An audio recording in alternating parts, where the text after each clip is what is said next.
that in there. Oh, that can go there. I think I got enough room now. All right, where's my shit? What's up, everybody? Welcome to Best Horse Racing Show Ever. Boom, boom, boom.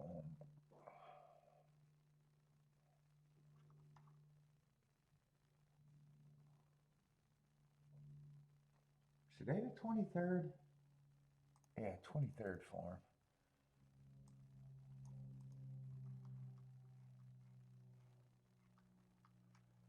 New York and Keeneland, same as yesterday.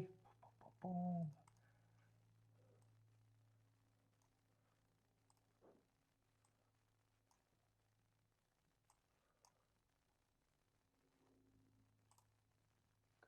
Grab that little motherfucker.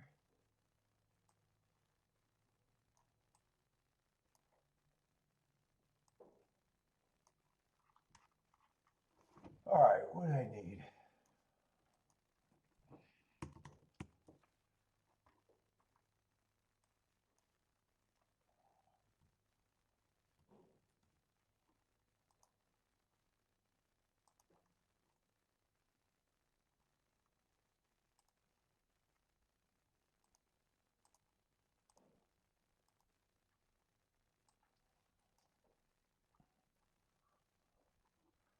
What's up, Steve? How's it going, man?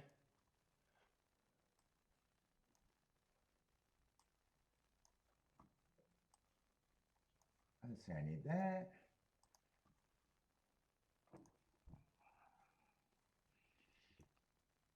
What do I need?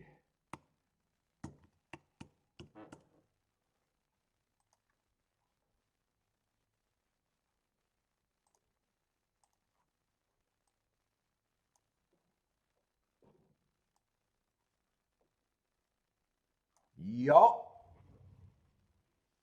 1 for 4. Got drunk as fuck. 25-1 winner and the exacta. Got drunk as fuck and there was still more. There was a lot more spots. But I stopped playing. I stopped playing after I got drunk. Yeah, rare win bet. It was a 2-horse Dutch bet. 2 20-1 shots. Knew I had the winning ticket when the 4 looked like he was going to win. And then realized after the race I had the exacta. Well, I got up, started cheering when I knew the 4 was a winner. At that time, it didn't look like I could hit the exacta, but I hit the exacta.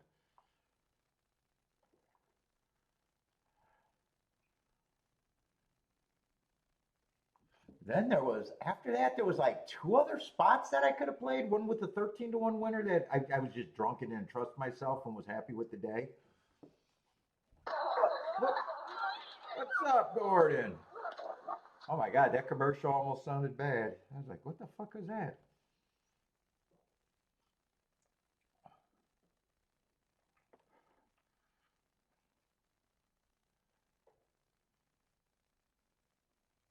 No, Gordon, I'm not going to bring you out of a slump. You got to listen and put it together yourself. Hopefully, do it yourself. Dude, you got to really think about your reviews and everything for a slump, man. There's no one that can help a gambler with a slump. I'm not a tout. I'm not a tout. I'm not going to bet my money and send it to you.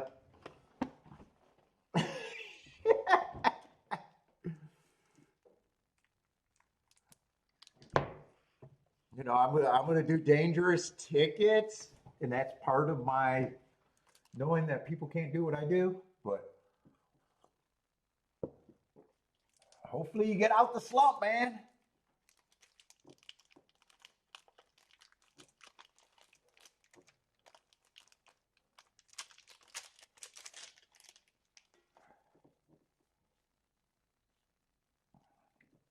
Oh, I got a whole new cigar. Kiki bought me a ton of cigars, but I wanted to try this one. I got a feeling this one needs some humidor time. I might wait on this one.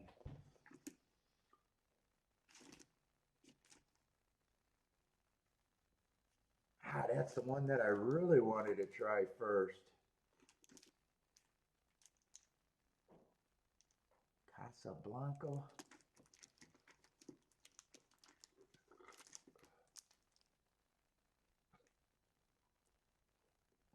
Let's see. Let me try another one. Is it? Oh, what's up, Mad Hatter?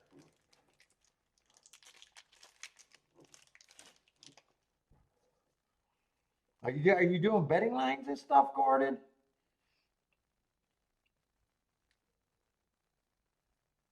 Dude, that's really the difference. Is this one? I'm going to try to cut it. I'm wondering if I should even light this one right now, or do I want to let it get acclimated?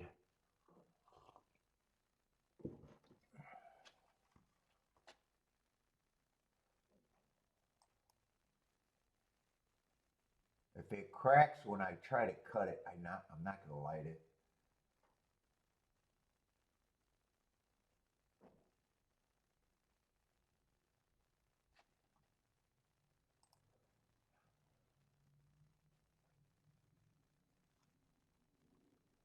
What record? Gordon, what tournament are you going in? I'm going in a tournament on 10/31. Is that the Breeders' Cup tournament or something like that, or wrapped around the Breeders' Cup maybe? Good luck in your tournament. Is that why you said you might be in a slump? Because you play a lot of tournaments?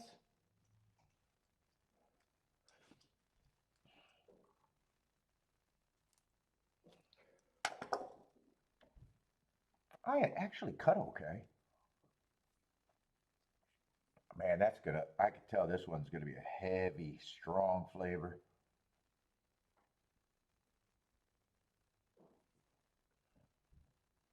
Oh, pick and pray?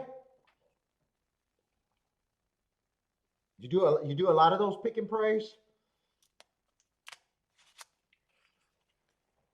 Yeah, I'm gonna try it. What's up, Imran?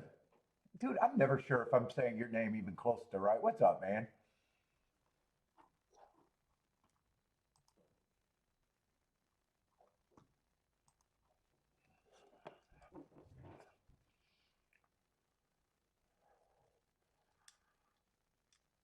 God, my back. I'm so uncomfortable again. Double for Keeneland? I've been looking at doubles. I'll try.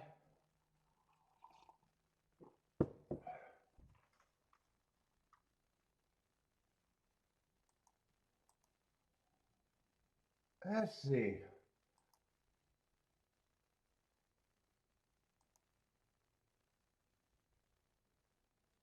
Can't tell what it looks like at Keeneland. Which one? What, Keeneland is about 8 minutes faster. First race, what is this? Oh, 3 scratches. I might not be interested in the first race. What's up, Boulder? Nope, it's a Kiki ordered. She got me a shitload, like 45 cigars this time. I was like, well, did she just find all the specials or something? Usually she gets me like 20, 25 when she usually orders.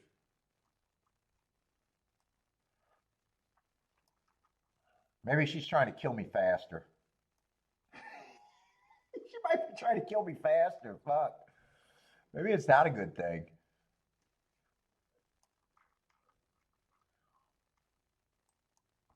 She did just recently made sure she was on all my inheritance paperwork, even though we're married. She did go out of her way to make sure she was on my stuff. Like, I'm not even kidding, within the last 3 weeks. We had to go to a bank and make sure.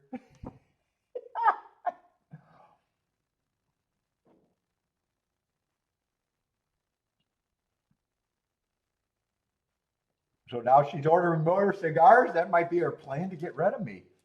What's up, Rex?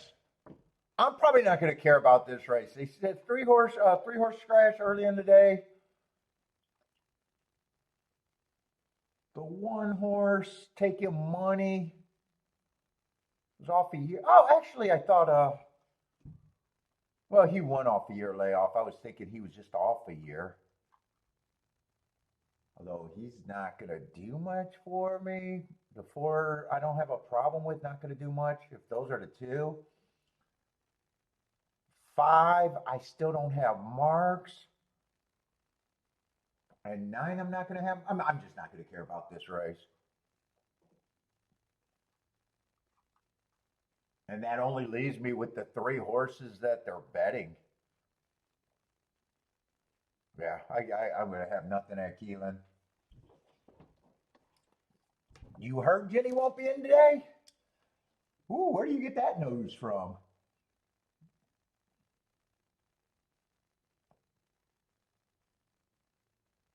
Yeah, the treasure chest is full. I'm full of cigars right now.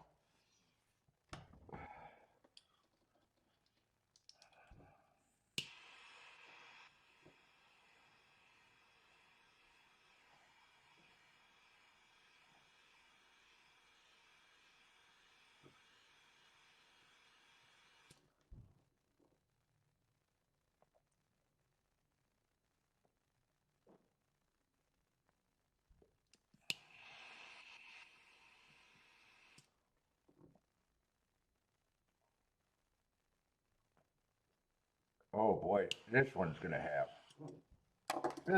be a really heavy flavor notes. Holy shit.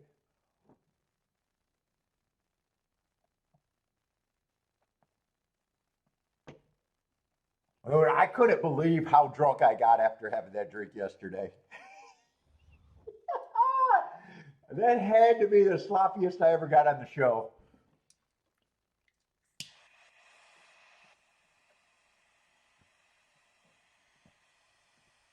It didn't even mean it. Fuck. I really didn't even mean it. No more drinking. Yeah, shot glass was bigger than I thought. I was like, oh, it's just a shot glass. It's probably 2 ounces.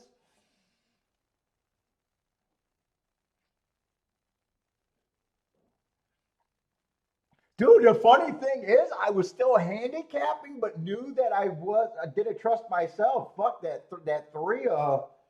That three was after I got drunk at 14-1 with the combo. I had that one written down. That was good. I had another one written down. That was good. I said the right thing to catch the baby race, even though I was probably more likely to even sit out that race. You know, with the where it came in six, and the horse that I thought should be the favorite. And then there was two other long shots. It was really only those three long shots I could have used in the six. But yeah, that was a race that I didn't care about. I hit the 25-1 in the exacta. The what was it? The 4-6. I think there was 4-6 at the Duck, and I passed on the first two races at the Duck. Both of the exactas could have been hit. I didn't regret that. But those could have been hit. The race that I hit obviously would have been hit.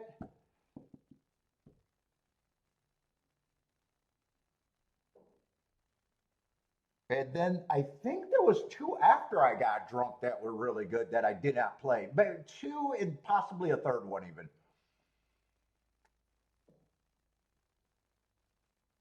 Well, one for four yesterday. Hit the last one. That was the good one. But I still thought I handicapped really good. But man, I got fucked.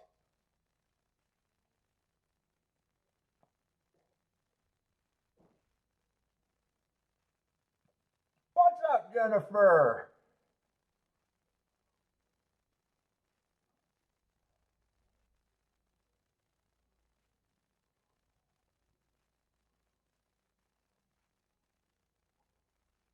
Yeah, so this Keeneland one just there's too many blanks and it's early and I've been not caring about the early races anyways.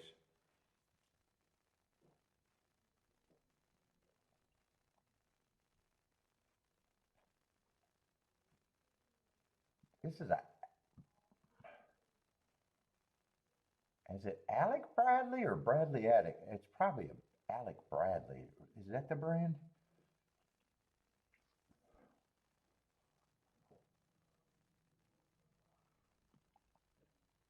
Hmm.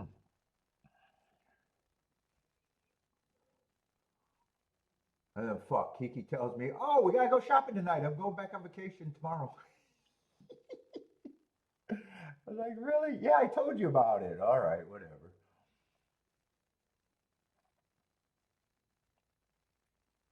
Just a little short one.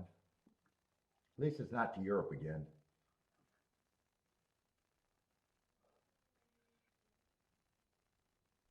Let's see, what does New York look like first race? I'm not going to care about this race for sure. Jennifer, never in doubt. Never in doubt.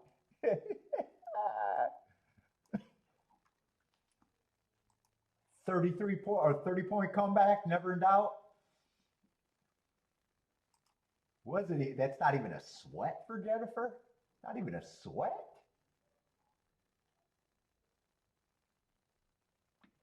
Let's see, Belmont, we got a 6-horse race. There's no scratches. You got a favorite, and then everybody else is kind of close. Bunch of 5-to-1s. And then 11-to-1 is the best thing.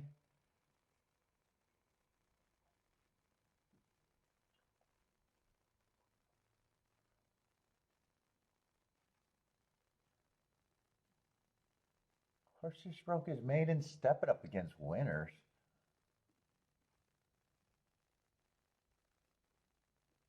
I'm not sure about his. I'm not sure if I trust his front speed.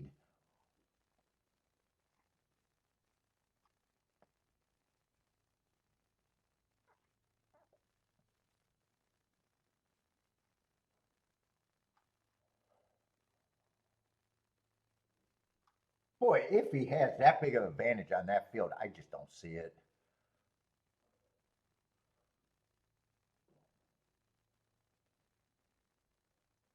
He's not so disgusting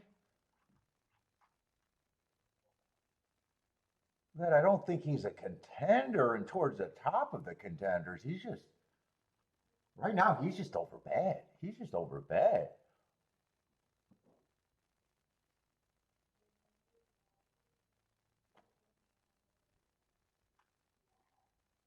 Can I separate the other ones? I don't mind 2. I don't mind 3.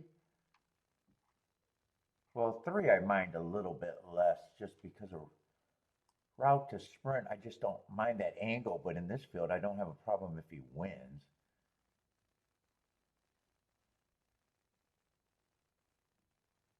I don't mind the 4.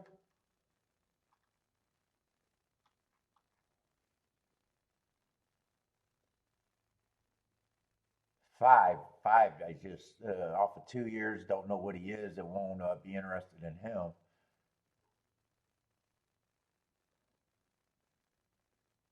I don't think I'm interested in this race, but I'm wondering if I should be. Right now, I might not feel like it, but I'm kind of questioning. It might be one of those that if it was late in the day, I'd be interested in it more than right now, just starting the show, maybe. Because I'm lazy when I start the show.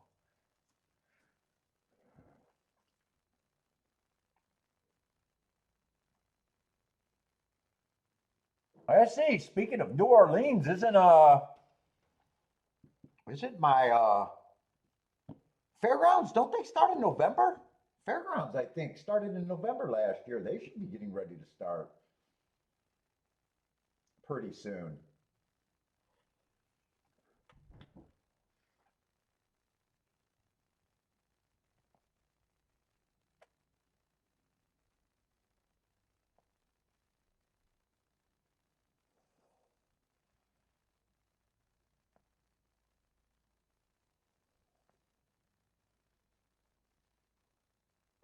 Paul Jen harped on you for the Denver pick.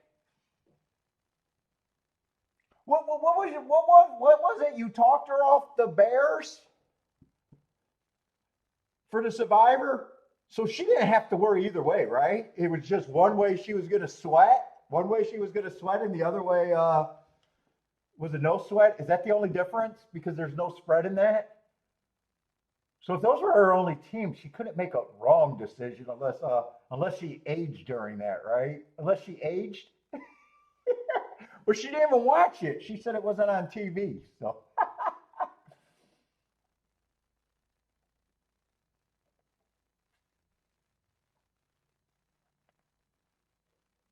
you put her on the stressful pick. You said no, Jennifer. You need to stress it out. Ah,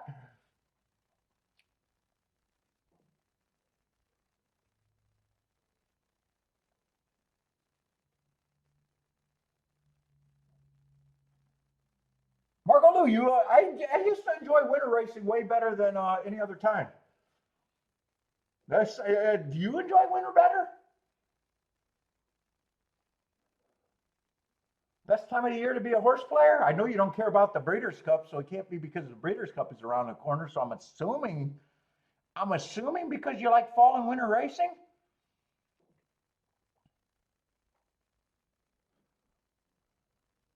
What's up, Nick?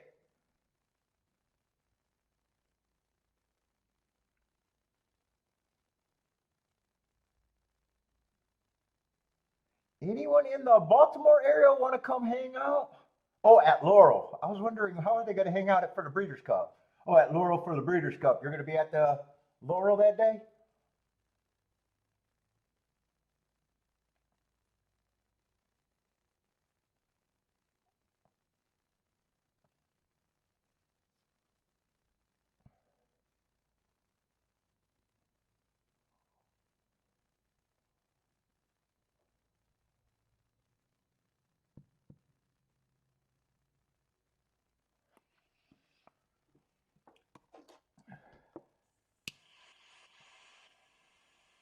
Yeah, because winter, dude, I used to love winter racing because Turfway was super important to me. When I used to play the Ohio tracks, thawing and freezing tracks are great in the winter.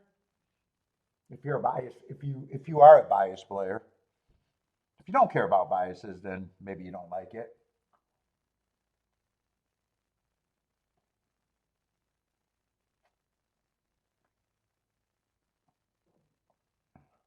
But not now. I still think I like the winter better, but actually the tracks that I play aren't that related to the winter because I don't know if I do much tracks that freeze and thaw. I'm mostly at Florida with Gulfstream and Tampa. Fairgrounds. Fairgrounds get wet, but they don't really freeze.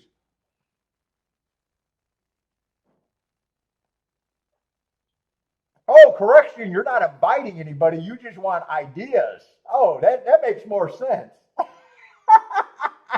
Nick, I can respect that.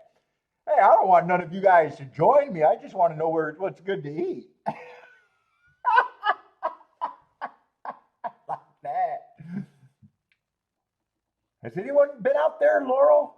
Know what there is to eat around the Laurel area?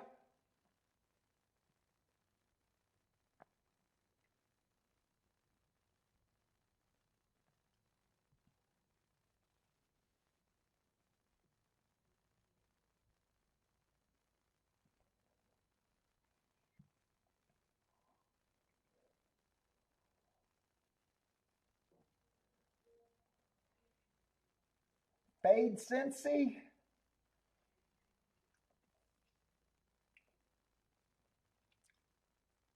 This is really heavy. I can taste the chocolate, but it's a fucking salty dark chocolate almost.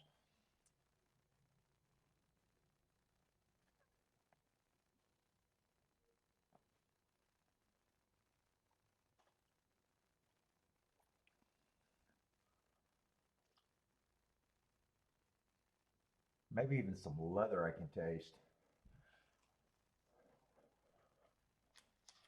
Oh, Jennifer's saying fade Cincy because Rex likes Cincy. I didn't catch that whole.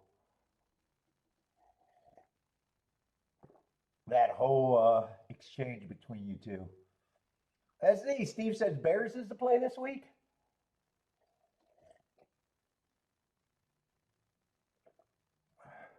Who else do we play a lot during the winter? It's usually Gulfstream. Oh, well, no, Oaklawn's not historically what I do.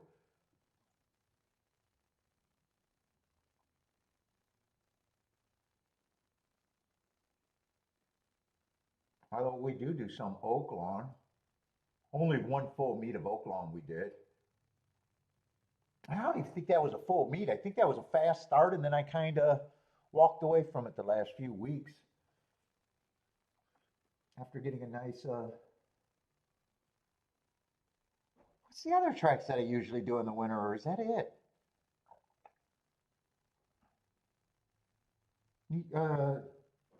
New York is usually too depressing and too small fields in the summer or in the winter. I don't think I usually do a lot of New York in the winter in the recent years.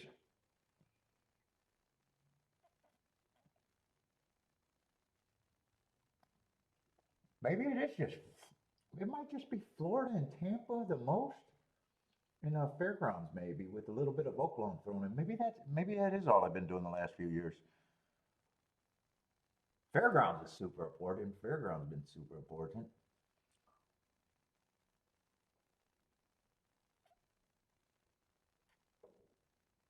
But that's more recent. That's probably just the last 5 years that I've been ultra focused on fairgrounds.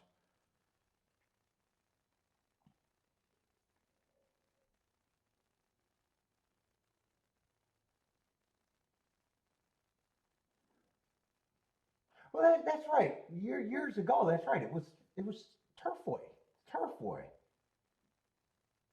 I was staying all day and night for Turfway. So it probably was just Gulfstream, Tampa, and Turfway. I guess was probably my focus.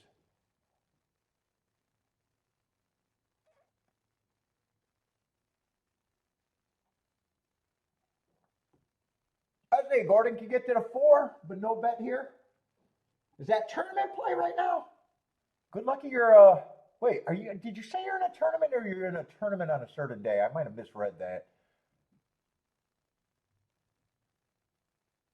Oh, and by the way, what tournament? I'm going to a tournament. So does that mean you qualified? Sounds like you're going to a location tournament instead of a pick and pray. And maybe you qualified through a pick and pray? Is that what I kind of got lost on that or got distracted and I'm following up. Gordon, what did you qualify for the 31st tournament?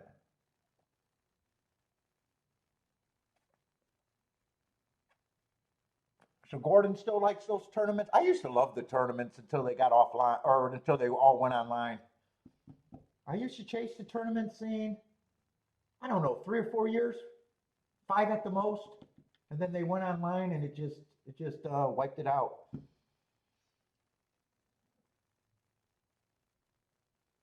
I probably chased for 5 years. I qualified 3. I think there was 2 years that I didn't qualify, or maybe there was only 1 year I didn't qualify. I don't know. 5 at the most, maybe 4. Oh, a Reno, Nevada tournament you're going to? Oh, okay. In Reno, huh? I don't even know what tournament that would be out of Reno. That might be a newer tournament.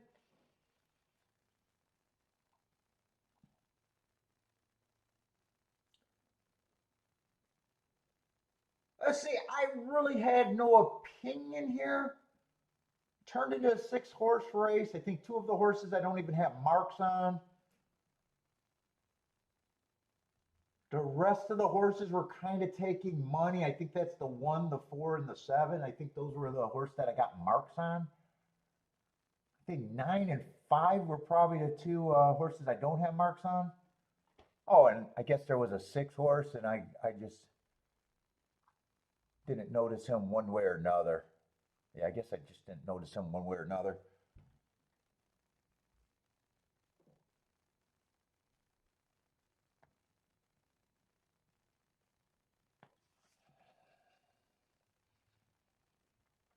I say Rex likes the 9 here. Sitting there 3 wide. Looks like he got a chance. He's close enough if he's good enough.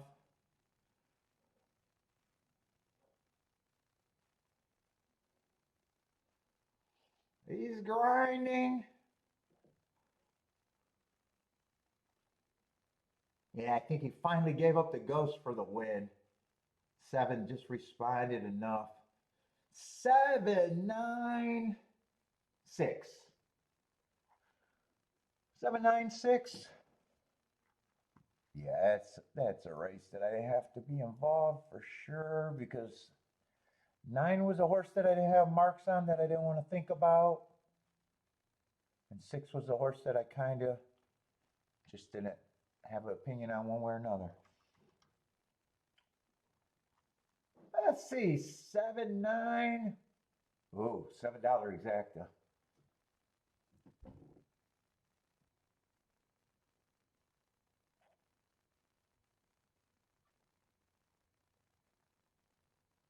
What's up, Rockin' Ray?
Let's see, and I wasn't super interested in this first race, I don't think. At the Duck. One, I'm still not sure what the 1's big advantage is. I don't trust his speed, but he's still a contender. And then almost everyone else looks the same, and I wouldn't trust the 5 being the first time starter. I just want no part there. I don't care about thinking right now. I'm probably thinking any exacta with the 1 is already probably going to be bad.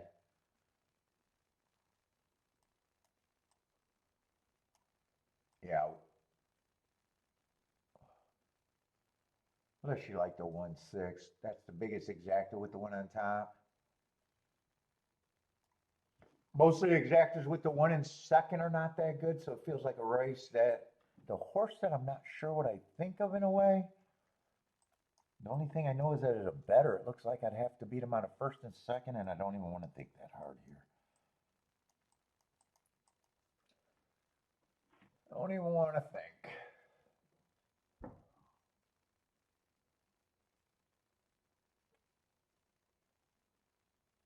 What is a tournament called in Reno? I was going to try to look that up just to see what it was. I don't know if I just put handicapping tournament in Reno.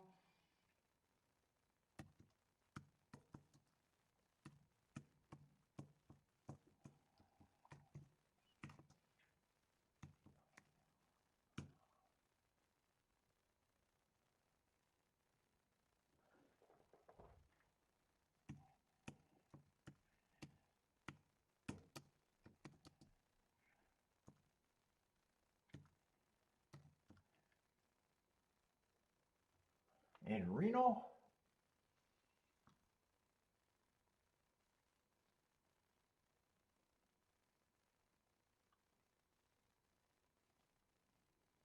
Oh, maybe I should put the year.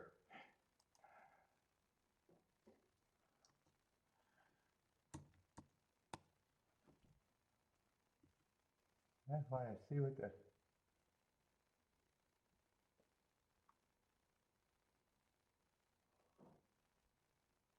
Oh, wait. it's the NHC? Wait a minute, is it the NHC is in Reno this year?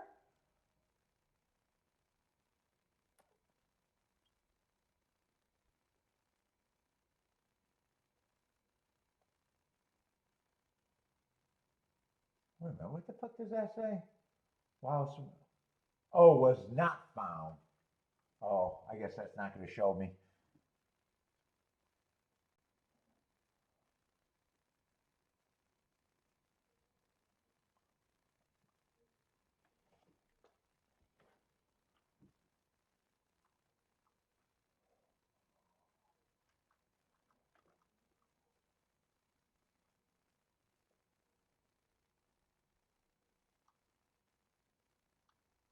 But that doesn't mean nothing. It just might mean that it's not an NHC tournament, and that's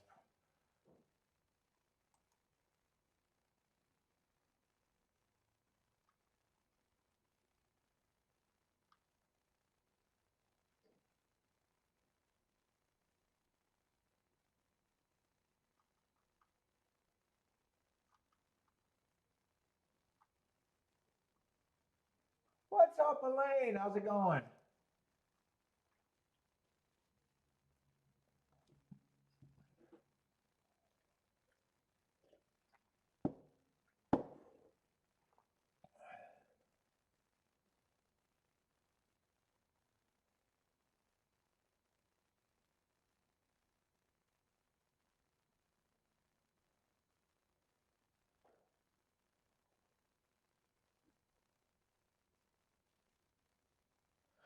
Is going to Vegas still fun?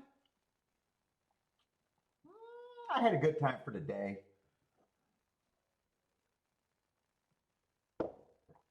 It's definitely different. I don't care like I used to, but I've said that a million times, and I know you've heard me say that a million times. So I imagine you're asking the chat.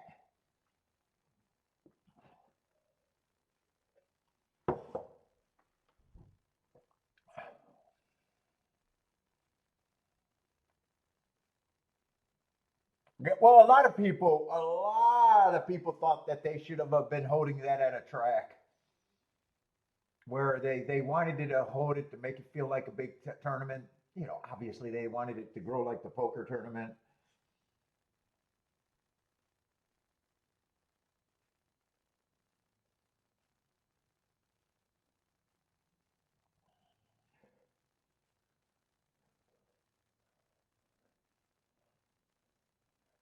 You can't get tracks to work together.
Tournaments in a big room is better for atmosphere.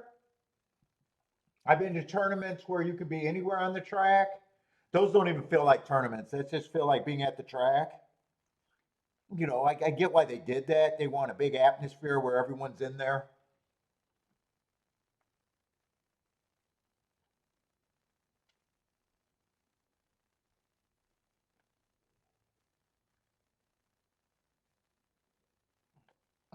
And definitely when I went to tournaments, I preferred the ones when they were all in the same place. But back in the old days, they used to be both. Some of them you could be bet anywhere. Some of them you had to be in a certain part of the track.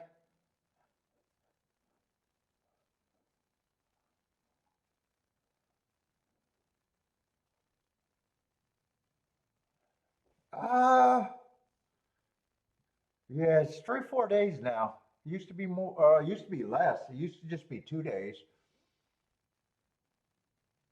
Let's see. One did have a big advantage, and there was no really great exacta with the one winning, so didn't miss anything that race.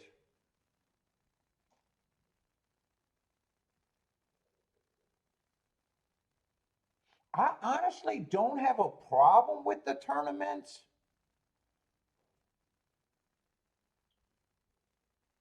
They just did a terrible job marketing them, a terrible job with actually telling you what the takeout was, a terrible job convincing their own people at the track that they should be playing it. That was ridiculous. Dude, if you were ever at a track and you basically played the same amount as the tournament entry and you didn't join the tournament for the most part, it was just because you were a pussy and didn't want to see your name. Tracks did a terrible job on promoting their tournaments.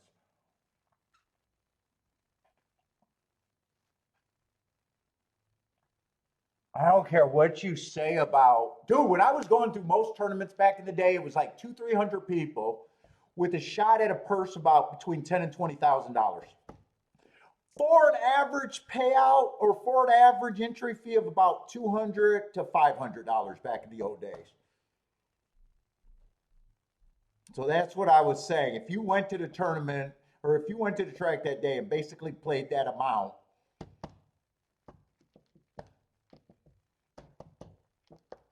you would have better had a better chance beating the people in the tournament room than what most people regularly do on a day. At least in that tournament, someone's walking out with the grand prize, and it's not that many people. Some of the tournaments barely got 100 people in them.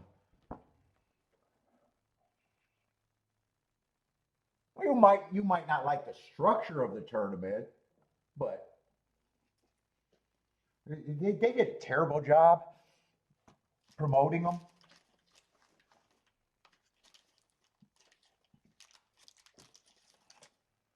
And then they didn't grow instantly, and then they gave up on them shortly. Tracks used to actually fund the prize money. They used to back in the day. They used to fund the prize money and the seat money. Well, actually, the entry fee was funded by the entry fee. Actually, the prize money I think was funded by the entry fee, which is fine. But the seats were funded by the track. Now the tracks did not want to pay for the seats, so now the seats go for funding the seats, and there's almost no no money left over for the tournament purses that make you where you could get a seat and chase like you could in the old days. That the math got fucked.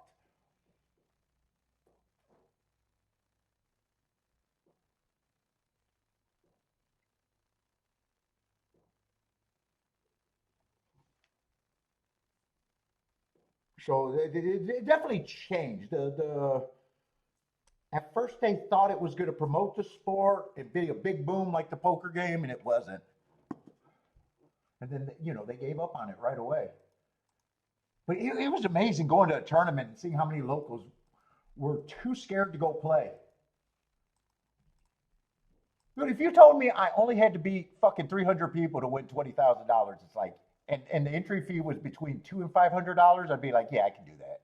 I'm not even scared of these old pussies. But there was a lot of old experts that was at the track every day that was too scared to play. And that's the only way I can explain it. They were too scared to play. I want to see my name up there. I want to see my name.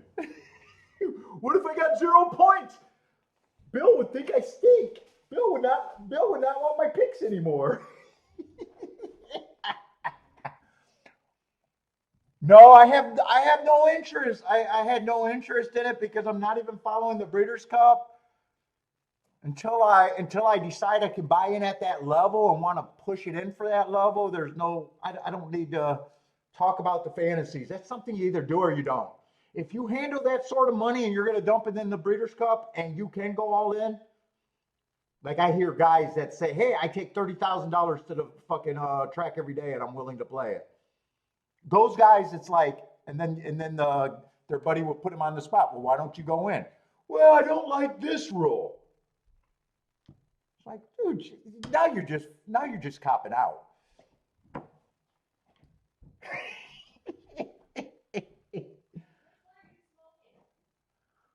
Uh, the Alec, is it Alec Bradley? The black market. This is heavier than normal, but it got a chocolatey taste that I'm enjoying. I do. You want to do butt stuff later?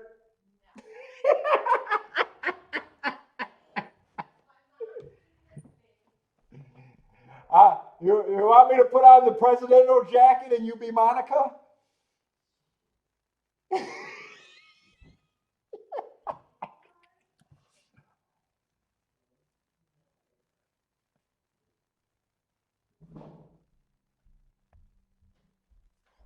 Yeah, so no, I don't. You know, unless I decide to go, I don't have to follow. So are they changing rules?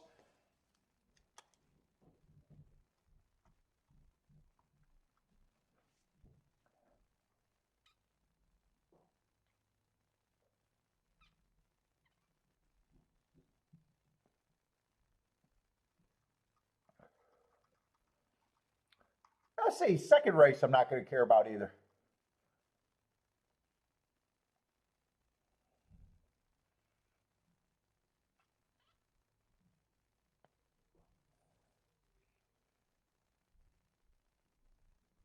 Too many babies.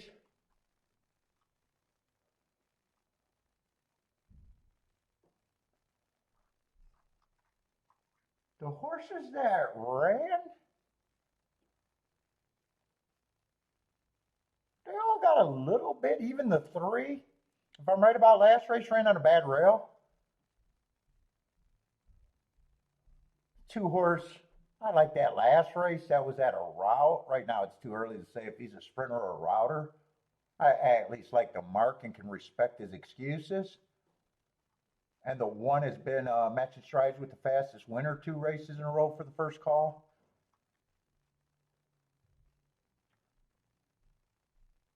I'm surprised the seven's a favorite at the same time. Maybe the trip note guys.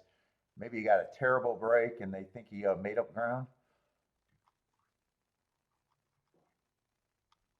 I don't know. I'd say it's not like I would have a problem with him winning. I just wouldn't like the price.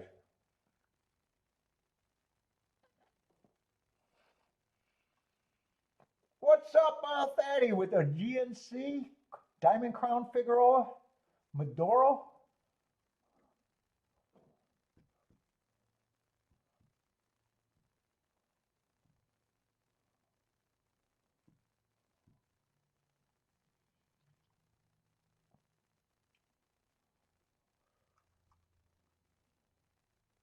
Marco Lou, no time for tournaments?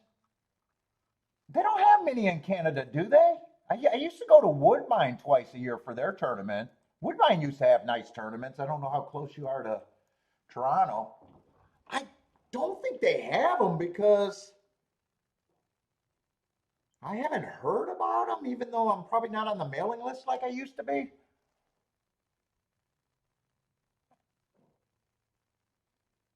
But they used to have a nice 2 tournaments twice a year that I used to that was on my schedule.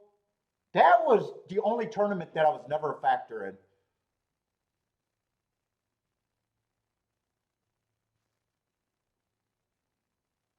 I never cashed in that tournament. Not even the real minors cashing. I think I've cashed at every tournament I've been in other than that one. NHC cashed. Ohio, Thistle Downs crashed, River Downs crashed, Beulah crashed, qualified at two of those 3 places. Keeneland cashed multiple times, never qualified there. Those were minor cashes. Turfway Park cashed numerous times. Never in the top 3 though. Hawthorne cashed multiple times. Hawthorne's different. Hawthorne was a live money tournament. So Hawthorne's a little different. I grew my money, didn't throw it all in, and walked out with more money that paid for itself. So I don't know how you take that. I had a score, but I decided enough was enough.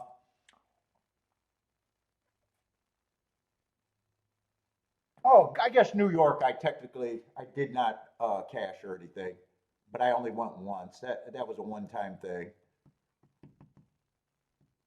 Orleans tournament. I don't know. I probably cashed 10, 15 times in that tournament at least.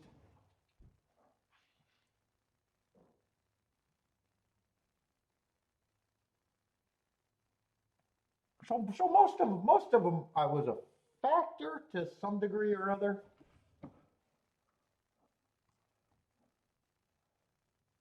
What's up, Kathleen? Am I saying that right, Kathleen? Oh, hit a nice double yesterday, 197.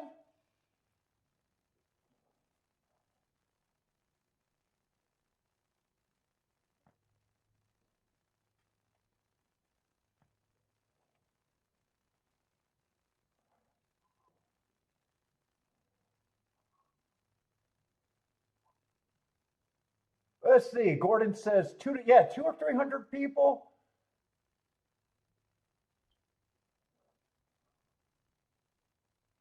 Oh, that's what you qualified for?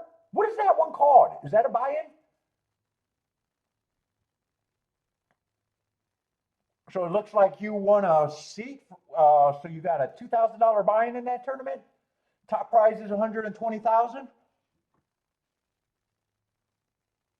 Good luck in that one. Definitely good luck. I'd love to hear if you do well. Obviously.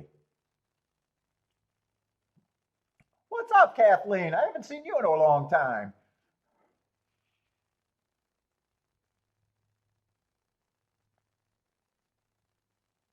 No, never had a never. I won. I only won the Thistle Downs check. They did not have a big check. Actually, that one I didn't even know I won because another lady won on the scoreboard, and then after the tournament is final, they got to do the accounting. Well, she hit the same cap horse that I did, but they gave it credit for her twice. So she looked like she blew it away. I thought I was either second or third place. They had like a 2 hour delay figuring out that thing. So everybody went. I don't even know if they had a check available, but by the time that they announced it, it was just a few people standing around that were involved. And it was like, it was anticlimactic. Beulah, I qualified, but I think I finished fifth or sixth. They were giving away 6 seats. I got there at the skin of my teeth. I don't. I think they gave away the big check, but that was only for the winner. I've never won that tournament.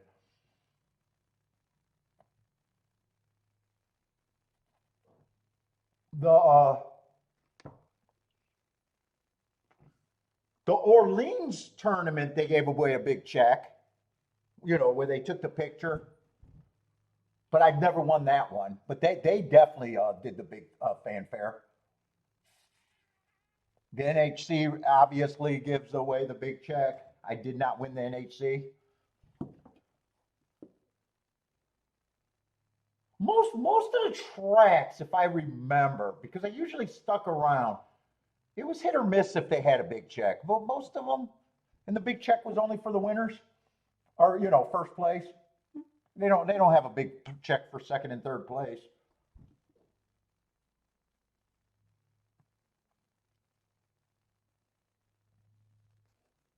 Maybe in the NHC they had a check for second and third. Maybe the big final, maybe, but I don't know if I remember that.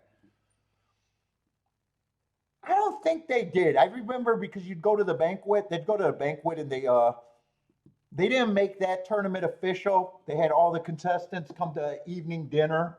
It was supposed to be formal, like people dressed up, decent dinner, rubber chicken. Lights are low. They, they presented that one. Back in the day when I was there, they made it feel like a big event. I mean, that was cool.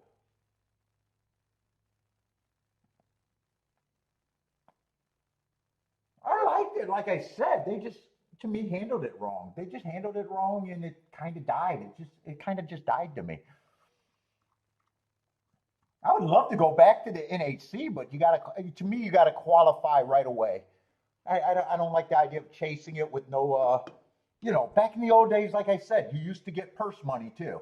So if you won a tournament, let's just say it was a medium tournament and it was $5,000 to $10,000, well, you could chase a few tournaments, right? Not only did you get the seat for more money, but right now, from what I see, most of the money, most of the tournaments, you're playing for seats, and you don't even cash until you cash like the NHC. So you can chase something for all year, win a seat, have a bad day in the NHC, which is going to be normal, and you chase for a whole year to get nothing. They took the math out of it. Where back in the old days, you know, you might go to 10 tournaments. If you placed or even won a tournament, that paid for your whole year of chasing. If you got 15, 10,000, even 5,000. Back then they were a high tournament was $500 back then, a high entry fee. I mean, if you got 5,000, you had 10 tournaments you can chase for. So it was definitely different. It was different and more reasonable back then, but they changed the math. Anyway, I got nothing else to talk about, but I might be boring people. But I like hearing people in the tournaments. And if someone's in my chat room, I'm definitely rooting for you. I know Gas still plays the tournaments. A few people still plays the tournaments. Gordon's going to looks like a nice tournament.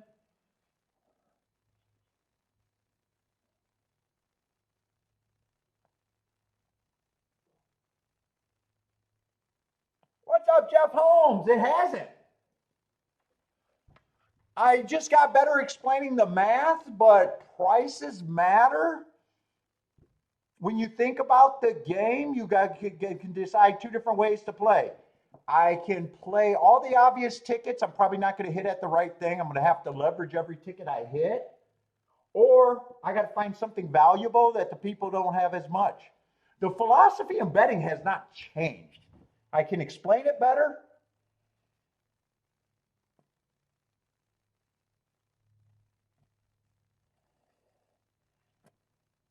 Once you got an edge, it's like a card counter. You don't hear a card counter who's been a successful at the math looking at other ways to count cards. All they want to do is be left alone, and they'll count cards the way they count cards. That's what having an edge is. It's just like these races. I don't have to figure out first time starters if you got an edge. I could avoid them. So that those philosophies stay the chain.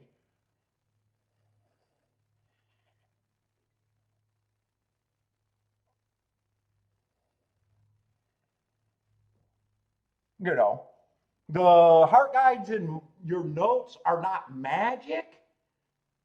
They're magic in a way because, so let's just say heart horses, right? Heart horses don't necessarily equal instant win every fucking time they come. That would be ridiculous, right? But why are they worth knowing that little information? Because sometimes I'm looking at that horse at a right price, a little different than the public is. So I got to know where everybody else is looking at the same speed figure, kind of. That's all that your notes. So your notes are your edge, whether they're flawed or not. So no matter what, you got to have something that's valuable, and something that's valuable in this game is something that the public is underrating.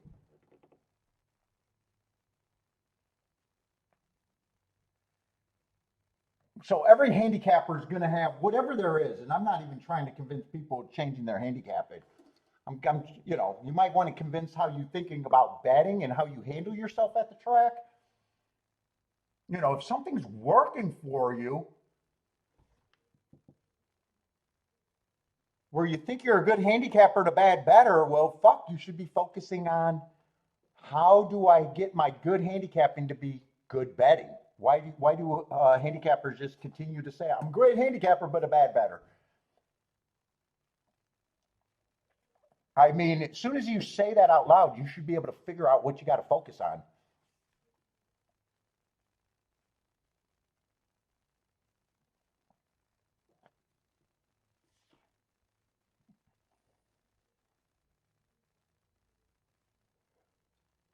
But what's up, Jeff? Is that the Jeff that sent me the email?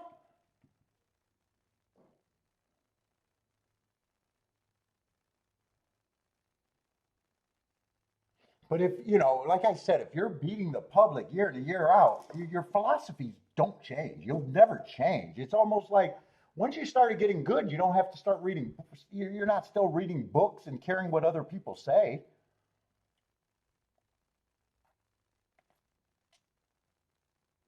You're just trying to play your advantage in whatever type of races that you think you got the edge. You just want to play more of that type of edge. So, if I think there's biases, if I think biases matter, right? I'm trying to play the profiles that give me the best of biases, right? If you notice, I'm not that interested in this surface at this track, but I'm really interested in at that surface. I'm trying just to get my spins on what's good for me long term. And that, dude, that should be simple shit. You know. So every handicapper that has some success with picking winners should be thinking, well, really, where are my advantages? And then you should be thinking, well, how could I price it? Can I price things? Do I think I could price things?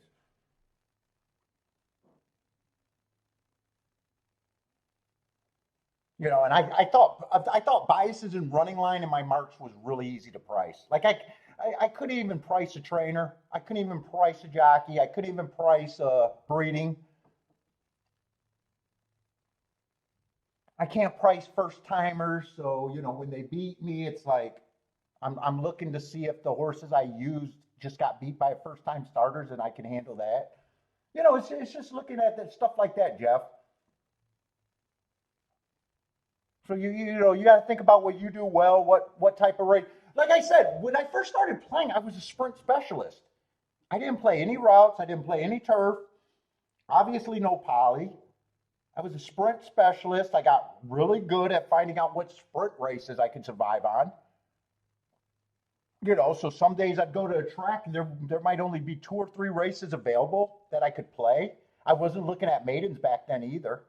I was only looking at claiming. In fact, I was not looking at stakes races. I was looking at mostly claiming races that were sprints and maybe a few low-level allowance races.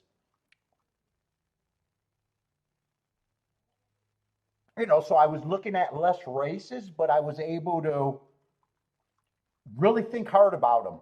Not just before the play. I was really thinking about after the play and reviewing myself.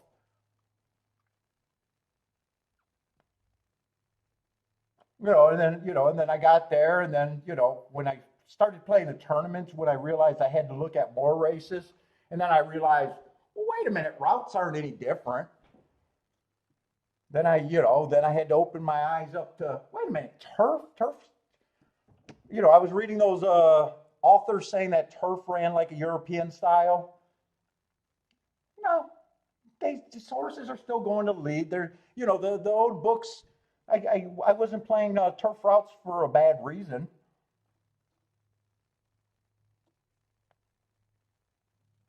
But you can specialize and branch out.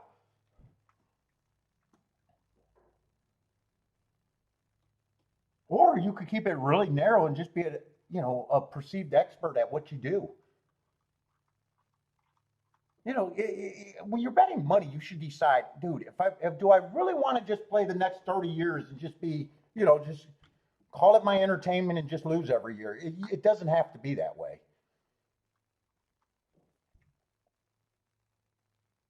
Although I appreciate if that is your philosophy, I appreciate you. I do appreciate you. But you know, you could think about it.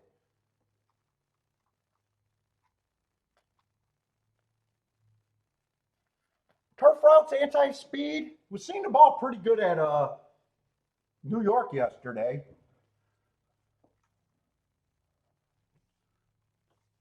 This might be the first race I might want to look at so far today at any of the tracks. Let's see, it's just a 7-horse field though.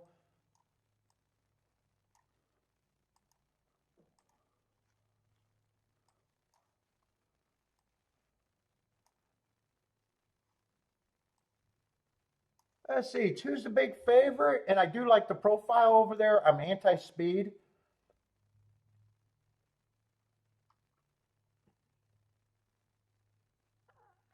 Problem is, two's probably going to fit after one race. That was a one race sample. It does look like he closed. I have no problem with that. Dangerous to assume that he's a closer after one, but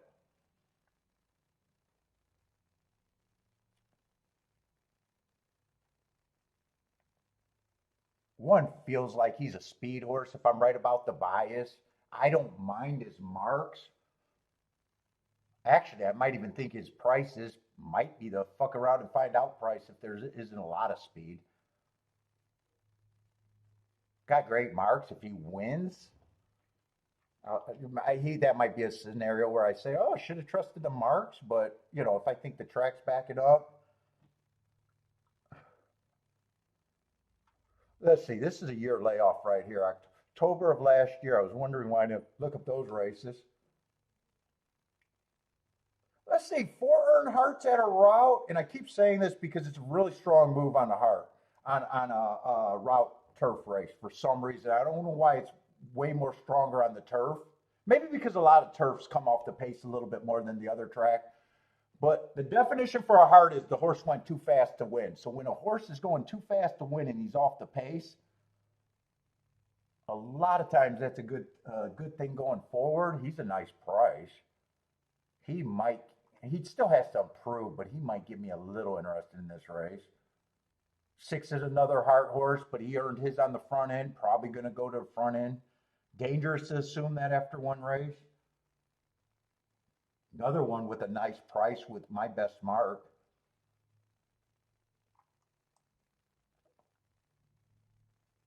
5's tricky because he tried to close 2 races, and both races he rallied. Let's see, I got a wrong mark here because there's no way I looked up 4 races, so I don't know what the fuck I looked at him. These 3 races were a group, so I'm going to erase that. That's got to be wrong.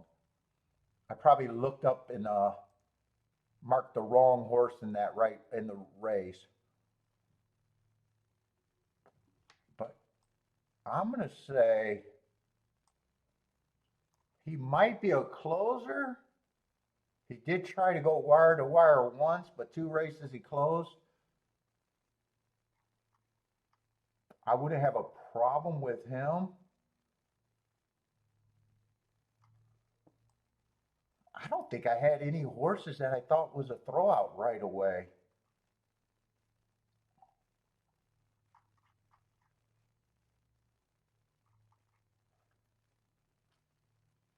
I'll still be hard on the 6 and the 1 because I think they're probably most likely to be the front runners. Although they're probably both going to be overlays, so they're still not throwouts.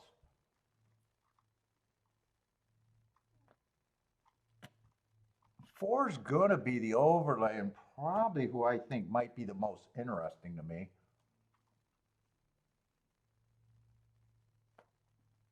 3, I don't have a problem with taking money. 2, I don't have a problem with taking money. Someone has to be a favorite, but he's an overbet favorite.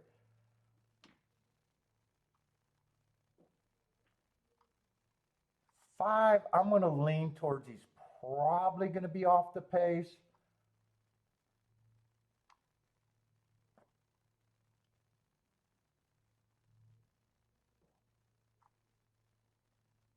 7's tricky for me because he ran 2 sprint races. I don't mind that race where he was stalking. He might have been trying to get the lead. He might have been stalking, which would be good.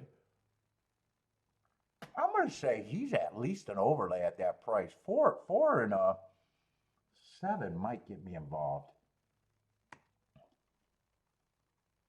And I'm going to say these horses, I don't mind if they're, I'm just not going to separate them, and I'm going to act like those are probably the big 3.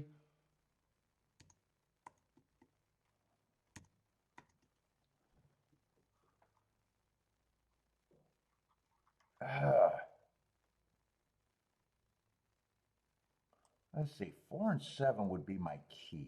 I would obviously want this ticket.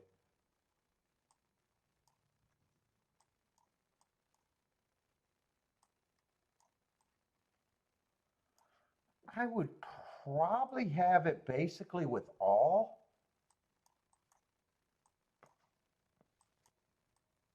But I think I could weigh this. I'm still deciding if I want to bet this. I think I'd have to play this for more. I might even have to weigh the 2. That's basically 4 and 7 has to be first and second. They're getting in the gate. I don't know if I'm going to, I still haven't determined if I'm actually going to bet this.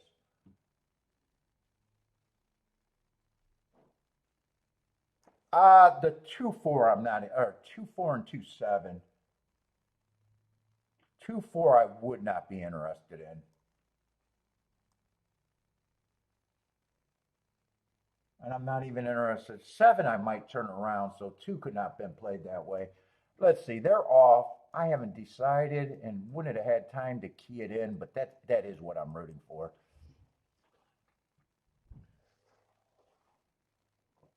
What's up, Rockin' Ray?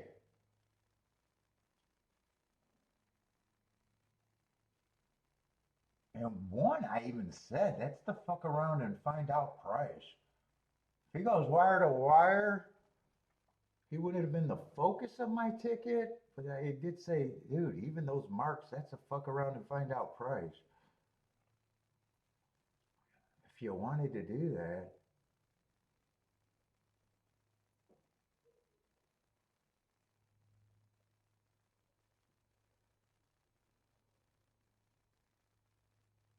Six is deciding to rake today or not fast enough. 7 looks like he's pulling. Looks like 7 is going to have a chance.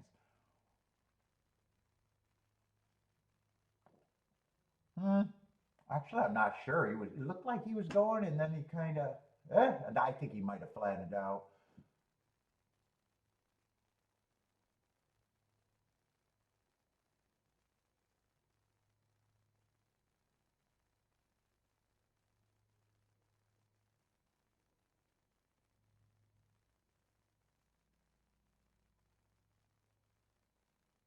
Let's see, neither of my keys are coming, so I'm going to be glad that I set out this race. I'm going to like my betting board because it looks like it's going to be 2 of the big 3. 4 finally got coming, but it feels like he's too late. Oh, it's not too late. 4 was the most interesting overlay. Or he was the one that I had the best shot that I kept saying was the most interesting. Boy, I gave up on him.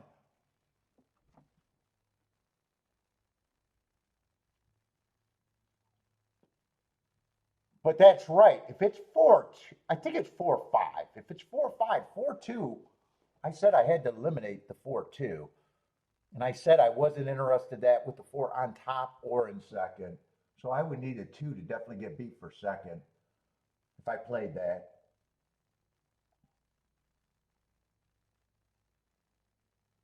And it looks like he would have got beat for second. That's right. I had to make sure that the 2 didn't get second there. I see Jennifer's booming, Rex is booming. Nicely done.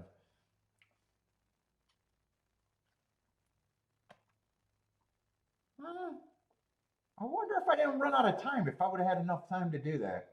If I didn't have enough time, I still wasn't sure if I was going to bet that or not. Elaine is booming. All I know is if I played the race, that's how I would have had to key off the 4 and the 7. That's all I knew for a fact. And what I said about the 4, I probably could have pressed the 4 too. I said he was the one that I had. He was the most interesting. Is that another entry? That's a Jennifer. We seen that move the other day, and we said that's a Jennifer move. I still do not look for that. I notice it every once in a while, but mostly after the race when someone points it out. Yeah, Chad Brown. Why win with the 3 to 5? Rex got the exacta.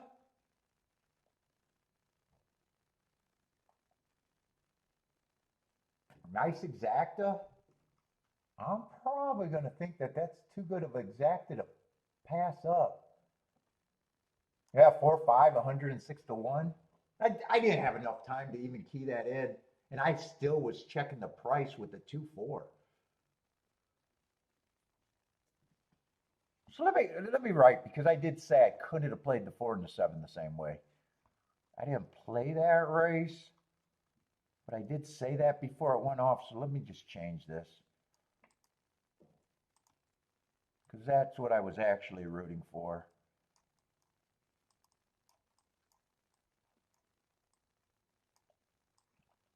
Two, I still could have played with the 7, but not the 4.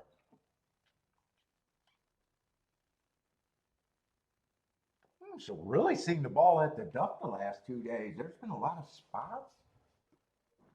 But I'm going to say that this wasn't a spot because I just ran out of time anyways.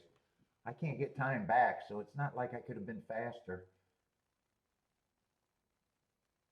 If I moved faster, it could have probably been a spot.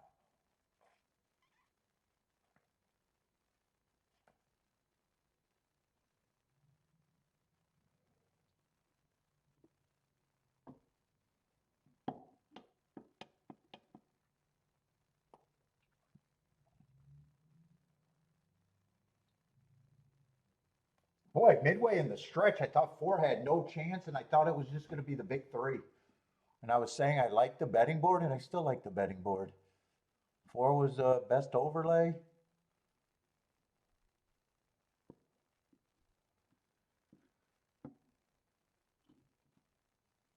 5 on top of the 2, I would have been interested. If 4 on top of the 2 was not interesting, 5 on top of the 2 wouldn't have been interested. That's the only way I could have played it.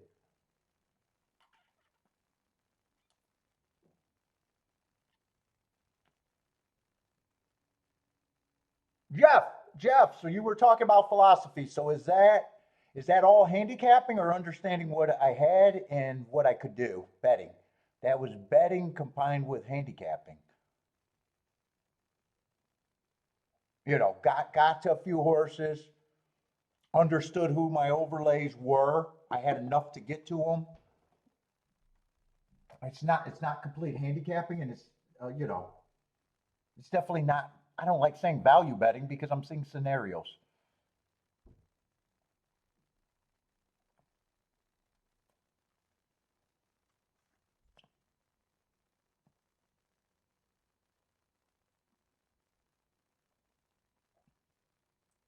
And if the big 3 won, it's like, oh, you just move on.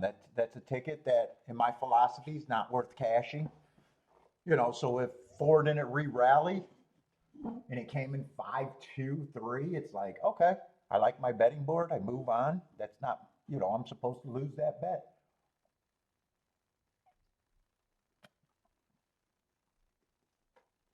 Handicapping is pricing, and betting is where you show your skill in the game.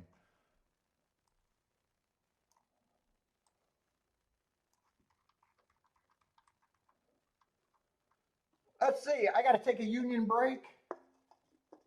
Bentley needs his cookies. I need a restroom.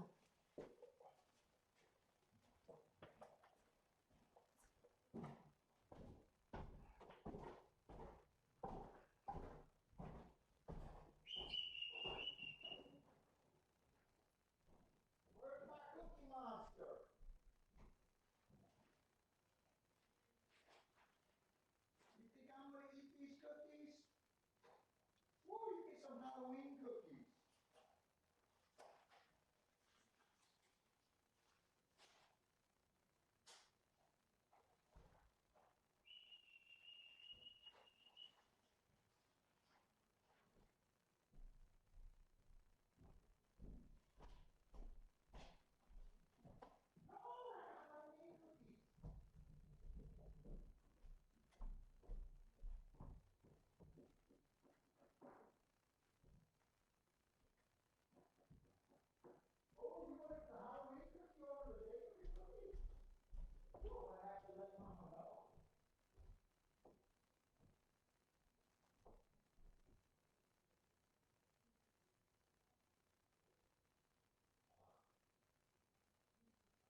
And another hard horse that earned a heart off the pace on the turf. I don't think I circled the 4.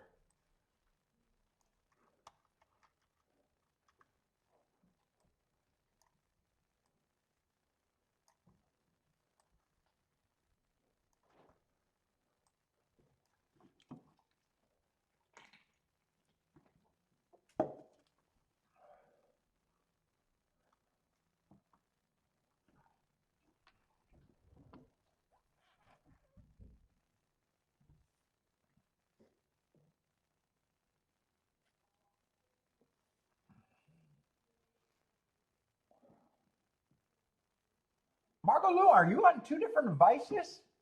Are both of those the same Marco Lou or someone posturing? Or we got a new person?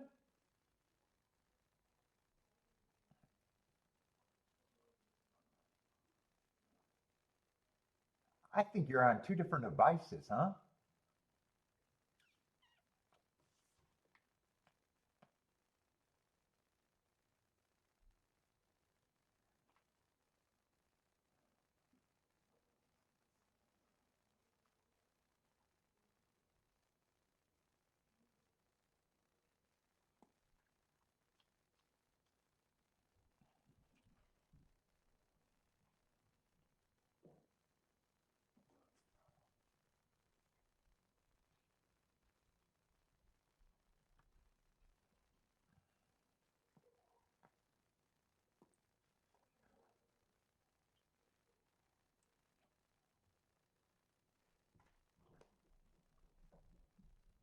Yeah, 4. I absolutely gave up on the 4.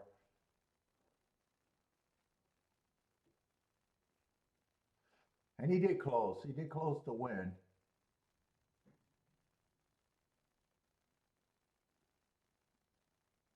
Boy, he didn't make his move until very late.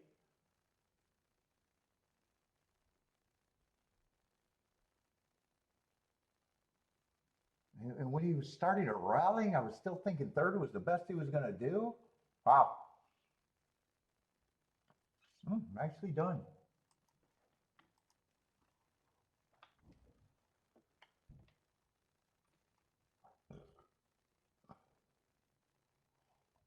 Let's see. Do I care about the turf sprints over there at Keeneland?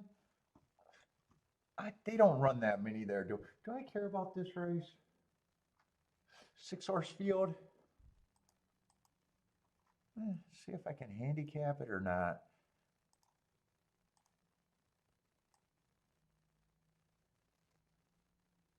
Where are we going in third race? I'm gonna look at the running styles, but I keep remembering that they just don't run that many, and I just don't trust it.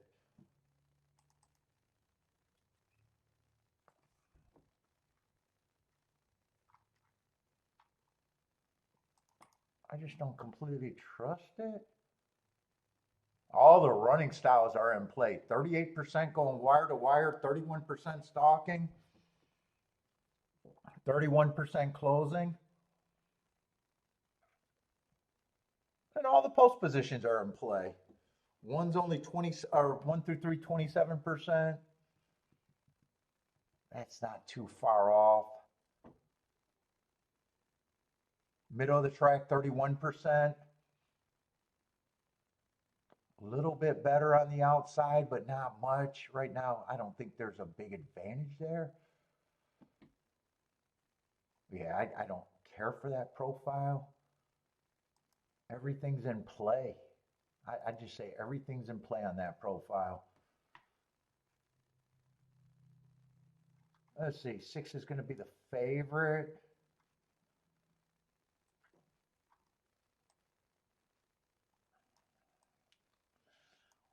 Yeah, one is 2 races ago, just being average while stalking.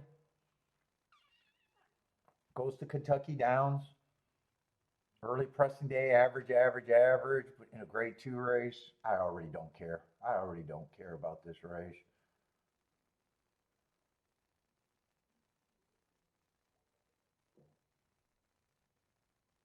5 I don't mind is Marks. 3 and 4 races back. One off of those hearts, which is good, but a couple one race samples.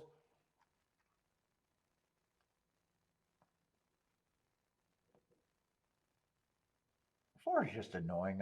Four just looks like a speed horse, would have to like the turf. I just don't care. 3, I like the marks he has. Ran against the speed favoring track 4 races ago. I like the excuse, but he's already taking action. 3 races ago, went too fast to win in a grade 3, still just missed. I have no problem with that race. Comes back, gets caught up in a speed duel, average, got a little sleepy, and then next race he again don't have marks, but was dueling, ran second. I would have a problem if he wins.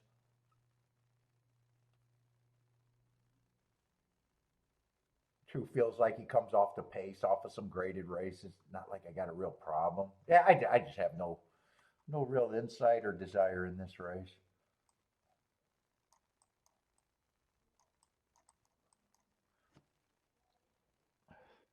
No insight, no desire.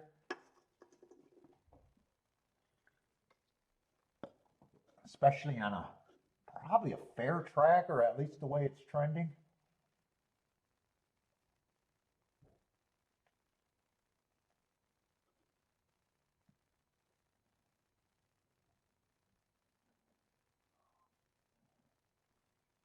Lane likes the one.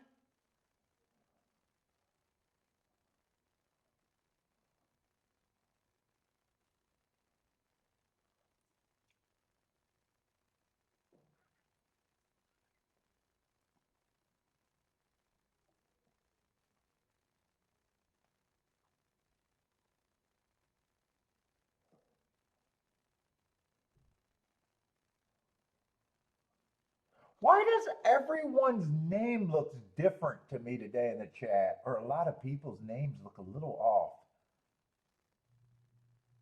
Or is that just catching my eye and I'm questioning what your names usually look like?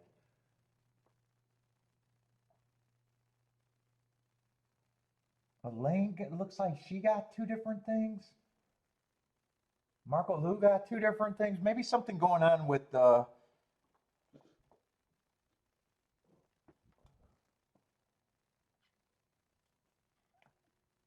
Jennifer got some weird things behind her name. It's throwing me off. What's up, Christopher? Christopher looks the same as he always looks.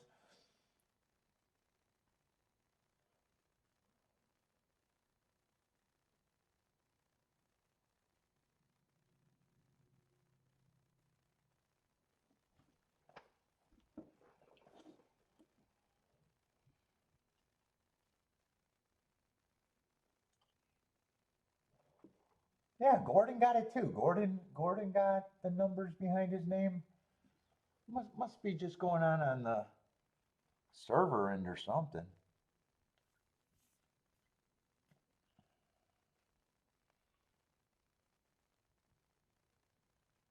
Well, they all look like aliases to me. I was like, is people messing with me right now?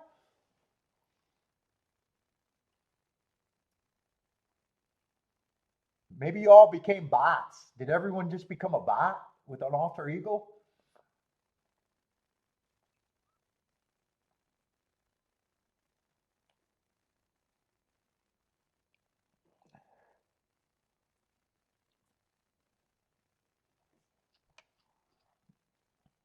Yeah, I first noticed it on Marco Lou, but then I'm noticing it on a lot of people.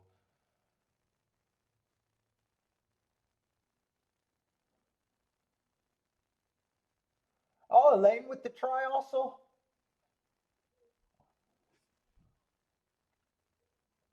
That was probably at Belmont or Duck.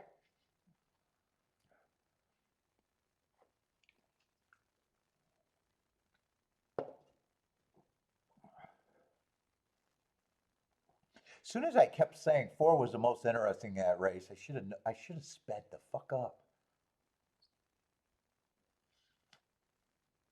That was too good of exacta to not want to get to.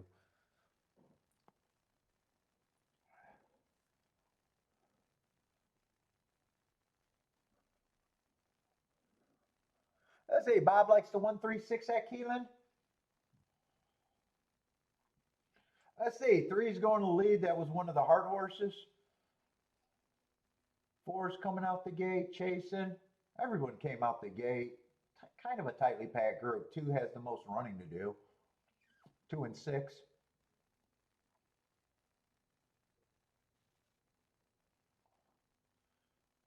Four's the best price towards the front. 4's moving up to the 3. He at least looks interested as of now if he's good enough. 5's a good price. He's in range if he's good enough. 6 got some running to do. I can't tell if he's gearing up. Now it looks like he's gearing up. He still has running to do though. 4 is slowly getting the lead. 6 got something to run at. I can't tell how much stretch is here. 3's still responding. It's going to be a tight finish, but it's still going to be 3, 4, 6. So the speed held up. They beat the big favorite. But the second choice, I guess, won, and 4's a nice price. Probably the exact is probably decent.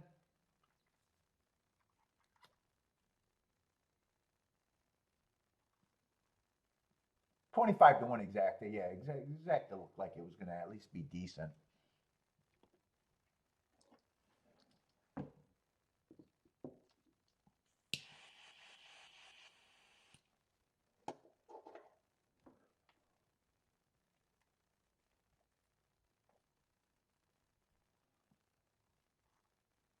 Well, 4 tried to hit the 3 there.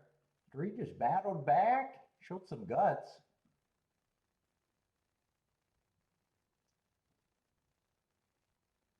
And 6 tried to close into it, just wasn't good enough. Speed held on pretty good. The 2 horses ran like kind of a merry-go-round.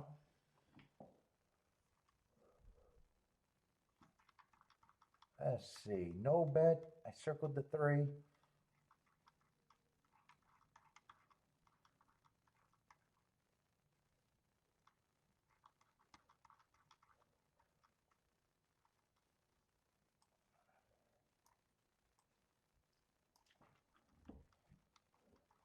See, Elaine likes the 4 at Belmont. Let's see, is that Belmont? 7 minutes out. We got an 8-horse field at the Duck.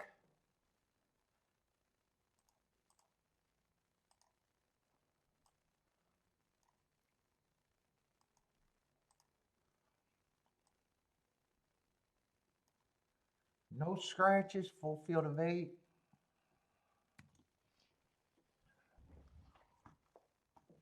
Do I got to remember what they're doing at the Duck? 48% inside, 40% middle of the track, 12% outside. Why is that not ringing any bells? 39% wire to wire, 48% stalking, and a weak 13% closing.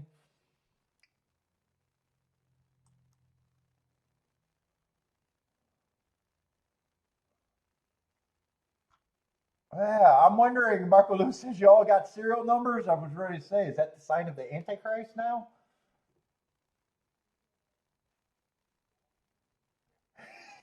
You guys are all coded in the chat room.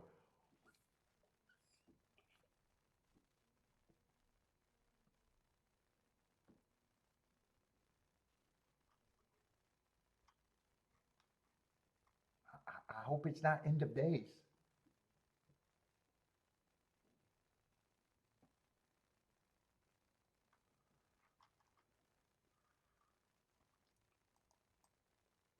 Let's see, this is for the favorite. Let's see, got pulled up as the favorite last race. What, dude, a lot of these horses that get the pulled up and come back to win. Let's see, big class drop.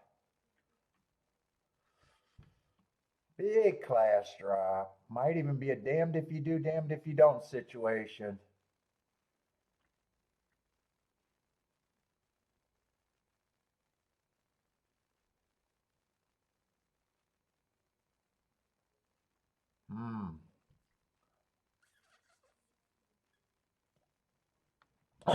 is capable of going to lead or stalking though.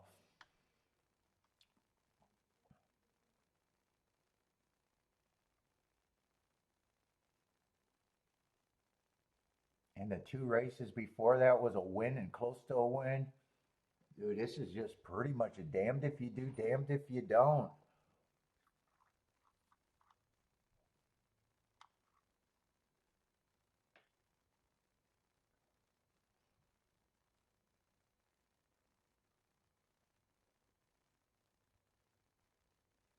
Let's see, what has the one been doing? 4 races ago, sprinting. This is going to be a route race though. A little slow early, average, average. 3 races ago, average, slow, slow. 2 races ago, bad rail stalking day. Had a nice setup. Didn't really fire as the favorite. And then last race kind of won. Kind of put up a top speed figure on a day that I thought the inside was good. Do I think he's 6-1?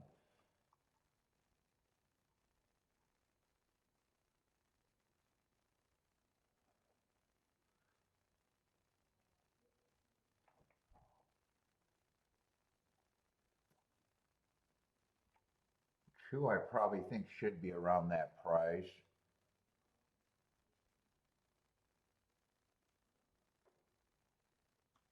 Dre got a drop, might be a little closer to pace. He's a stalker at the best. Last couple races, been way too far back. Yeah, I'm going to say I think his price is at least right.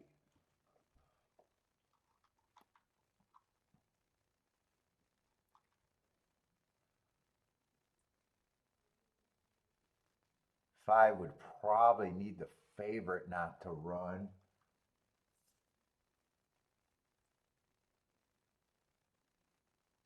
Uh, I still think he's not a throwout, but probably priced right. Not that big of an overlay.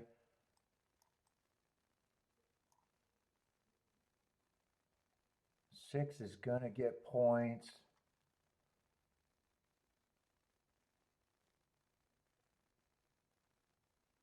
7 does not really fit the profile. I'm going to be hard on the 7.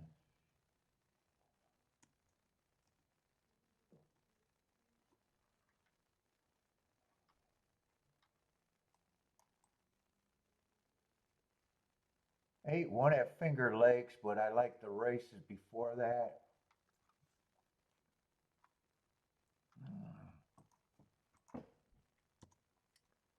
It's still probably 5-1.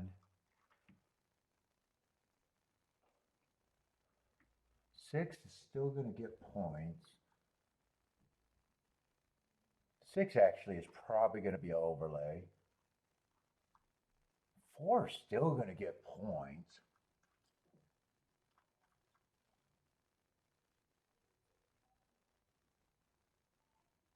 Two's a little over bet to me. I think the best absolute price I could give him is 15%.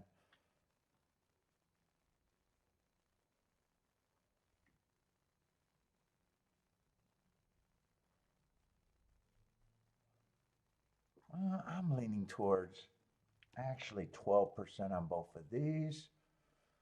I don't mind these two horses being the favorite.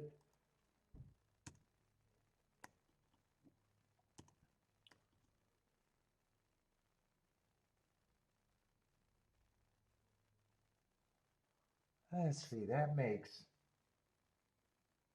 8 a couple points overlay. 6 is an overlay. Just a small overlay.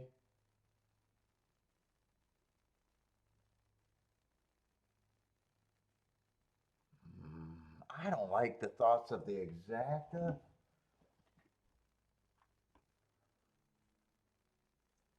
If I priced out the double, I'm probably just pricing out the 268. It just looks like this is going to be a no bet unless I can find a double really quick. And I said 268. I'd be pricing out the 468. I still think I'm respecting the 4.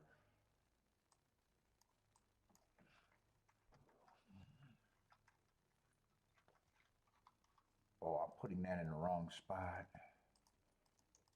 I don't think I'm going to have enough time either. I'm going to have to find something really fast next race or forget about it.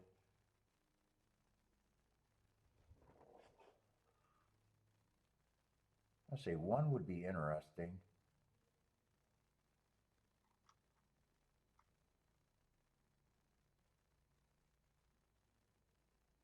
Three would be interesting, I think, at a glance.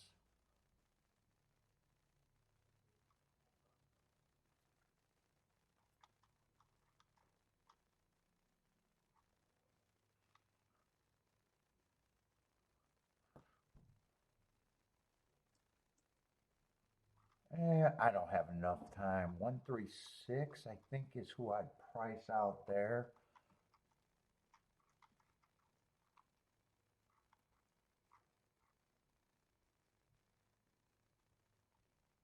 No, actually, I think I'd price. I knew there was another horse, 1369. But I'm not going to be able to price that and key anything in.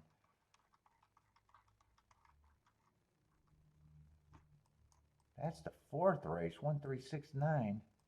What was I writing down the 4? And 4, I couldn't have played all of them, but where the fuck did I write that down?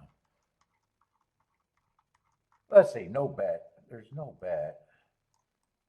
4, I don't think I could have played with all of those horses. I don't know.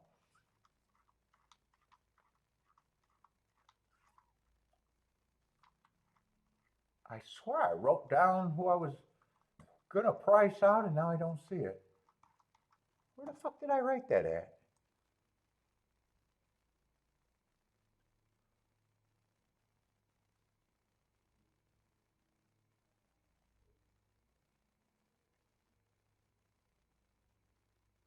Maybe I didn't write it down. Maybe I'm delusional.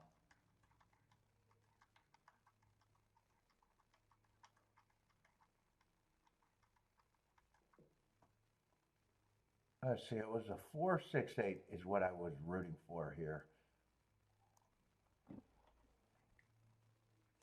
Let me see what I could have done with the 4 first.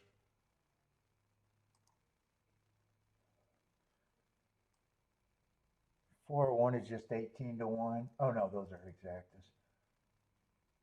Oh, 4-1 I could have played. 4-3 I couldn't have played. 4-6 and 4-8. 4-8 I couldn't have played. 4-6 is on the borderline. If 5 holds on, it's going to be more grateful that I wasn't involved. Going to be a nice winner though. So I would not have been alive in the double. I would have been interested in exactas. 4, I liked the hearts, but didn't trust them completely. And I don't think he was that. I don't think he was a. I ended up being a overlay. I ended up. I'm going to like the betting line on him at the very least.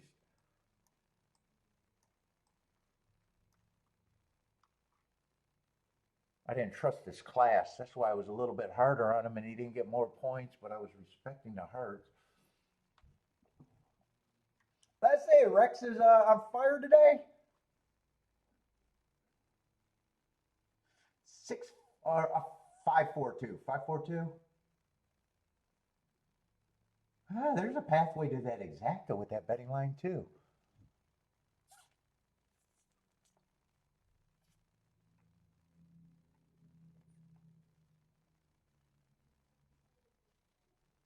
Unless the 5 wasn't 16-1, that's the only thing I don't know. I know after a race he's a big overlay, but I don't.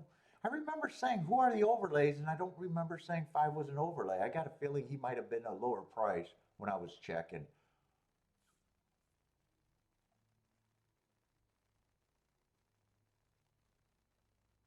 I got a feeling he just became a overlay during the race, but I might be wrong about that. I still like the betting line there.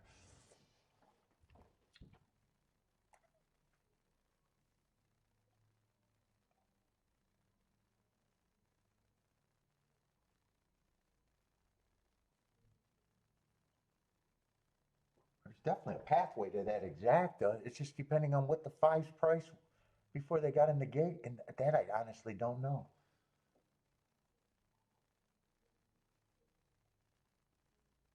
Before I was respecting the 4-4, I could only played with the five at that price and probably the eight in the exacta. Those are the only two that I think I would have played. Although I was thinking doubles were probably the better bet, and that wouldn't have been.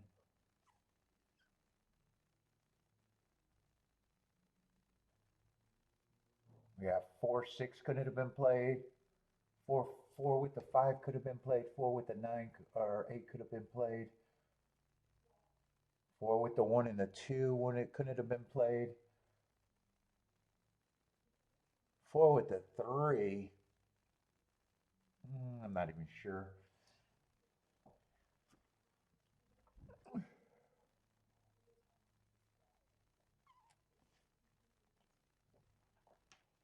Oh, nice exacta. What is that exacta? 54 to 1? 50 to 1. 50 to 1.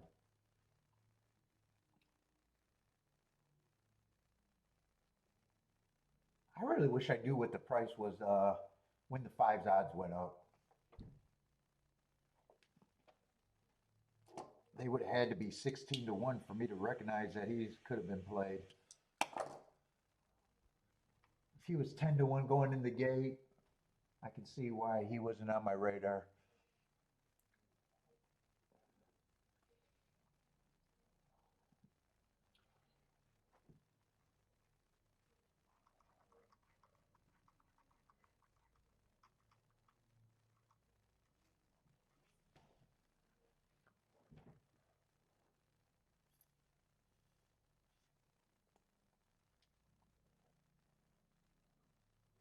What's up, Lloyd?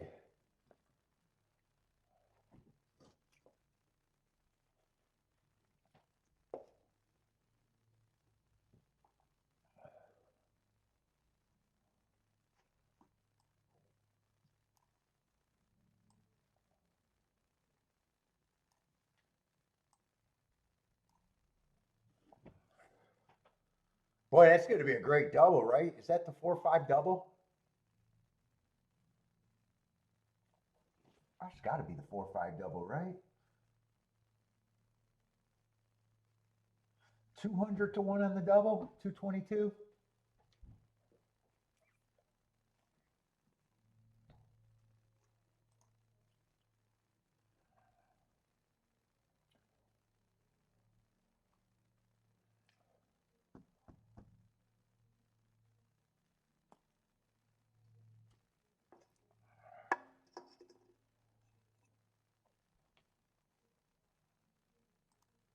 What other tracks are running today? Horseshoe?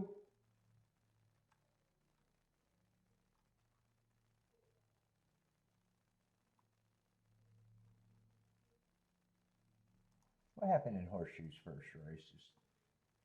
Out of curiosity. $12 exacta? Let's see. I'm back to Keeneland. So far, no bets were made.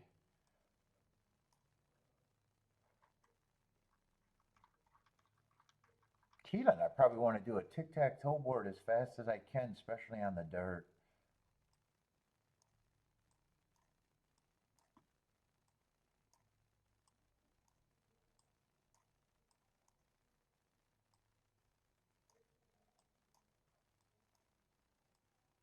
How many results have they had?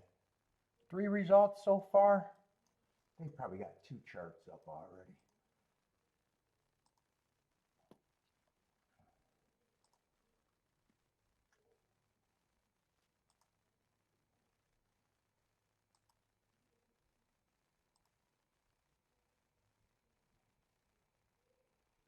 Let's see, 7 went wire to wire on the outside. Big favorite in the first race.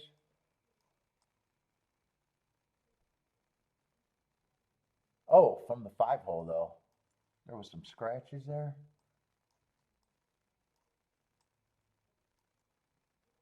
And that was all outside 796. Let's see, but second race, the inside 1.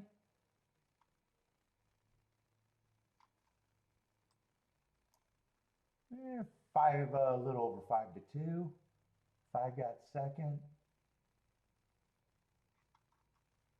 And third race, what was the third race there? Third race just happened.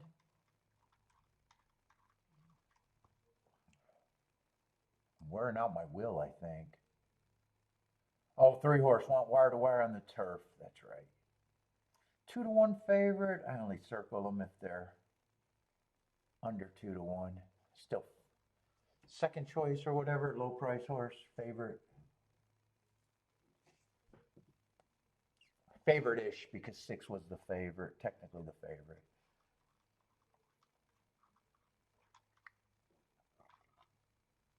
Let's see, we got a 9-horse race at Keeneland.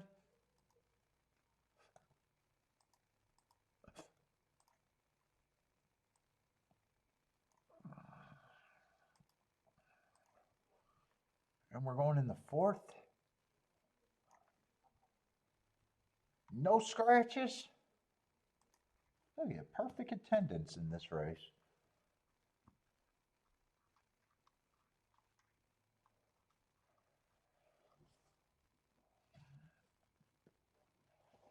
Oh.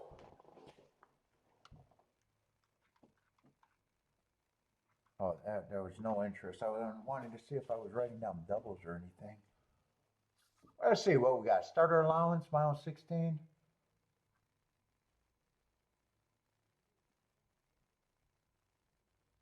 With lukewarm favorites, 7-2.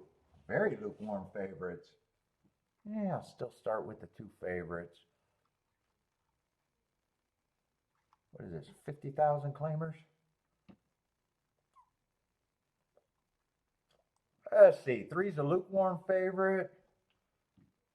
4 races ago, I got him winning on an inside day. Slowest winner of the day. Stalking on an inside stalking day. Two races ago, I got him winning again on a early pressing day where he was the slowest winner again. And last race just being average, just not good enough. I'm not scared of him. Luke, if he's a favorite, I agree, lukewarm.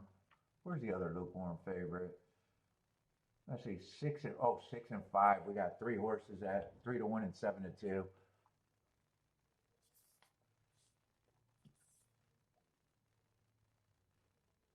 Five's a deep closer.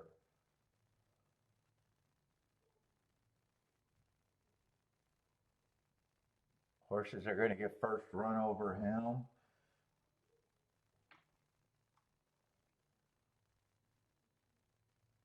Six, I probably think I prefer the 6 over the other 2 favorites.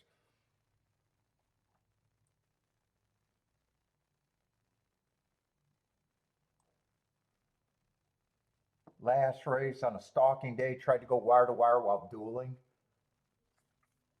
3 races ago at the level, I got him running against the speed favoring track, still trying at the end, running against the perceived bias.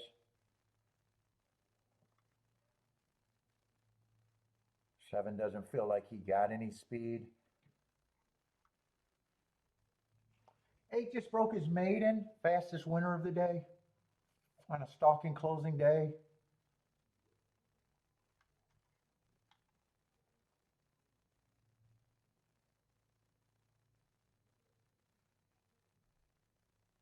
Not a lot of speed in this race. Where's the front runners at? 9 feels like a stalker. 8 feels like a stalker. 6, even though he was dueling for the lead last time, probably not a speed horse. 5, I don't think 5's going to get the pace to run at. 4 might be going to lead.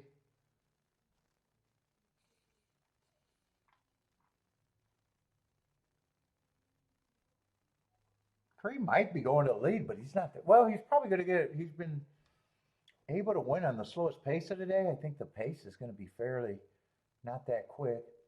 Let's say 2's probably the front runner. Sprinter stretching out, matching strides with the fastest winner last race. He's probably priced right though.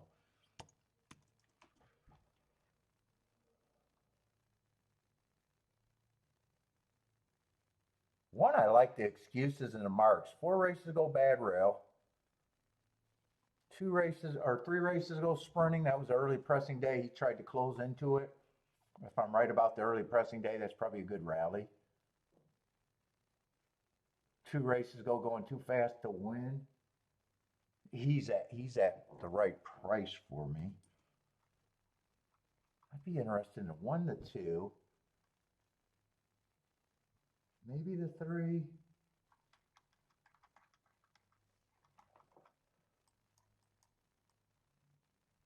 Oh, I still got time to do a betting board. I thought I was really short on time. 8, I probably think is priced right.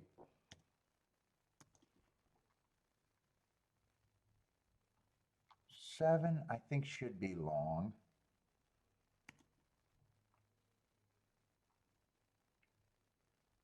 6 is going to get points.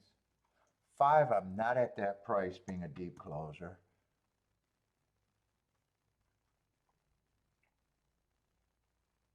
4 might be a little interesting, but kind of reaching.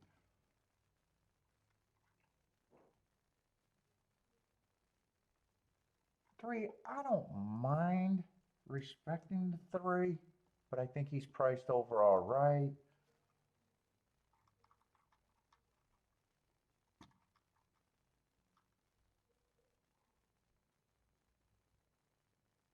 Nine, I'm probably going to think is an overlay. 6, I probably think gets more points than that. I'll be harder on the 7. I don't want to be harder on the 1. I'm not going to get the right amount of points. Let's see. I'm going to change the 3 to 15%, and that should give me the right points.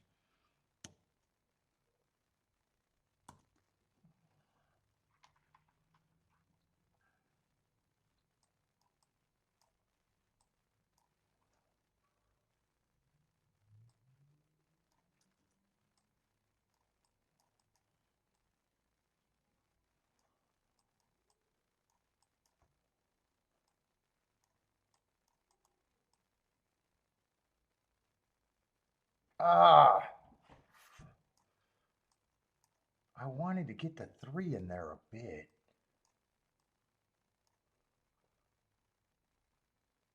Well, 6-3 I don't want. So I want the 3 only with the 1 and the 4.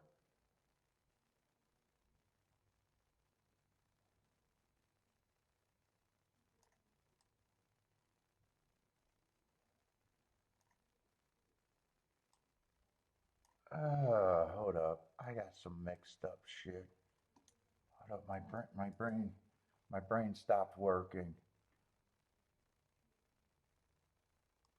I know I want the 129.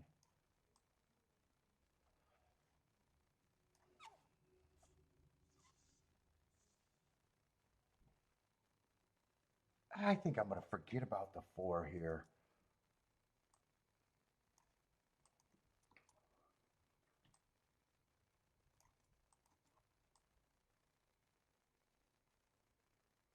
No, it could be 1 and 9 with the 3 and the 4.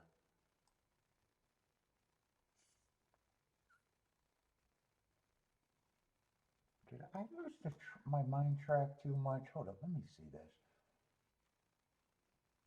this. 6-1 I want.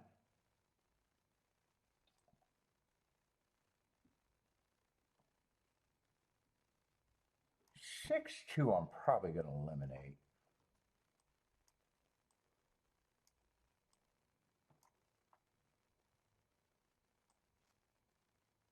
6-4 I want. 6-9 I want. I want the 1-2-9.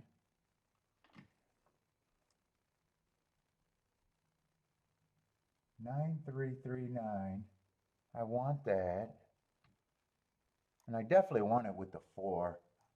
But I'm going to play the 4 for a lot less. So even though that's a smaller ticket, I'm playing the 4 for less. So I'm playing this for what I want. I don't want the...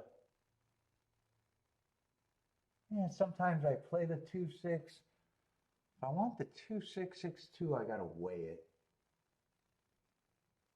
Can I do that or not? I gotta decide on that last ticket. Let me see. I might get shut out if I know the tickets that I want first. I want the key with the 6 first. I'll do the 1 and 9 second. With the 3 and the 4, I might not get that press, so I'm going to have to underplay the 3 right now. Because I want that box before I want that press ticket.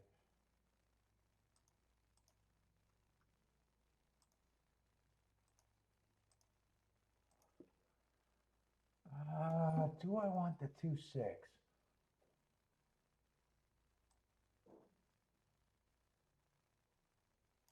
I'm not going to have time, so I'm not going to do the 2-6-6-2.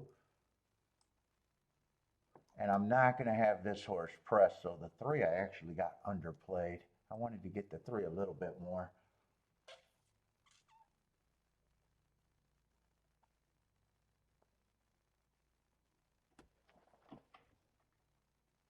So I definitely want everything with the 1.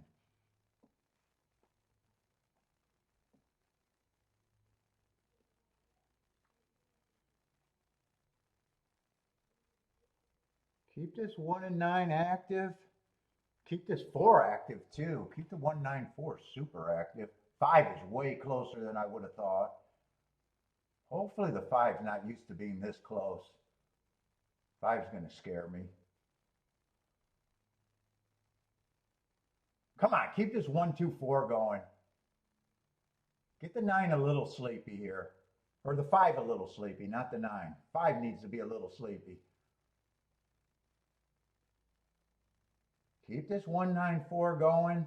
7's going to be a problem. 7 is making an eye-catching move. If he keeps that move up, I need him to flatten out big time. I don't have to worry about the 5, but I got to worry about this 7.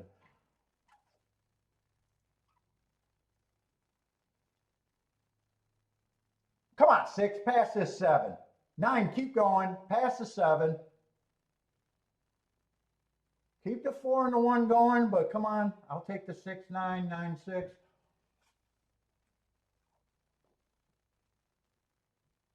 Okay, I would be happy with that. I think 6-9 was paying 40 to 1, as long as that, I think it was 45 to 1. If it stays 40 to 1, I'm going to be really happy. That might have went down. 36 to 1, I'll be pleasantly happy.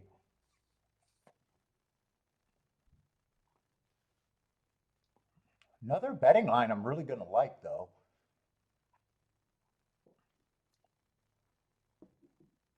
And I'm glad I ran out of time for deciding about the 6-2, because I was leaning on playing the 6-2, and I would have had to play that for more, and I would have weakened everything.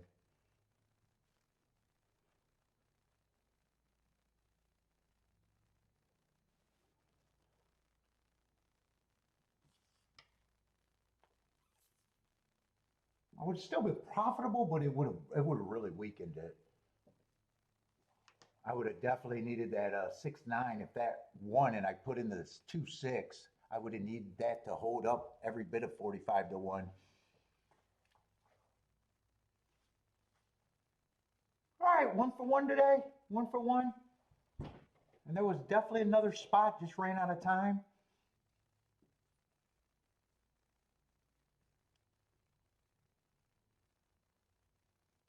4 ran good. 7-7 I was just wrong about. But luckily he flatted out and the 6 was the horse that kept coming.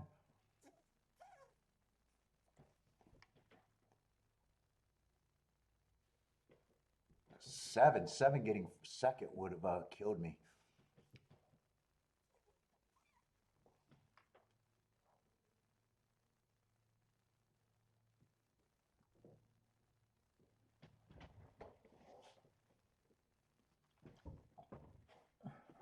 Thanks, Stephen Rex. I'm happy with the way I got the amounts too.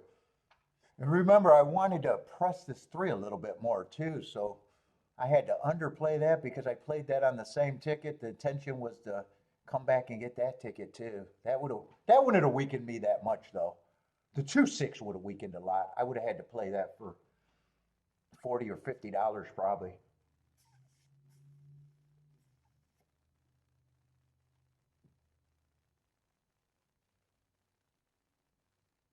It would have still been okay, but it would have weakened it by a lot.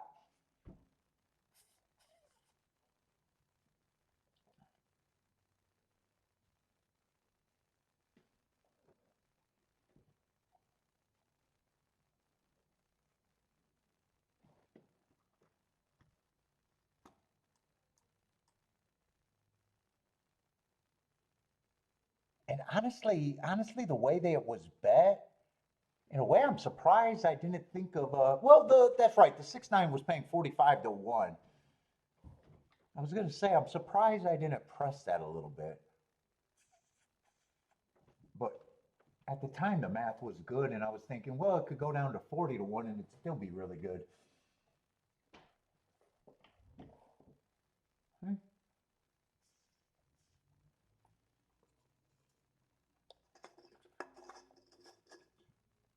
All right, erase that. Oh shit! Did I ash in this? Oh, I put it on the full pop and not the empty pop. There's a big ass ash right there on the lip too. You know what? It's just gonna mix. If it mixes, I'll live.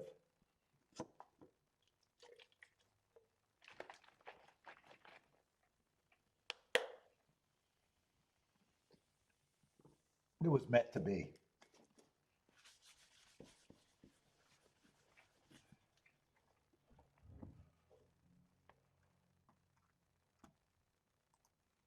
Let's see. Next race at Belmont, but I'm on short time.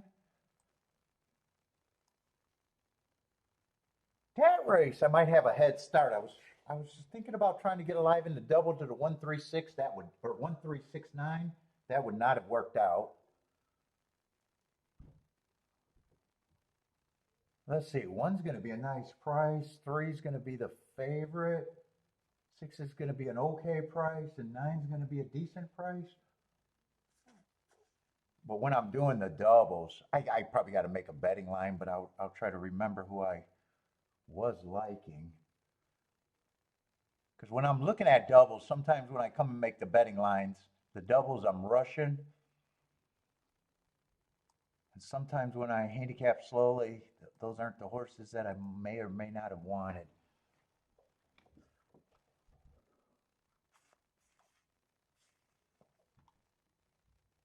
Let's see, 1 I am going to like that heart. 1 I'm definitely going to think is at least an overlay.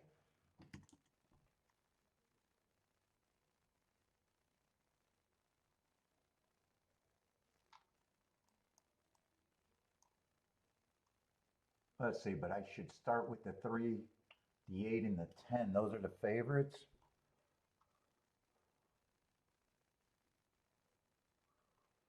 3, I'm definitely going to respect his marks and everything.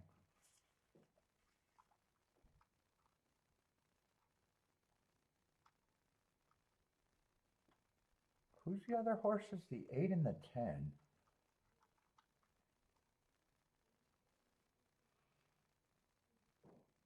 8, I did not see the big class drop. And that's a pretty big class drop too.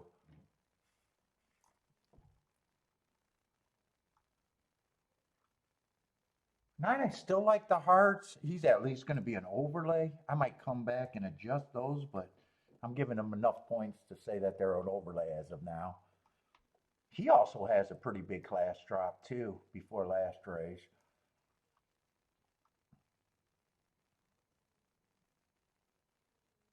10, I was on the cusp when I was looking at the double. I thought 10 was going to get points. 8, I kind of missed when I was looking at the doubles. 7, I can't get to the 7. I don't think I made any errors on him.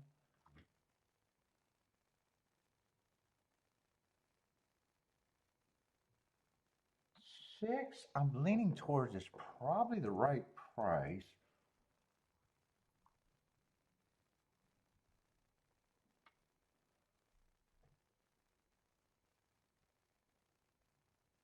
Five, if there's enough speed, and there might be a speed, he might be considered an overlay. I got to come back to him. He gets interesting if the track, if this race backs up.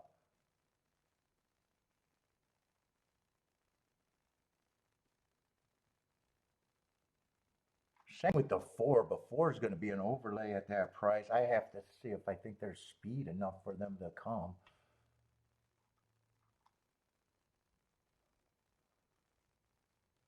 Three's still going to get points. 2, I'm not that worried about.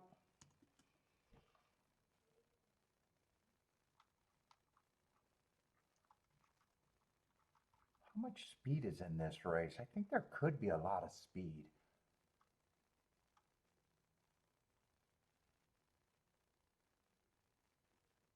Nine and 1, I'm still interested in. 10 is going to get points. 8's going to get points.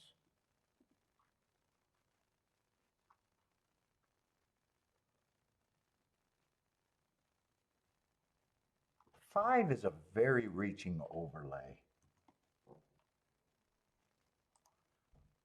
Let's see, I don't have a problem with these horses being the 3 favorites.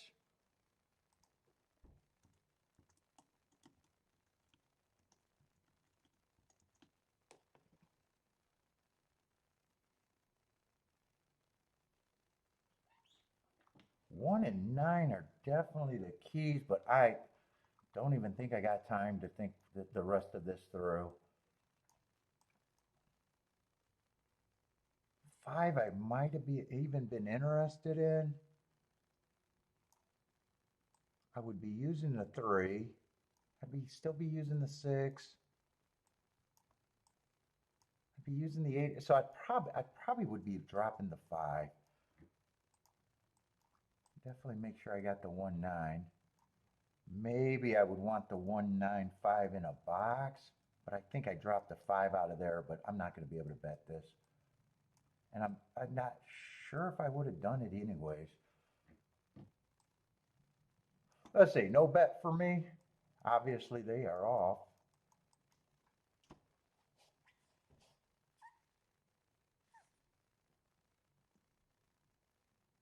Oh, I thought the 1 and 9 were going to have somewhat speed. I don't like where either of them are at.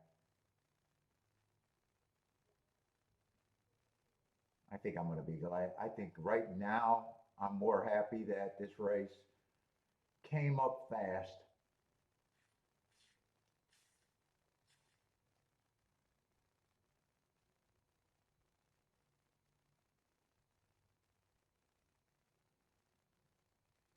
I really don't like where the 1 and the 9 are at. Neither of them look like they're going to come fast. 9's done. 5 has no shot. 1's not gearing up. 4's making a run.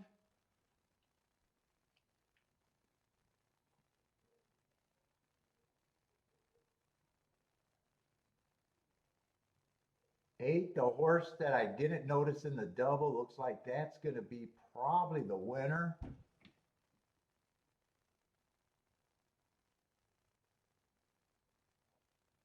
So I'm glad I didn't have time for that double either. I had no shot at the double.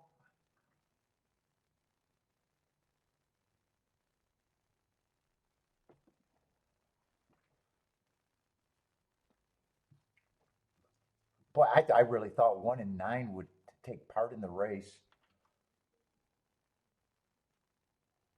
especially the 9.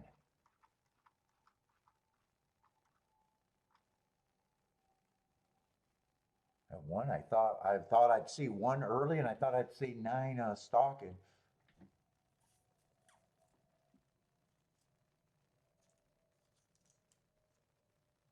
I think if I had more time, I would have took some pain there too. I think I would have been a fairly aggressive poke there too.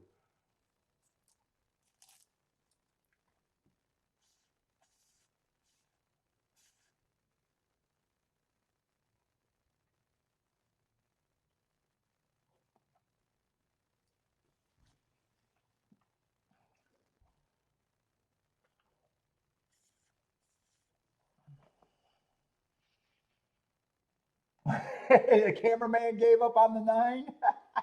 Yeah, 9 was going backwards pretty bad. He might have actually got pulled up.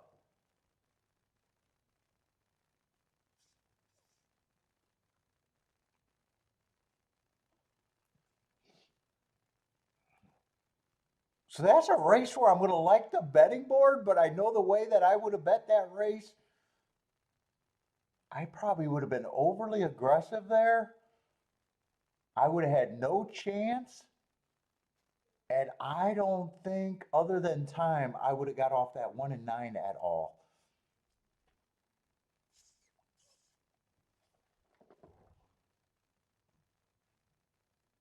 And the betting board was pretty good. I had the 8 as the favorite. I just missed him. Lukewarm. 8 and 10 were the favorites. 5 was 8, 10, and 3 were the favorites. Lukewarm. 6 was priced right. 7, I was off on him, but fourth place doesn't matter to me. And when I was putting those prices down on the 1 and the 8, I even thought I was gonna give them more points if I had to. That was my thought on them.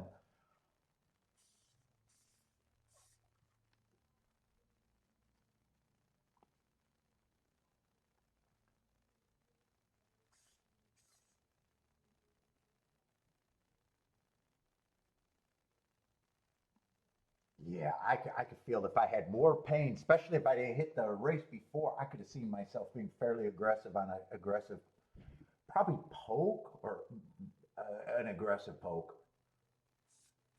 I don't think it would have been a little poke either.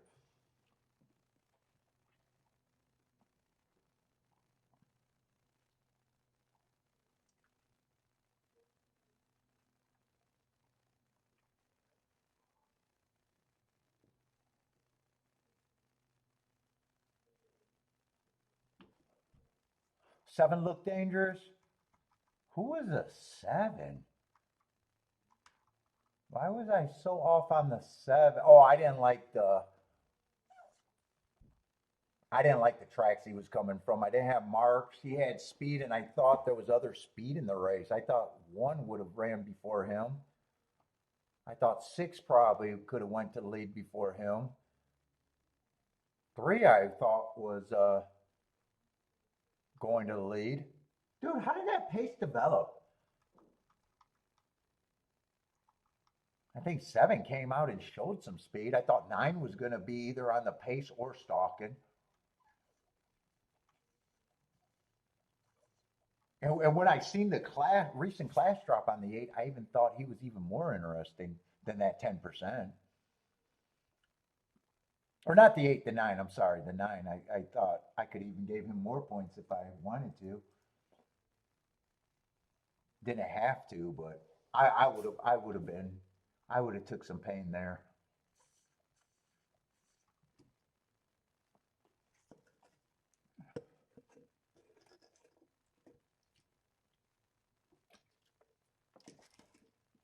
Let's see. I gotta go get a break.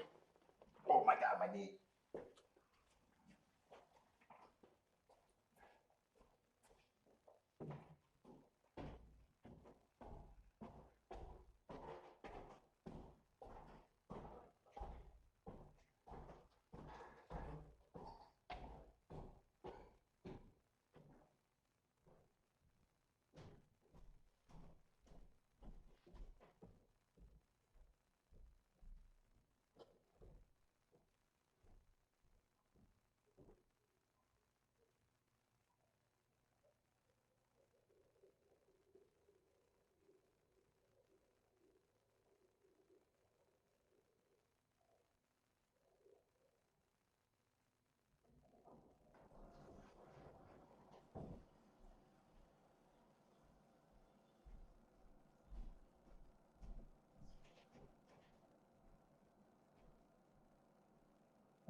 little chilled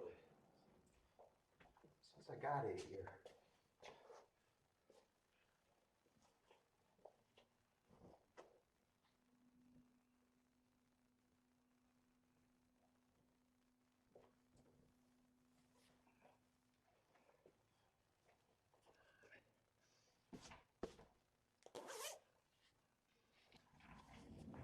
Oh,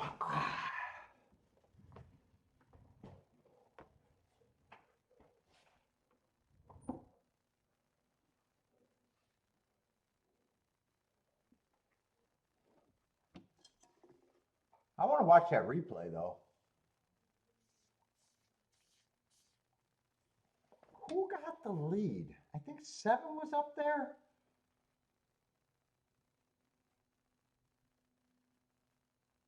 I don't think 3 was up there. Maybe 3 was up there, but I don't think so. I think maybe 7 got the lead. Did 7 get the lead by himself? 8 came off the pace. I think 6 rated. Oh, right on the torch. I really torched my finger. I don't need my fingertips.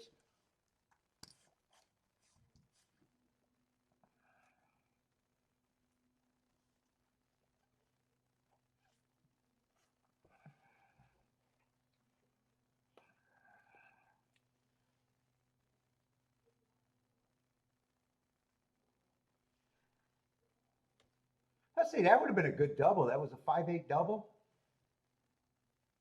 Would have been a good double. What was that exacta? I don't think the exacta. Was the exacta decent or $19? Just under 20 to 1?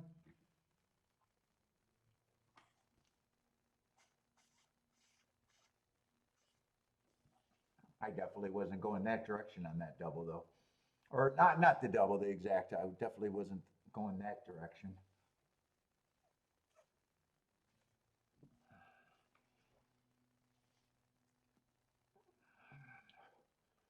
Who got the lead here? I think 7 got the lead, and who was the pressure?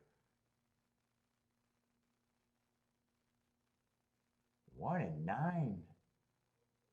Well, 9 broke better than the 1, but he didn't have much. 7 gets the lead through the, 3 was going for the lead. 7 and 3 technically had the lead. 2 and 7 were stalking and more pressure. Well, 2 was more pressure than the 7. 6 was stalking and 8 closed. 8 looks like he's at least 5 lengths back to me. Let's see, that cigar's done. Let's see. That's empty.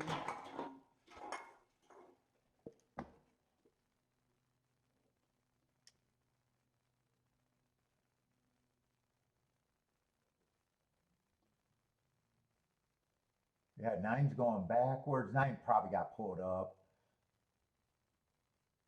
You know, 1 I thought, 1 couldn't get the lead. I thought 1 had a shot to get the lead.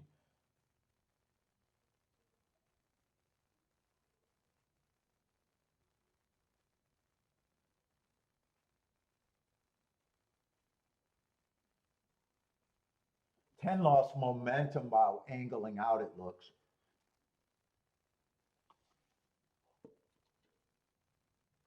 Ten was on the inside and made a hard angle out to the outside and didn't have much run.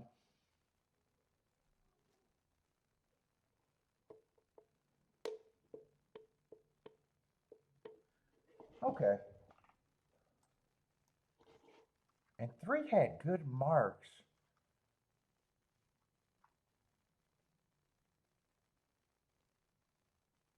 But been quitting.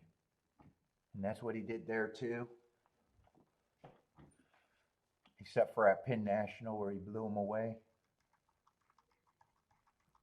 All right, anyway, no harm, no foul for me there.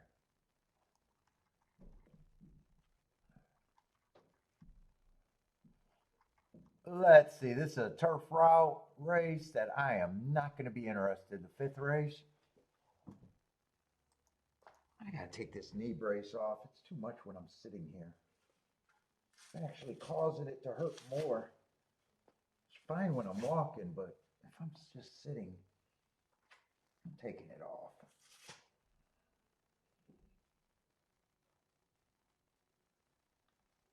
At least I knew to put it on top of the jeans this time instead of under the jeans.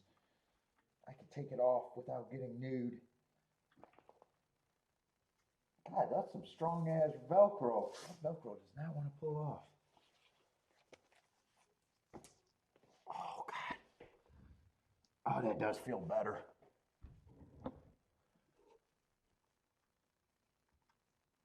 Let's see, I'm anti-speed.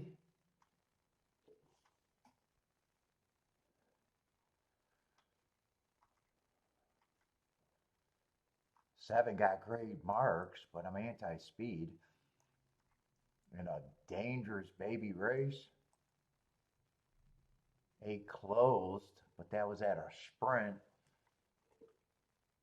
And he's a short price. I would need a way bigger price to get pulled in on the 8. 12 might have a good running style, but I'd have to fade a whole lot of first timers, and so I'm not interested. 13 might be able to close, but I always worry about in a route race. I'm always worried about these sprinters that closed not having the same punch. I think the only horse that I could be interested at a decent price would be the 12. And who's the heart horse? Yeah, the heart horse, that is probably a good price for him.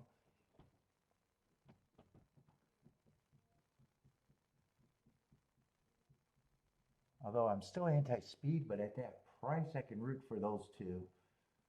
7 and the 12 is what I'm rooting for, but I am not in this race.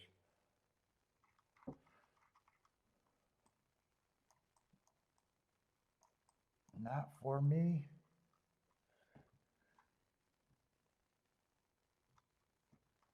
Let's see, these are out.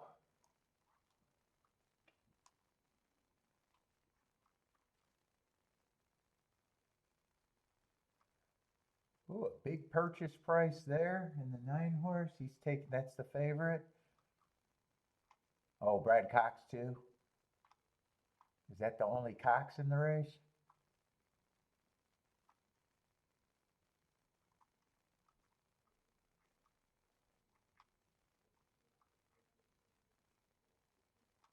That is the only Cox that I see.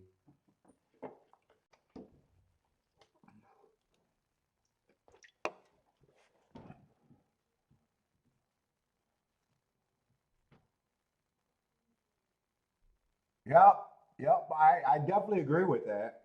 7 could even rate. 12 might not be a closer. Who knows? It's always dangerous to put a lightly raced horse in a classification.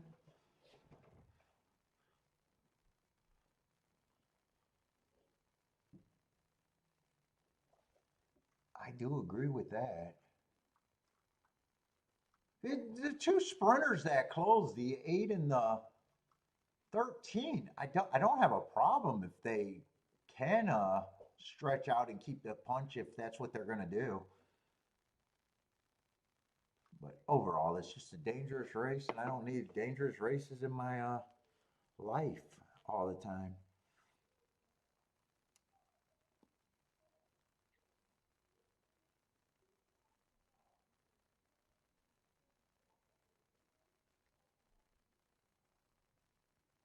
Let's see. I got a notice from L Show. Is he at the Duck today? Uh-oh, I got to see if L's at the Duck.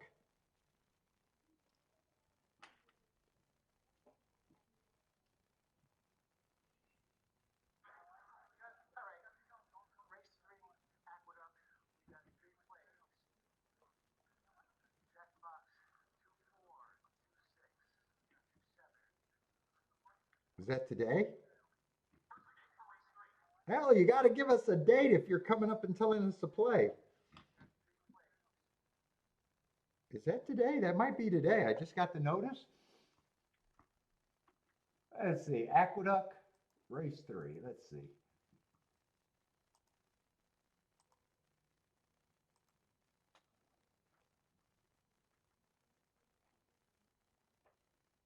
Oh, that's the race for the 5-horse ran.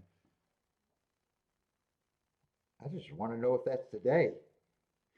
We got to see if L's going to be in the paddock. He might be in the paddock today.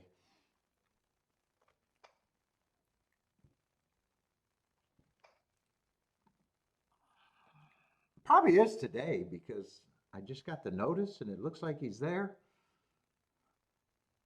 Look at it.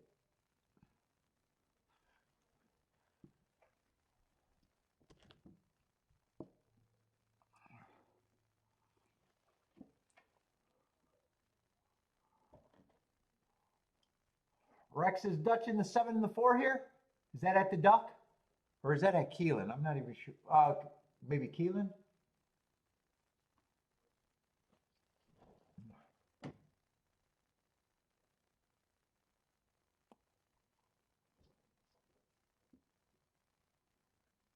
And 8's taking a lot of action. 4-1.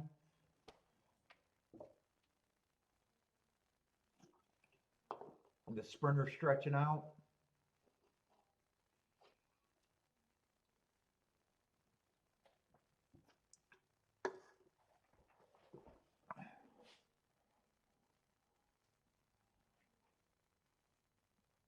Who's the 4 that Rex likes here? 7. I know who the 7 is. Oh, Rex likes the first time starter, if that's at Keeneland, in the 7. I'm rooting for the 7 in the 12.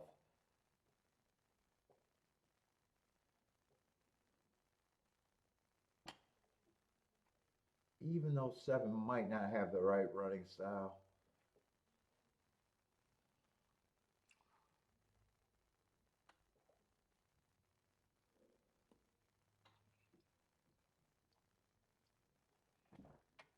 Oh, and shit, I'm not making it. Did I go to Keeneland? I don't even think I made it to Keeneland in the spring this year either. I think we waited to the fall and couldn't get tickets and said, fuck it. I don't think I made it to the spring. Maybe I made it to the spring. I don't remember. I might have.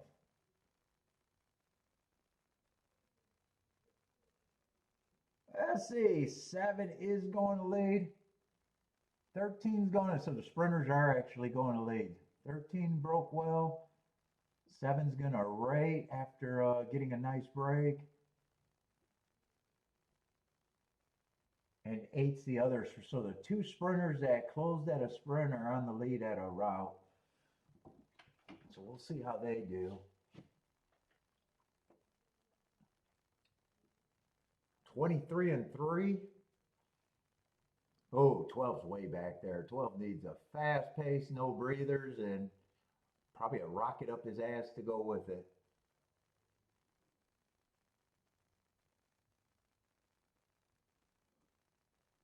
"23 and 3. What's the second call? Is there a breather?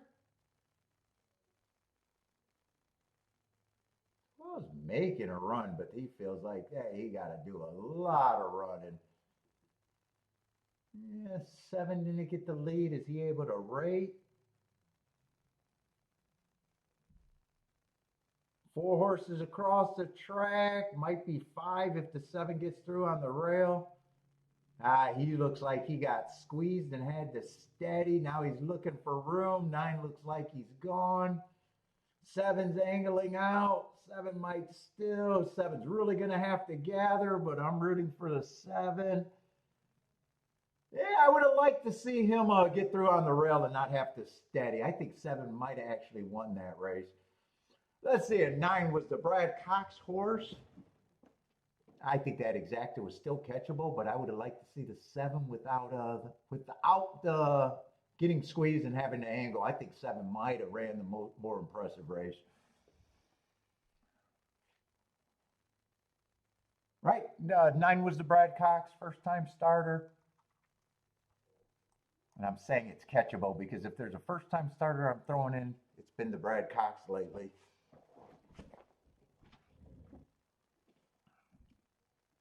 Yeah, he looked like he was coming through, and then it looked like it got tight on the 8. He angled out, re-rally. I think he did enough to think that he could have done a little bit better. 13 ran good. I said that was the other sprinter stretching out. And so did the 8. 8 managed to get fourth, so 12 12 was closing with a rush, but had way too much running to do. I think that was a 12. That was either a 12 or the 4 that was closing fast. Nowhere near good enough, but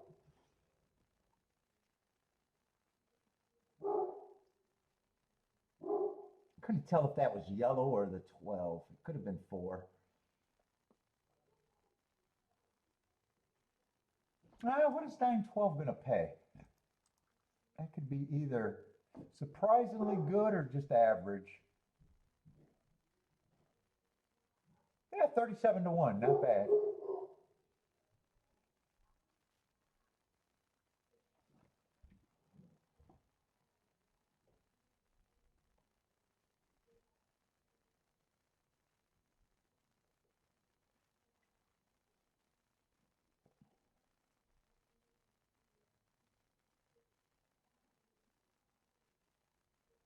What was the pace? Under 48 at the half? 23, I think 23 and 3, 48? Or under 48? I didn't see the half myself.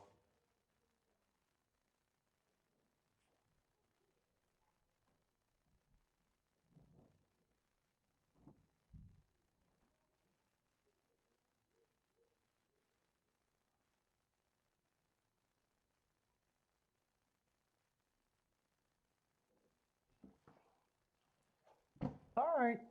That race actually made sense. And I still think 7 had a real chance to win that race without the steady.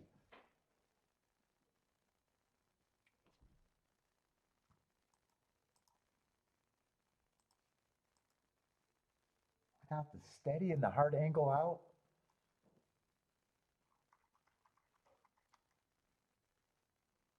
Let's say 5th race is going to be an inner turf, or not an inner, turf sprint is what I meant to say. It is going to be an inner though, but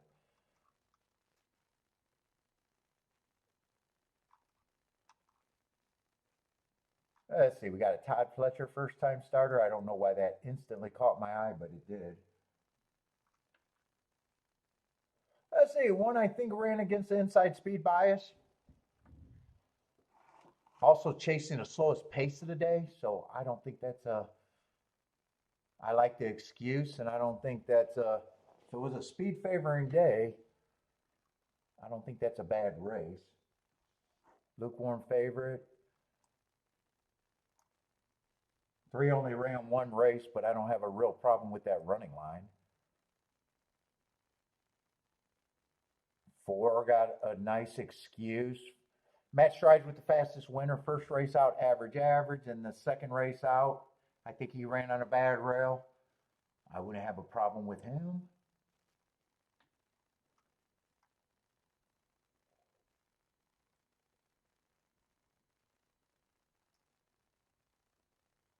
Five, I don't have a problem. I just want to be interested in.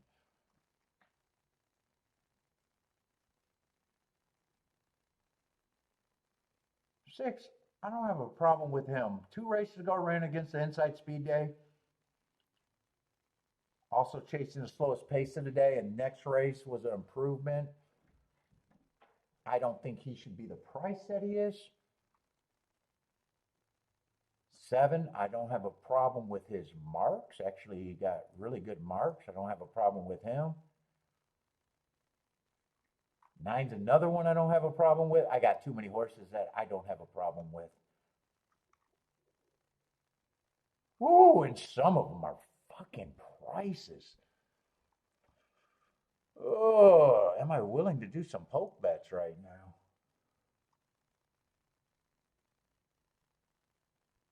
9 to me should not be that price.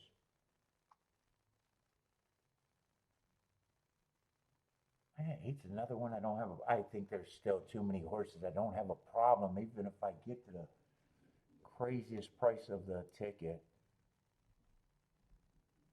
Six, I don't think should be that price. Nine, I'm just going to put 10 to 1, right? It was a nine. I don't have a problem with him. That's probably who I'd have to key off of him in the six. But then who do you use with him? I don't have a problem with the one. I don't have a problem with the three. I don't have a problem with the four. I don't have a huge problem with the five. I don't have a problem with the seven at all. Yeah, I'm gonna have to sit out this race. I don't need to be poking around today and making.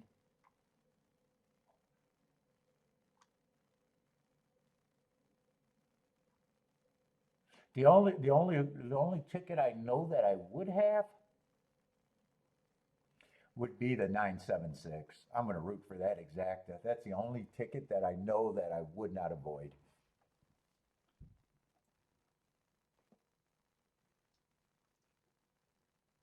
I could use the one, I could use the two, I could use the three. It just gets to be way too much at the end of the day.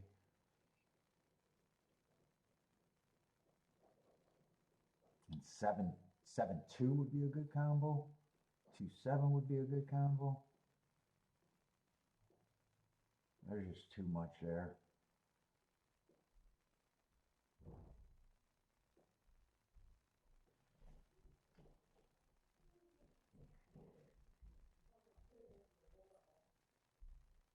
Are you saying I'm adorable again? I feel adorable.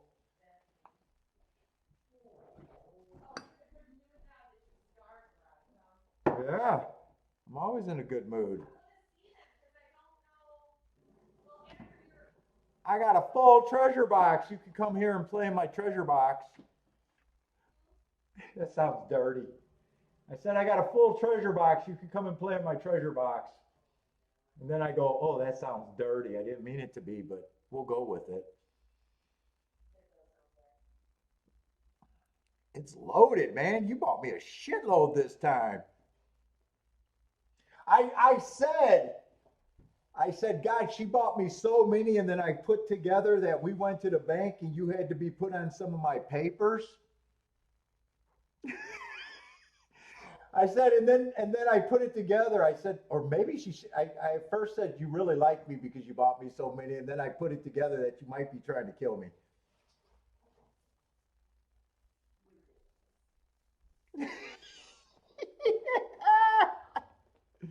I said she made me go to the bank to put her on some shit, even though we're married and she's entitled to it anyways.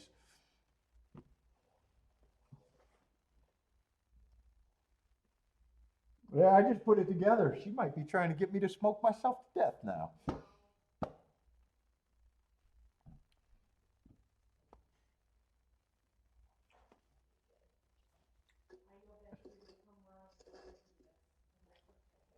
I think I'm going to make another coffee too. Since I want to watch this race. Right after this race, I think I got enough time to go brew a coffee and let Bentley go outside for a couple minutes.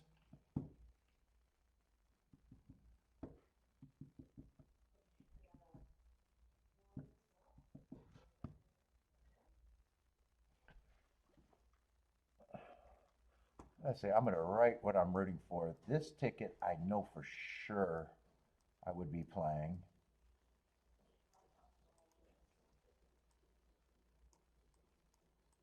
If I played the race. No, it's actually 9 and 6 would be the key to that. But I might have priced out just a 7-2 also.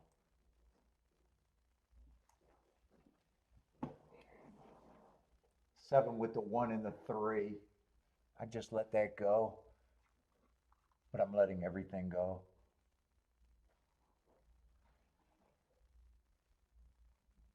Oh, I don't. It might be between the 2 and the 4. I'd have to decide that. I'm not sure if it'd be the 2 or the 4. Two's a first time starter from Todd Fletcher.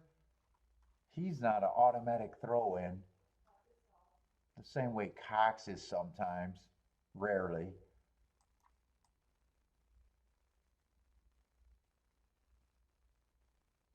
I might have leaned toward the 4, but I'm not betting, so I don't have to answer that to me. I'm going to put a question there because that looks like it's a 2-4. I'm going to put a question and an arrow there. Unless maybe I thought I could have done them both, but I don't have to decide. Let's see. 6 gets the lead. 9 is running. Yeah, that's the 2 keys.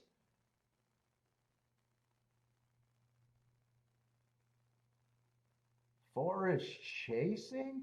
I would have had to make the right decision with the 4. 8 also looks interested.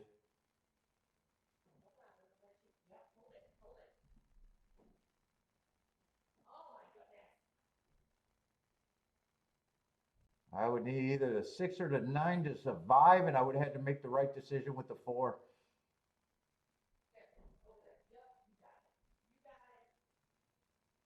It all depends on if the 9 is there. I'll never know. If the 7's there, I'm just going to say I'm glad I sat out. Man, I could be doing a lot at the duck the last 2 days.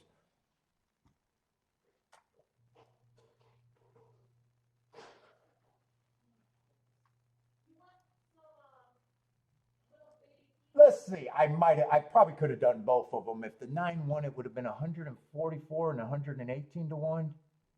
If the 9 gets second, it's 123 to 1 and 68 to 1. I probably could have used both and didn't even have to decide. I doubt it if I'm interested that I throw away the 4 horse at 123 to 1. I don't think I throw him away. So worse, I play them both or I make the right decision. But either way, I didn't play, so it doesn't matter. I want to go brew a coffee. I'm going to be a couple more minutes. I'm going to brew a coffee and let me get out.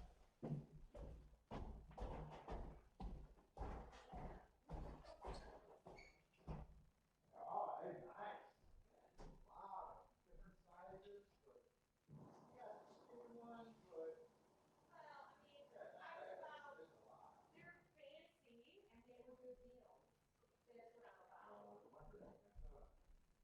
a lot of them I didn't recognize. So the first one I had was heavy, but chocolate.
Well, the pizza's not going to last me for 2 dinners. I've been eating one breakfast for breakfast.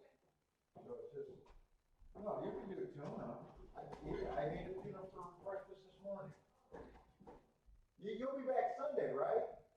Yeah, so, yeah, I'm fine. Salami, tuna, or pizza. Or breakfast.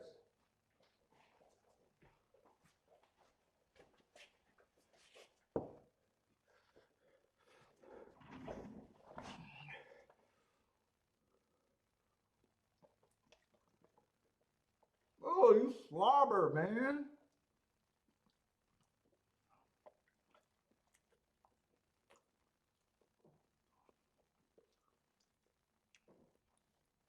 I think this is strong arm robbery right here. You gonna blink? Can you blink for me? Huh? You're not even gonna blink? You're just 100% focused. You always get the last bite.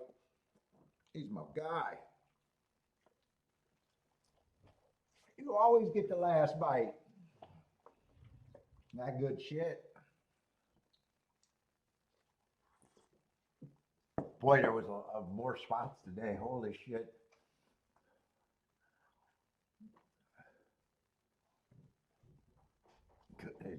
Better spots than what I hit, actually.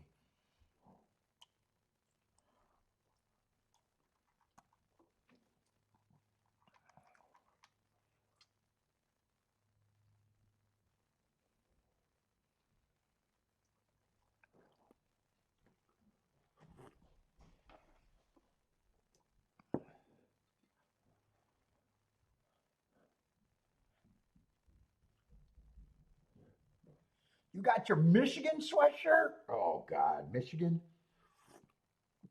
Is that U of M Michigan shirt?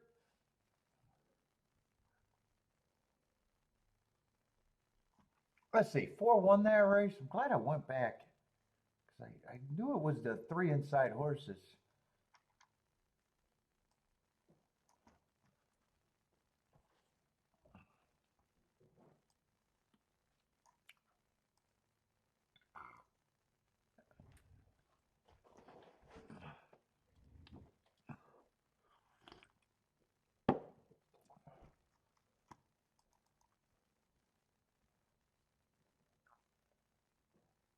He is adorable.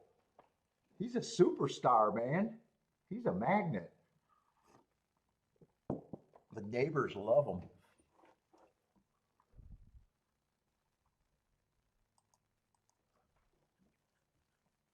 The only problem, we got no sidewalks in our subdivision, so we got to walk in the street.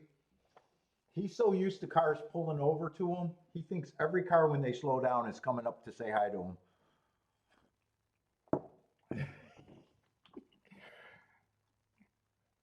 He's like, you're supposed to stop and say hi.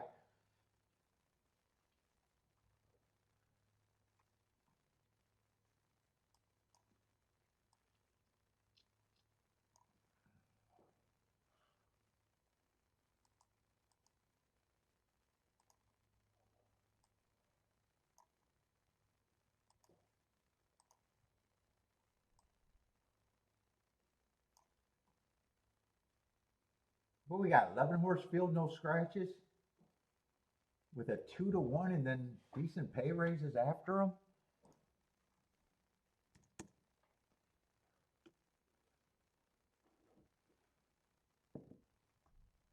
And a mile on the dirt, mile and 16 on the dirt.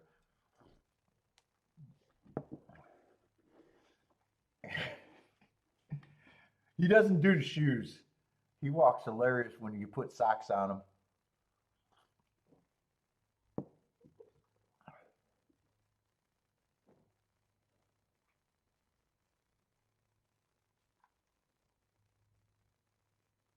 Let's see, 3's the favorite here. What is this? Maiden claiming 50, so he's dropping. He's a speeder stalker.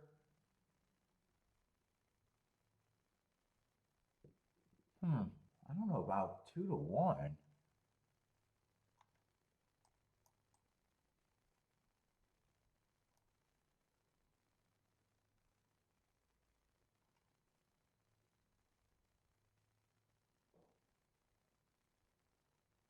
Yeah, one should be long.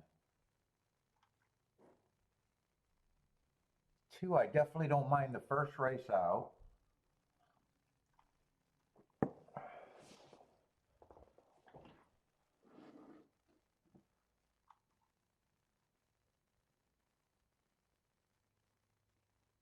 4 and 5.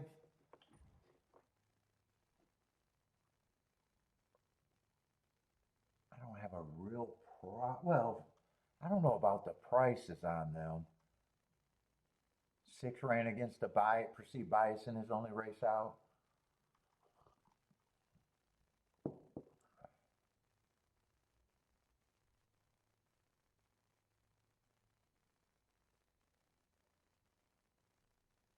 Seven got some good marks and could be interesting. But I think a lot of these lightly raced horses pose a big problem. Not too many of them I got too big of problems with.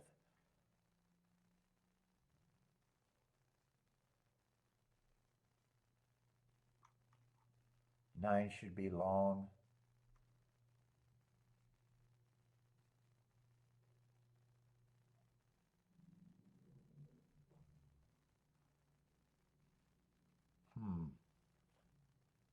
Do I even want to mess with this race?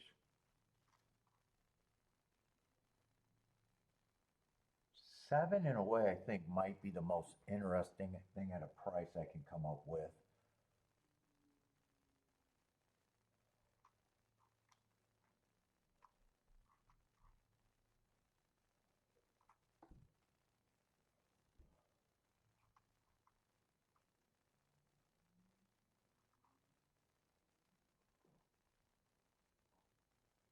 Three, I don't have a problem with them being, someone has to be a favorite.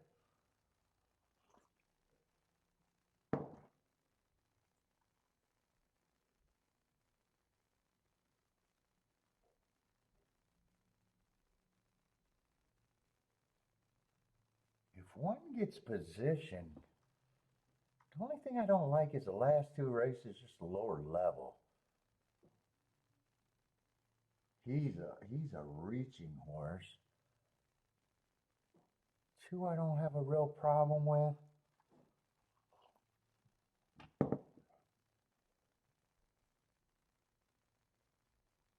Yeah, you got these two. These two horses are bugging me. The Chad Brown and the Brad Cox. They wouldn't shock me. They were at running lines that I don't have a problem if they improve.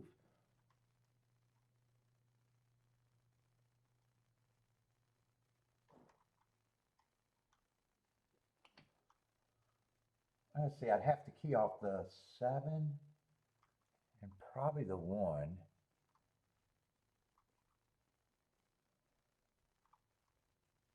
What would I be interested in here? My main group is the 1, 2, 3, 7.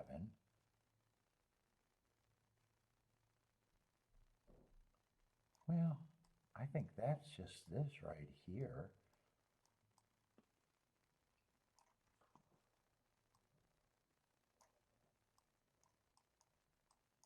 If I wanted to pay for those two trainers, it'd just be the 1 and the 3 still. Or no, the one in the, with the 1 and the 7.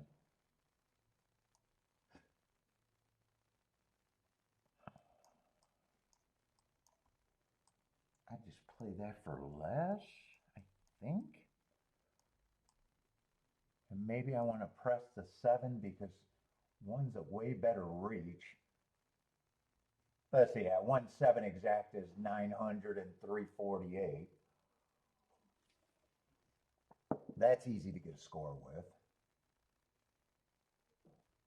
Yeah, 2-3-3-2. I'm not interested. I'd be willing to lose on that.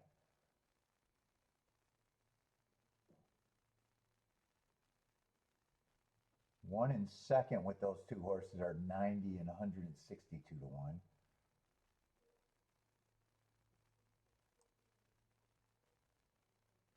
Well, I thought I would have to press. I would press the 3-7. That's 34 to 1. 2 7 still 99 to 1. So really, I just pressed the 7 3.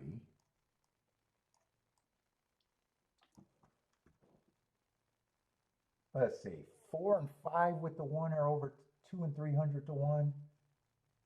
4 and 5 with the 7 works.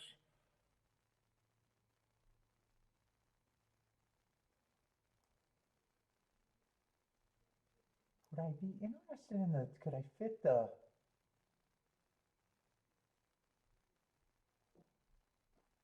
2 4 5 exacta in here? Could I fit that in here? I probably could with these payouts.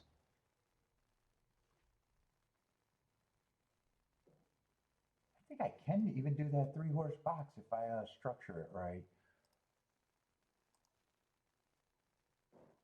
But am I going to get it in?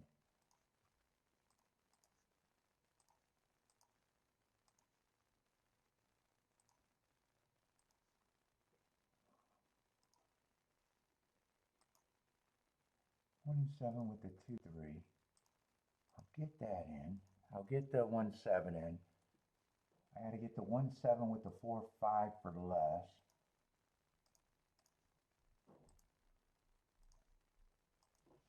I want to get that press ticket, the 3 7. And I think I could fit in that box ticket. The 2, the 4 5 in a box.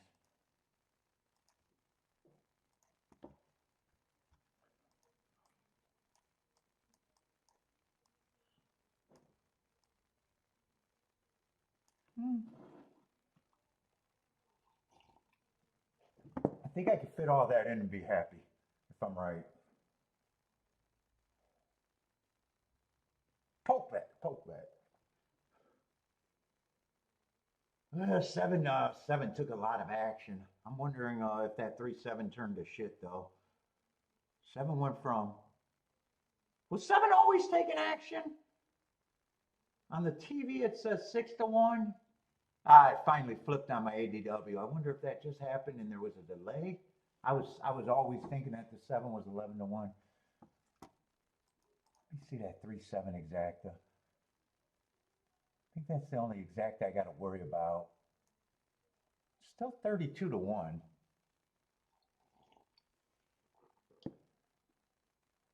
Let's see. We got a late scratch, so I'm going to lose the 2 4 5 exacta box. I'll still have the 4 5.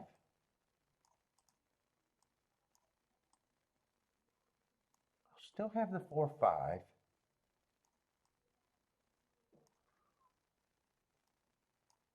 Lose a 2 there. I don't think I got to cancel or change anything. I doubt it if 3 on top. Yeah, 3 with the 4 5's nothing. My 3 7 did go down. Do I still want that? That's 19 to 1. And 27 to 1, but I got that pressed.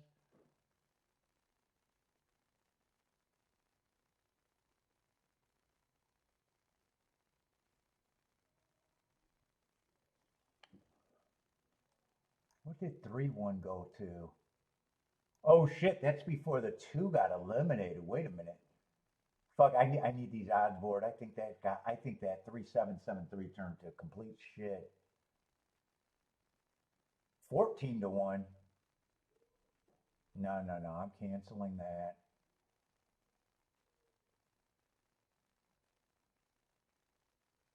Hold up. I'm canceling the press ticket.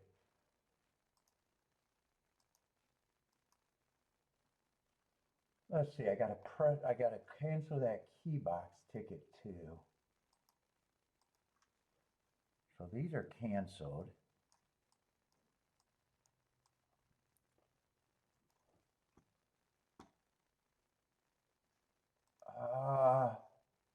Hold up, did I want 7 on top of the 3? 7 on top of the 3. I might come back and get that if I got time.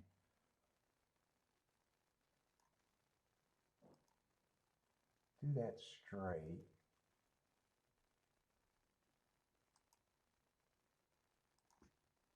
Straight. 7-3 straight. Oh shit, and I want the box though. That's right, I still want the box 1-3.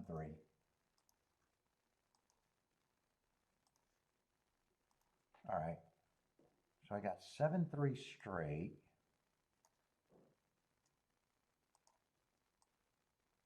And I still got the 1-3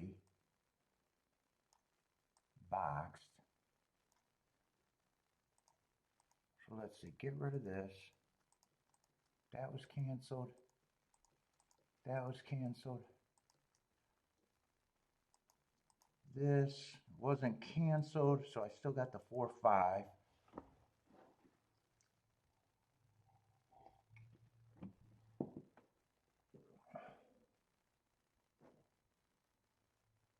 So if it comes in 7-3, I need that to be 20-1.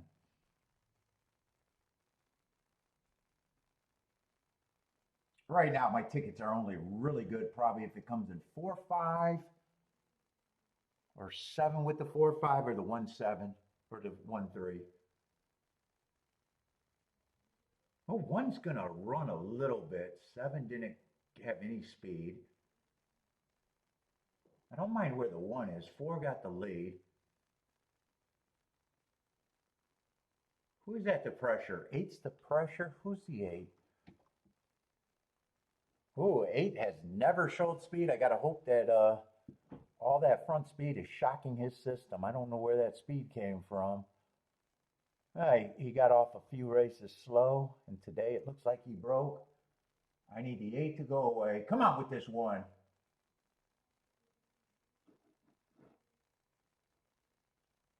Come on with this 1. Come on with this 1. Keep this 1 going for me.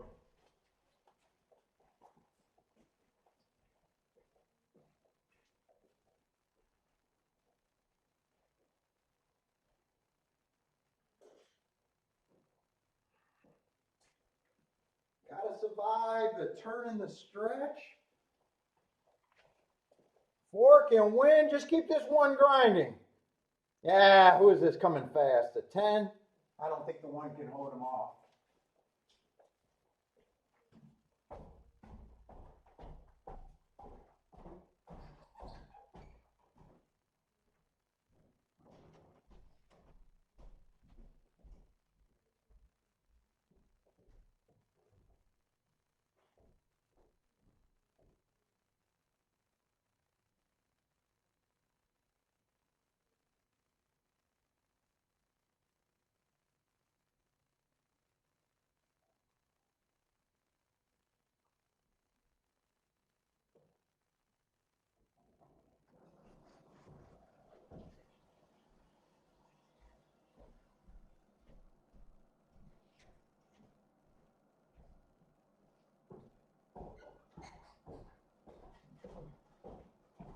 Oh, and I'm pretty sure the 1's gonna get caught, and I think the horse was the 10 that's gonna catch him. Yeah, I definitely don't mind that race at all. What was that 4-1 paying? What's up, K-Phil?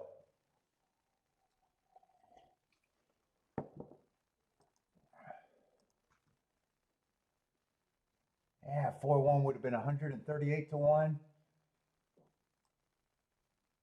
And 4-10, 62-1.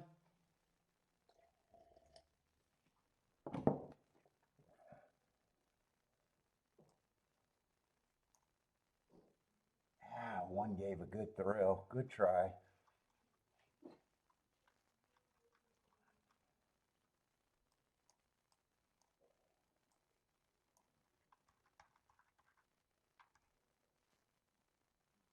And 10's a route horse and close to get me. Lightly raced. Oh, that was a route race. I was thinking after I was thinking it was a sprint, but that was a route race.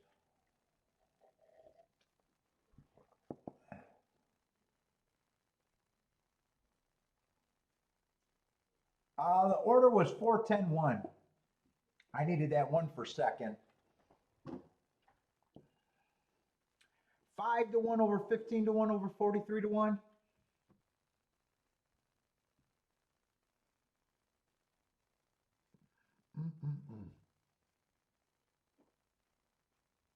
All right, 1 for 2 today. That was a good look though.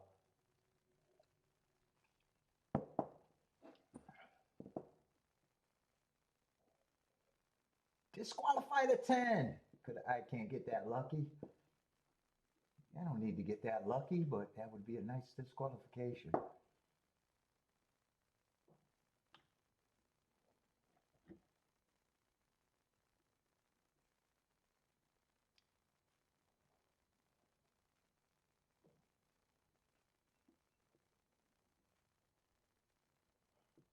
Oh, out of leg 1? Yeah, they kind of, well, the value on the 7 luckily got off a lot of tickets with him, and the scratch changed a lot of things.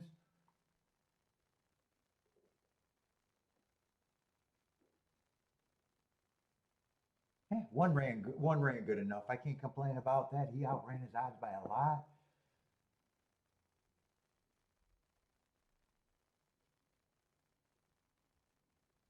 That would have been good tickets.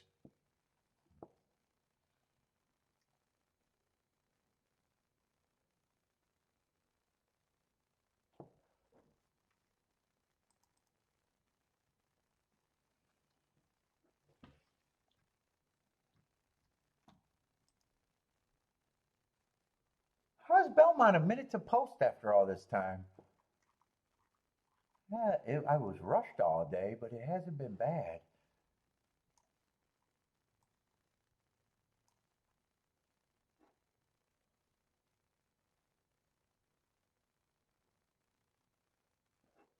Yeah, well, yeah, 1 was definitely. Well, 1 and 7 were my reasons, but 7 lost a lot of value.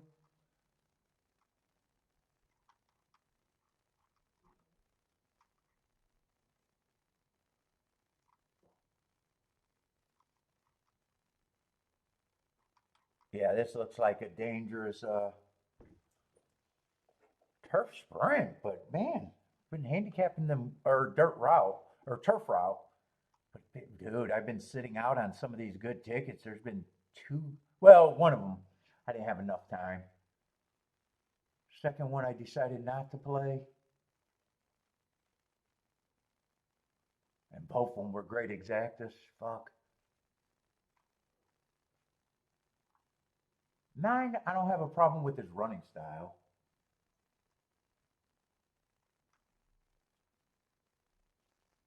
10's probably a horse that I don't think should be 25-1.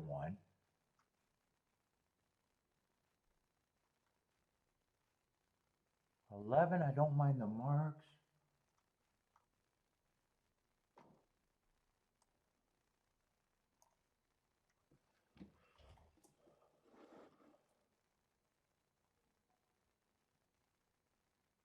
Let's see, 8 is out.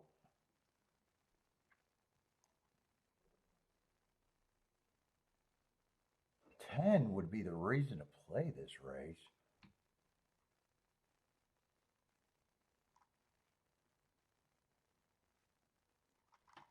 Ten and 1 would be the reason to play this race. I'm going to have to underplay this.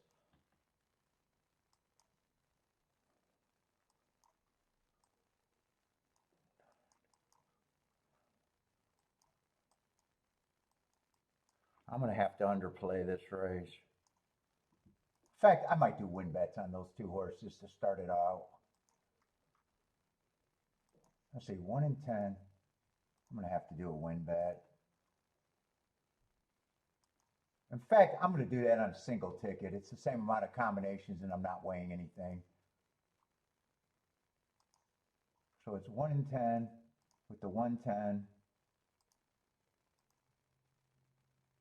9 and 11. Fuck, I'm even going to throw in the 7 just because he's a favorite. And I'm underplaying.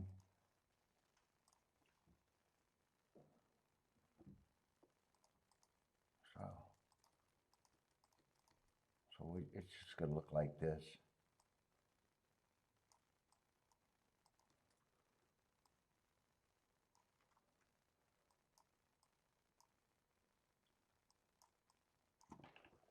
But I had to underplay this.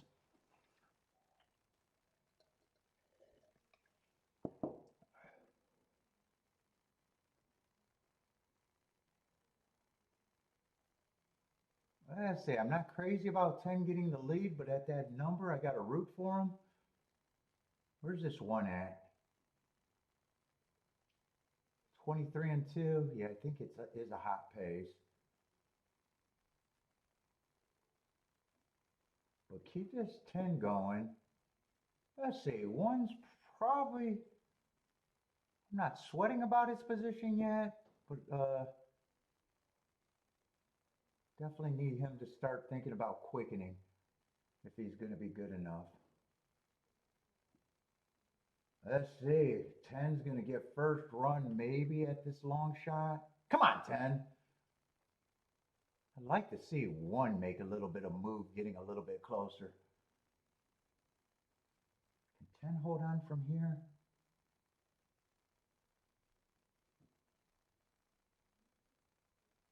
Yeah, he's gonna maybe get the lead here, but is he gonna lose the war? Yeah, it looks like he can't be there. Let's see, that's the 13. 1's not running.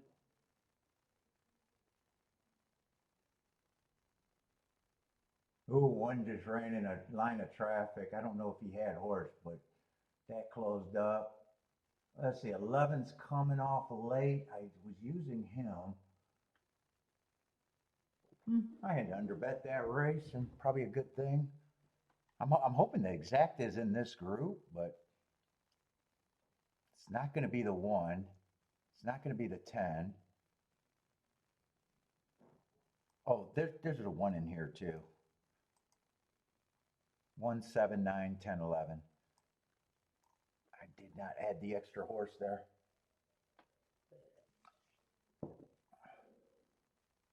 Yeah, 10 to 1, nice winner.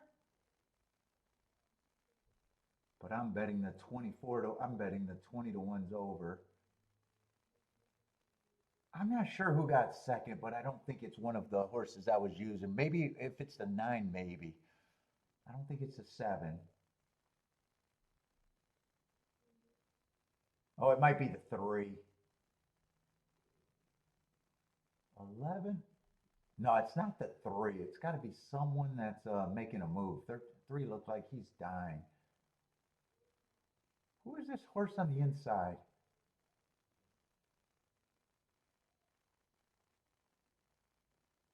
Eleven's definitely going to win. 12's definitely going to get third.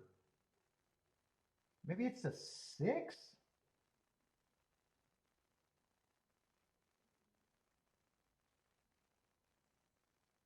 Maybe it's a 6?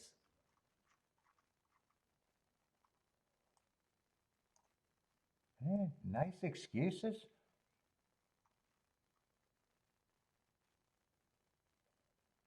Boy, 10 I thought was going to rate, but it's hard to say a horse should rate after 2 races. He decided to try to go for the lead. And 11 had nice marks and nice excuses, but 1 I got running on a bad rail. Probably thought he was a closer if he ran. And 6, I think it's just a horse that would not have caught my eye if the 6 got second. And I think 12's a horse that either didn't catch my eye. Oh, he might have had the right running style trying to turf, though. Didn't catch my eye when I was rushing. Going to be a great exacta and try, though. 10 to 1 over 18 to 1.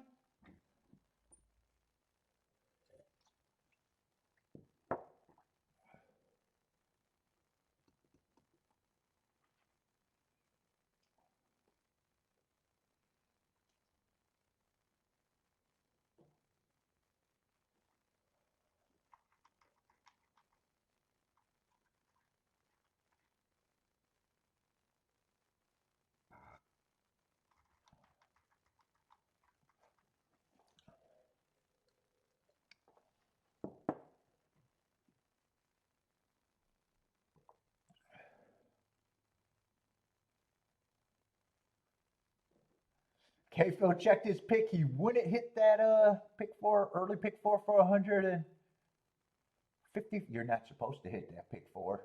Pick five, 150. Is that what it paid? I thought everything was running prices today. Although I wasn't active. Is that what that early pick five paid? Oh yeah, first race was super chalky.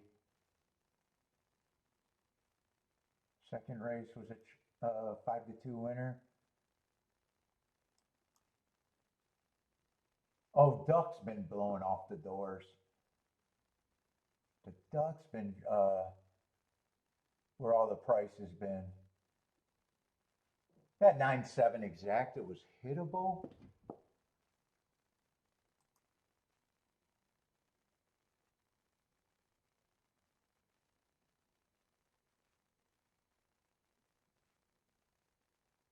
What was that 410 race? Oh, that's the race where the one just beat me. Or where the one I needed for second. So Duck's been blowing off the doors. This is a nice ticket.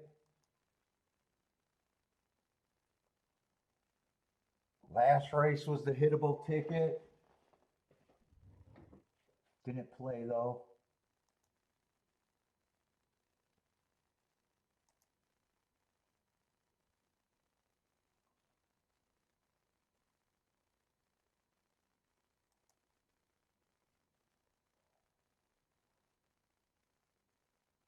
That 106-1 exacta was hittable. What race did I hit? I don't even remember what race I hit.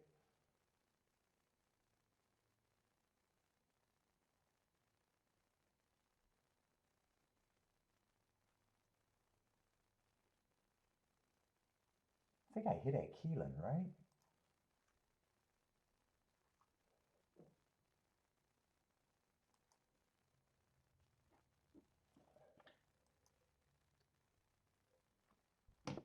Yeah, it was Keeneland, the one I hit.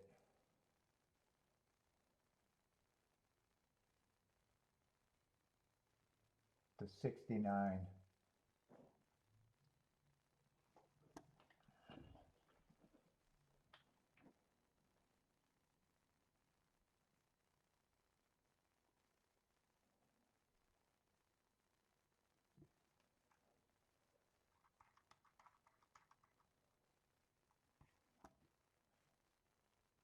Seventh race? You're already done with the seventh race? Where is that at? Keeneland? What race are we going to though? Keeneland. That should be this race coming up.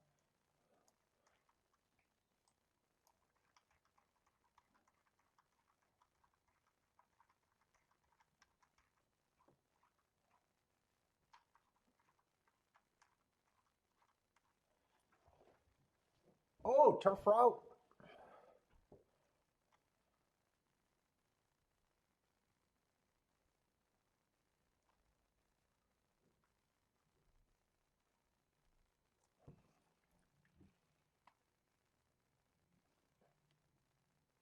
Let's see, I'm going to let Marco Lou corrupt me by looking at his picks first. The 6 is the A and the 1 and 2 are the B's. But would key everything in the 2?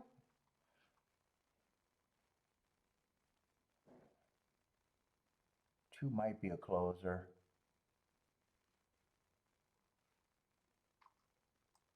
Coming from Press Style. Ran a couple races at Toga. Oh, two's a big price. Let's see, one's another heart horse that won, or not won, that earned a heart while coming off the pace. And that's been on fire. That move's been on fire. That's the favorite, huh?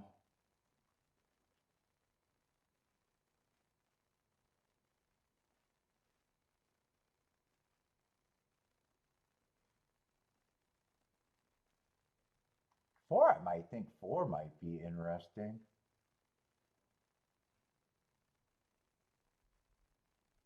3, I'm not sure what I'm going to think of the 3.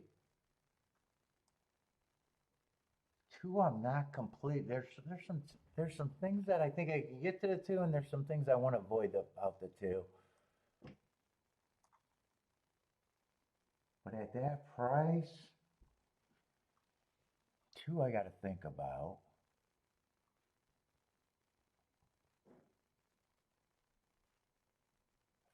4 doesn't really have any good marks, but those 2 races that are 1 race sample, I kind of like that close on the turf 3 back at Ellis. And I even like that stalking win. I'm probably going to think he's an overlay too. 6 is going to get points. That's another horse that earned hearts while closing, and that's just been big.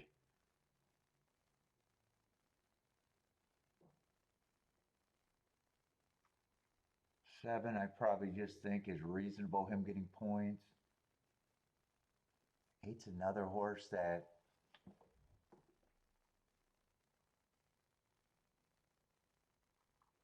I don't trust where he's coming from, but there's a little bit of thought that he might have the right running style.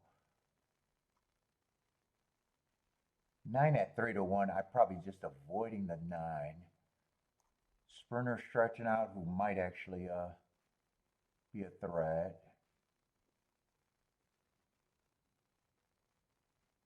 And I missed that grade 3 race, so I'd have to decide if I would be willing to use him.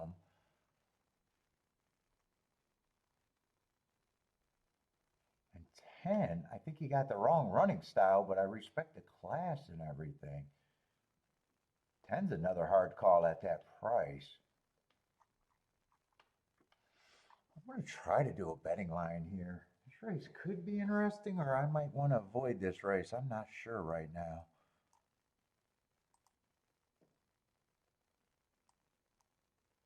There's some French contenders that like the 2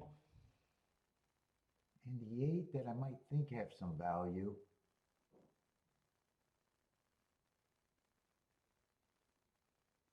The 1 and the 6 are probably who I'd use in a double if I was going double. The 2 hard horses that were closing, those 2 horses are probably who I think should be the favorite.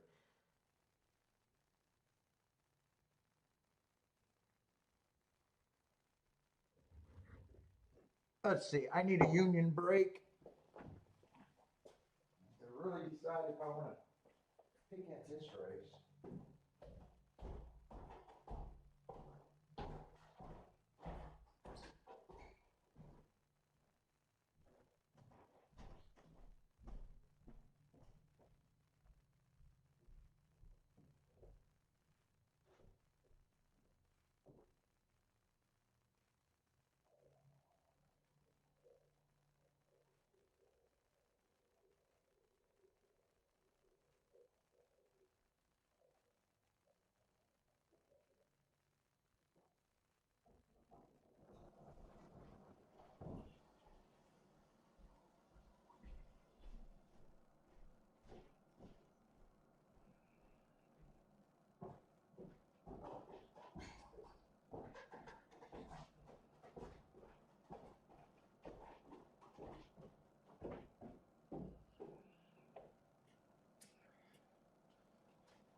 This race could either be really tough or a big nothing. And 10 I would probably still give overlay points to. 9's a tough call for me. 8, I'm probably going to have to agree that he's priced right. Even if he has the right running style, I think he has to improve too much.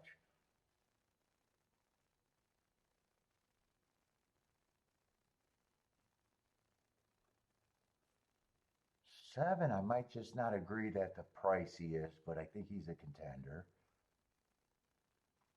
6, I think 6 and 1 are the two horses that I already think should be the favorites.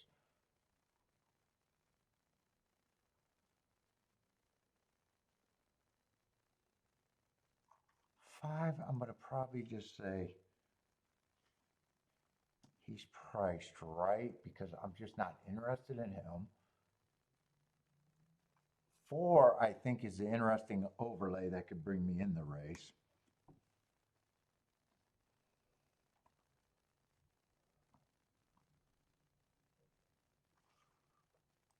3, I'm going to give a chance, but route to sprint.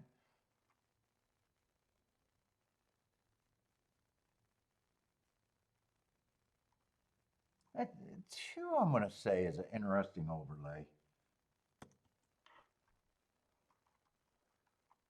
6 is going to get points.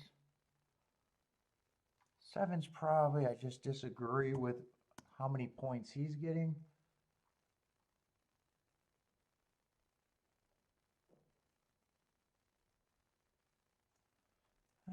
Nine's a hard one because I think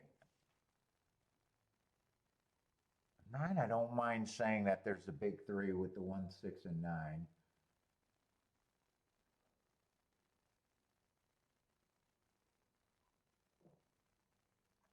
Let's see, some of these horses I'm just going to have to be harder on. Be harder on him. I can take a few points away from him. He's still going to be an overlay. Oh no, that's giving him points. He's still going to be an overlay.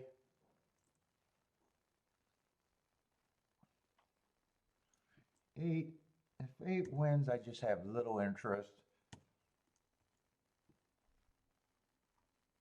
I probably think the 6 and a 9 gets more points. Yeah, maybe I just say 15%. I don't mind if he's even considering a big 3 for me.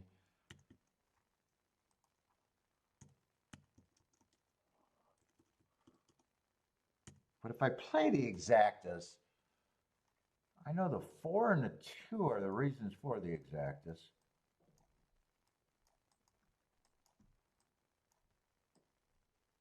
I definitely would be paying for the 1, 6, and 9.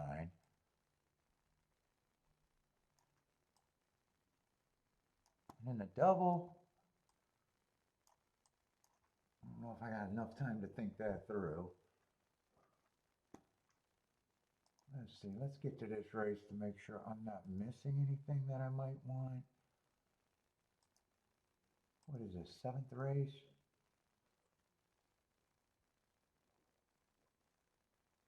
Let's see.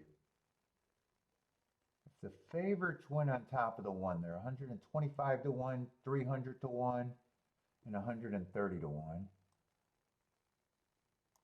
And with the 2, they're just as big, if not bigger, so I don't mind those exactas.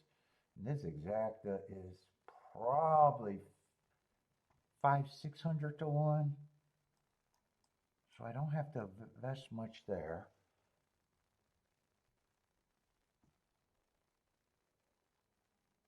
Am I interested in the 1661?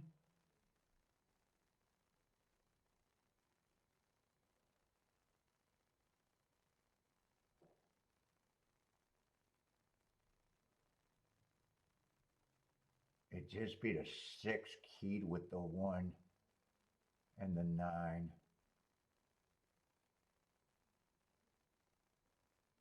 Unless I want to throw away the 9 and play 6 with the 7.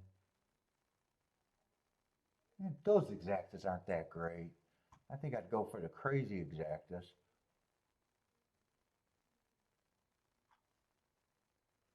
Let's see, I don't have to play this for much. I think I can even pay for the 7 here. 7 with the 4, 140 to 1.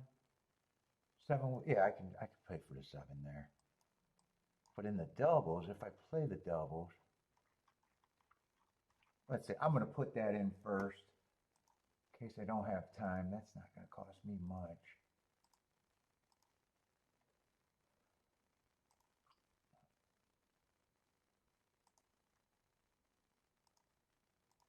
For a score, that's not going to cost. That's a free look at a score almost.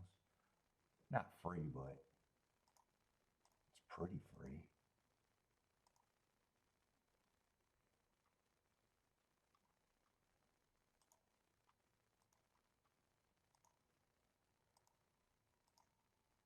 All right. If I play the doubles, I'd be pricing the 1 and the 6.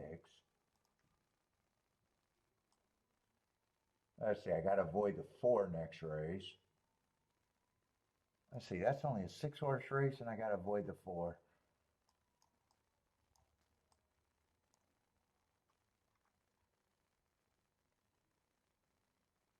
I wouldn't mind using the 3.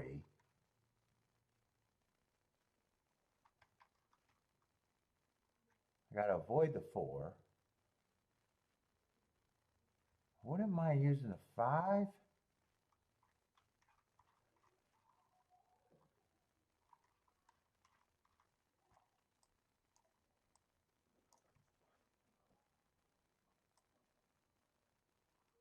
Let's see, 1 with the 5 is huge. 1 with the 3 is 22 to 1. I'm going to do that, but I'm not going to weigh anything.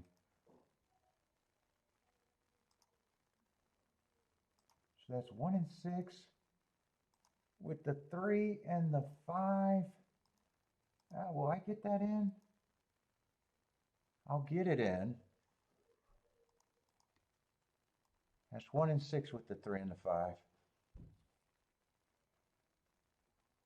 I'd rather hit the exacta though. I'd rather hit the exacta if I got a chance to hit the exacta.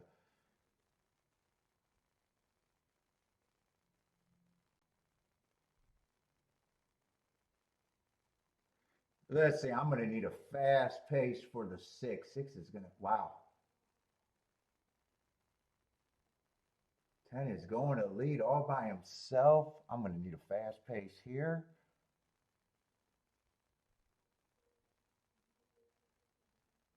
Oh, fuck. 10 I had at 10% and I didn't even use them? I forgot all about the 10.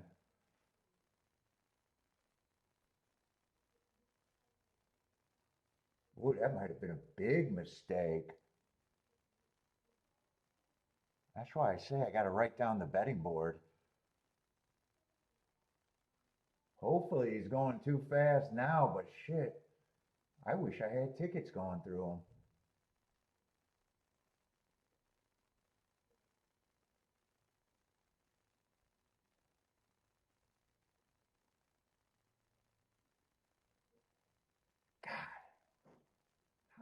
How did I forget about him? I don't care if he loses at this point. I should have been using him.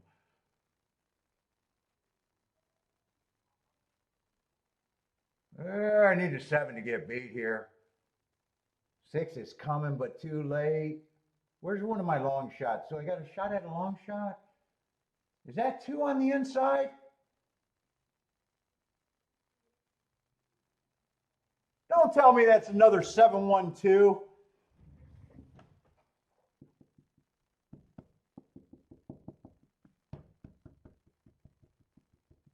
I hope that's not the 2 on the inside. That's the second, first, and third. That would have been a nice exacta.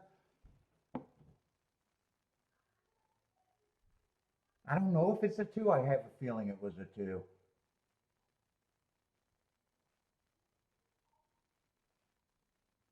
Is that the 2 on the inside that got third? I think it is the fucking 2. Might be the 11. No, there is no 11. It's the 2. God, he got his head in front of the 1 for a second, but at the finish, he's going to get out finished by the 1. Ooh, that's the second 45 to 1 shot that I needed for second today. I'm pretty sure that's a 2. 7-1-2.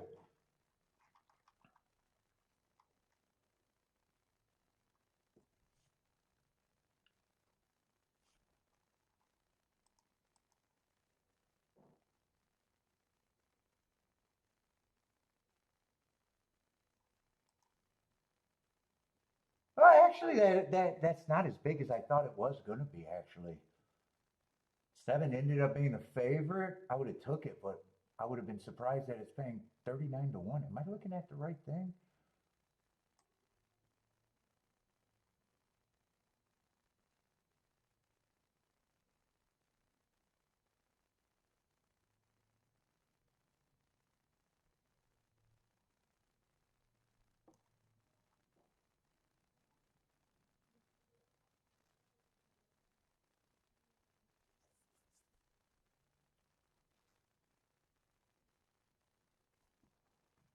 Fuck, Belmont they're speeding up these post times. They're getting really close together.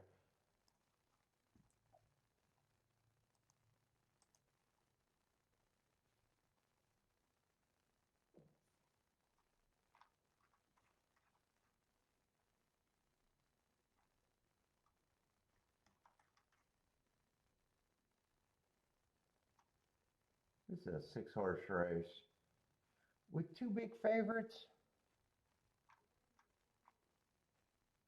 I don't think I'm rushing for this race.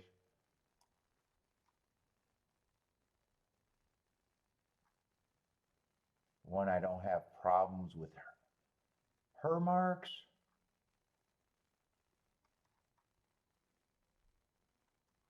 5, I don't have problems with their marks.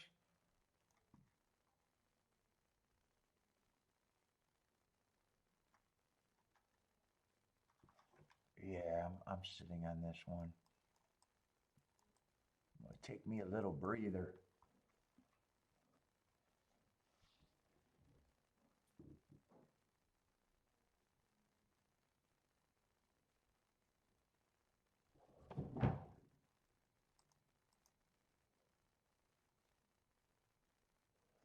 Seven one two six over there at the Keeneland.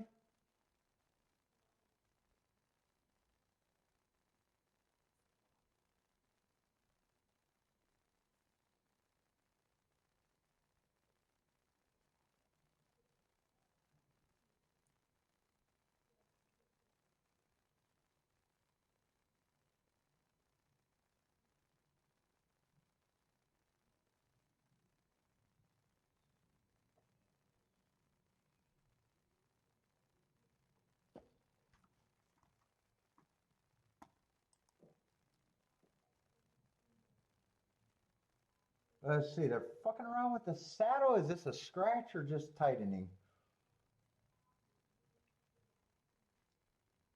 7, they're either doing a saddle adjustment or scratching. Right now, it looks like a saddle adjustment. What's up, Frankie Tubbs?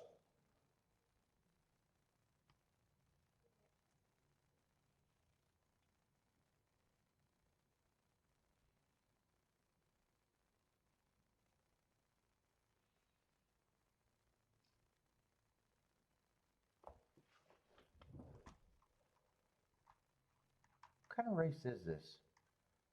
Balance 1X?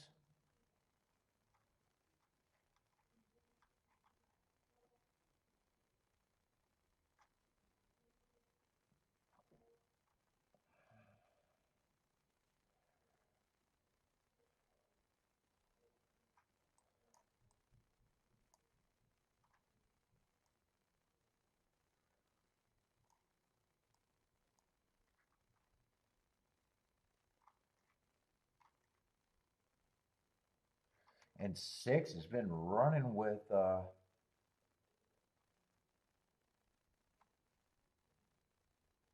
both of the favorites or just one of the favorites?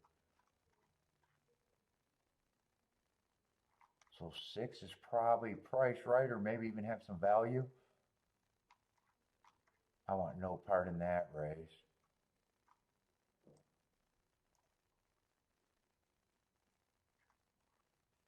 If they all go to lead, this could be a meltdown race, possibly.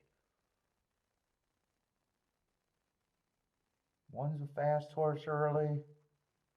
5, when he runs, looks like a fast horse early, and so does the 6. See how that pace developed, but I still wanted no part of that race. Marco Lulu likes the 5 and the 6 there.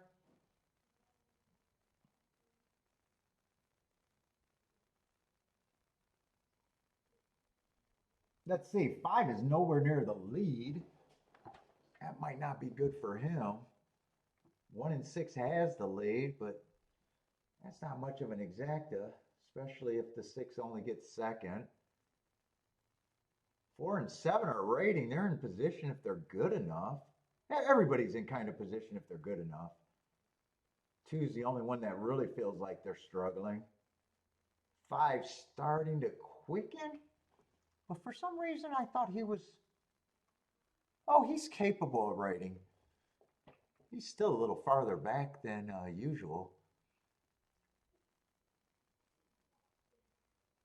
But right now, it looks like the big 3 are the only horses that are running. I thought 1 had no problems with the 2 favorites. I thought 6 might have been a little bit of value.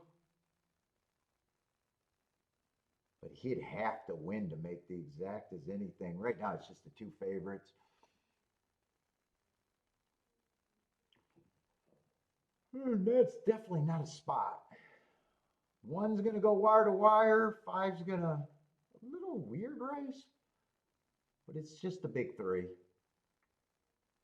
Just the big 3.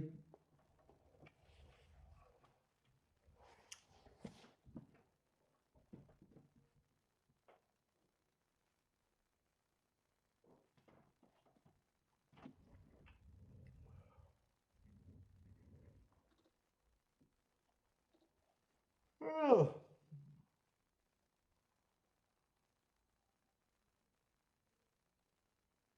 Kind of an interesting ride. 5 usually does not spot the field that much. Maybe he chooses not to get an possible speed duel. He still ran a race, but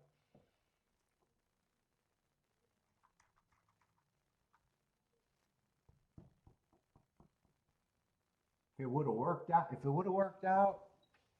it would have just been a little, he was just farther back than usual. Usually he's not farther back than 1 length.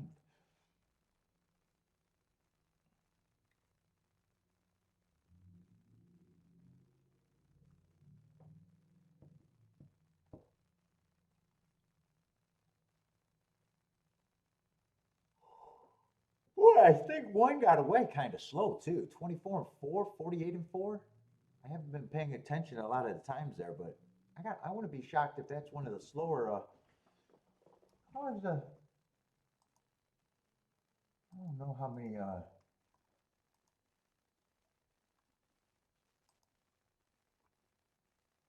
He might have had trouble at the gate too. It might not have been planned. I don't know. I'm not paying that much attention. Not an interesting result either way.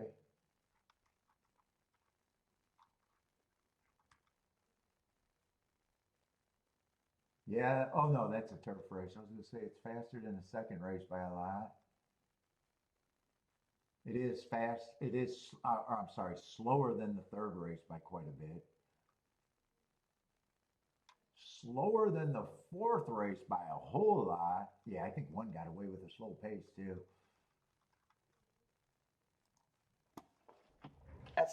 There was 3 route races, and that was the slowest race by far, pace wise.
Oh boy.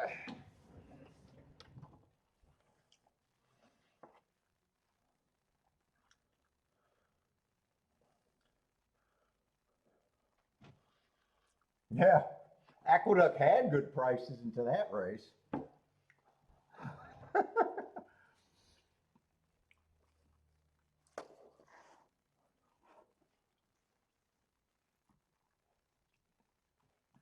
That's probably the worst price of the day, right?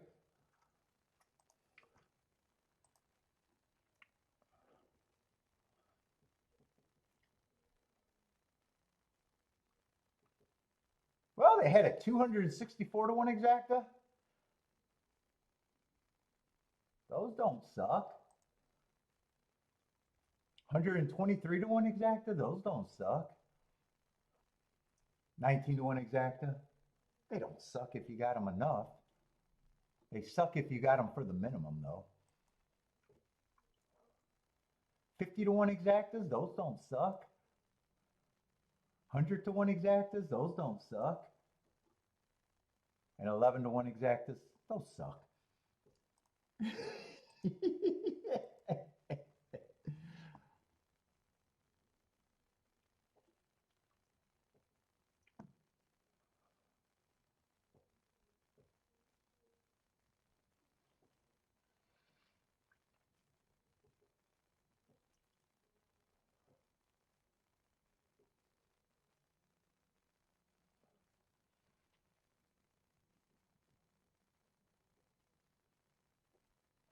Keeneland's trying to do better. If those two 45 to 1s could have got second. Did they have one good? Well, the race that I hit was what, 36 to 1, I think?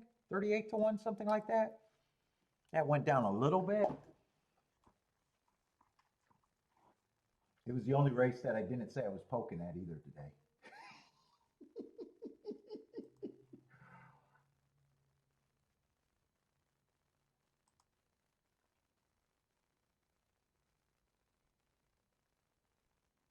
They had a six. Oh, they did have a 62 to 1.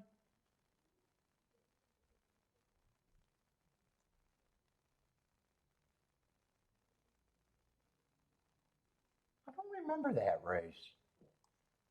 What was that 62 to 1 exact? I don't remember that. I thought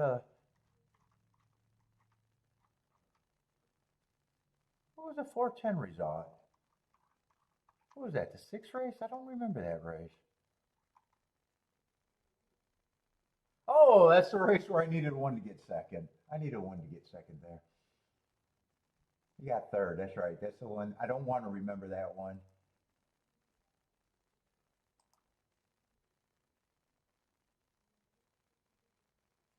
That 9-7 was catchable, and I think that even could have been 7-9 without the trouble. I didn't play that race, but 36 to 1, that was the one I hit. 36 not.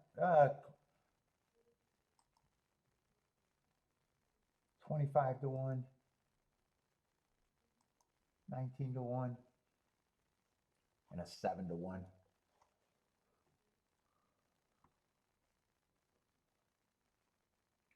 Yeah, Barkaloo's coming in third. Did you have both of those at Keeneland? I know you had the two.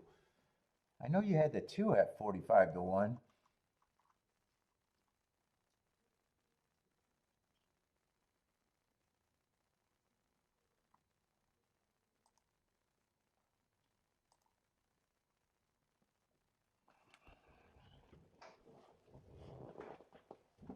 Oh, let's see. We're in the late double already. Today's been fun.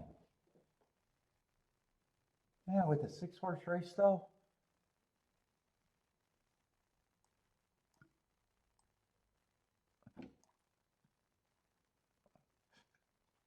Let's see, 6-horse race.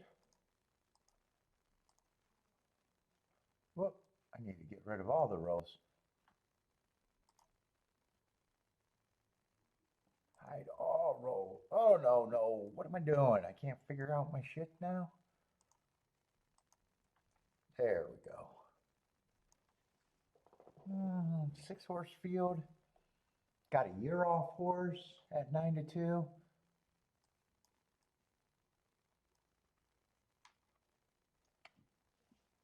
Turf sprint, not my favorite surface there.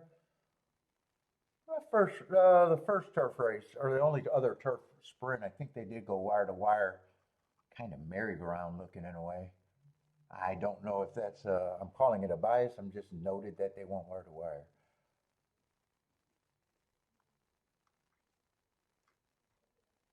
Am I looking at the wrong race? No, I'm looking at the wrong track. So Aqueduct's going to be a turf race.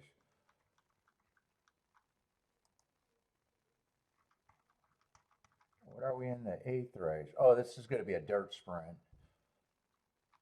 Dude, I started a tic-tac-toe board. Do I got enough? I got enough time. I did that for Keeneland, right? I did it for one track, but not the other.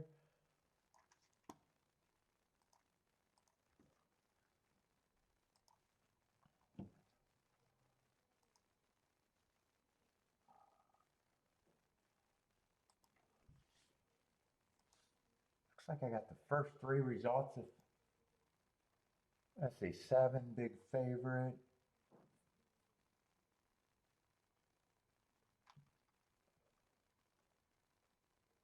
Three went wire to wire on the dirt or on the turf. Let's see, 6 closed. 6 closed.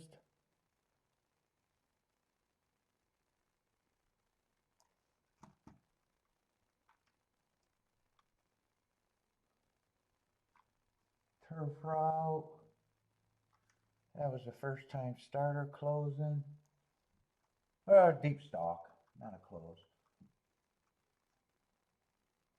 Let's see, 4 went wire to wire from the 3 hole. 5-1 winner. That was a, what, the Cox or something?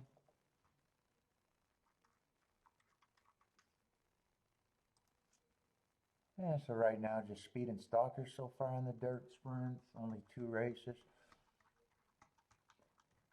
What is the last race? Do I want to look at a double? Last race is going to be a turf route. Let me get the scratches in case I think double. Let's see, that's going to be a full field of 12.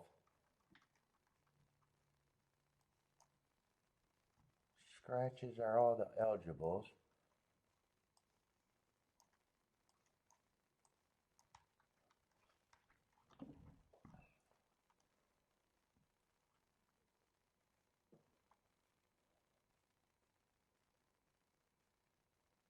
Hmm, 12 might be interesting. Might have the right running style. 10, I'm going to like the hearts.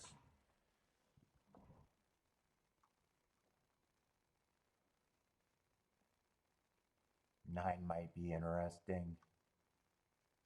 I'm going to have no idea what the 8 is. I'm just seeing if I'm interested in a double or 6 just looks like a sprinter that probably just willing to get beat by. 5 might have a good running style at a giant price. 4 is probably just a horse that I'm not interested in. Probably have no problem if he wins. 3 might be interesting with the hearts. And 1's off a crazy layoff at a short price. Probably wouldn't be interested in him. Let's see, if I'm pricing doubles, I might be interested in 1. Or I'm sorry, the 3 at that price. Might be interested in 5 at that price. Let's see, let me just write down what I might be interested in and work from 6 I might be interested in.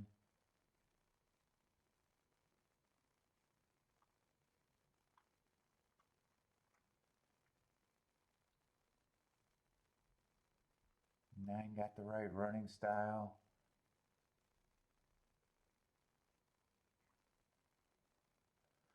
12's a crazy enough price for me. 9, 12.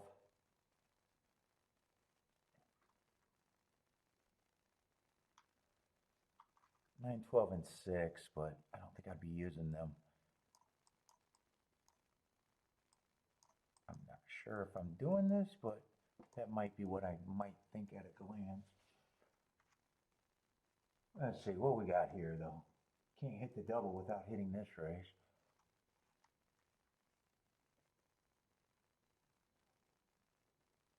Let's see, big ass favorite. The 4's a big ass favorite. What is it, 6 furlong?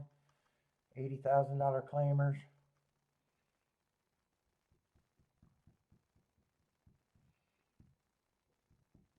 Yeah, 4 I got running on a bad rail last race.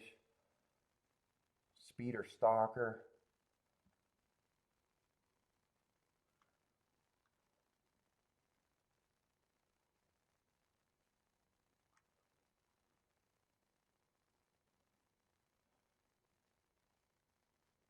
I think 6 would be interesting. 3 would be interesting.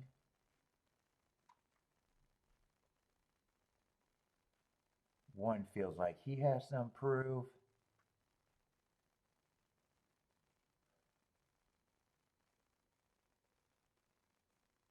Two might be interesting. 1, 3, 4, and 6.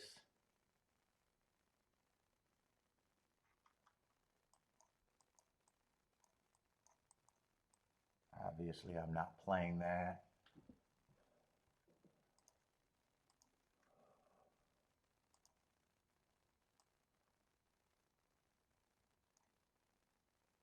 Let's see, do the easy one first. 4, I can only be interested in the 3. The 5. No 6.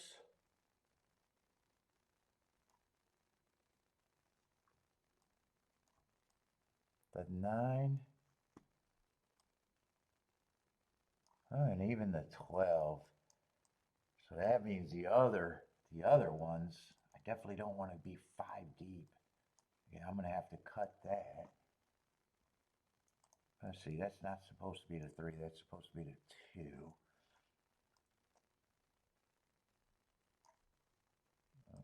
That's already.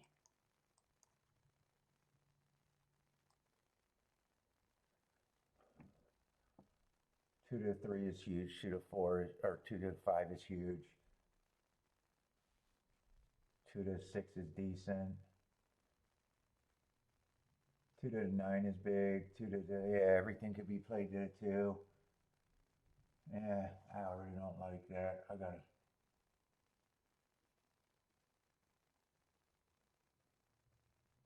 Everything can be played to the 3, and everything's gonna be able to be played to the 6.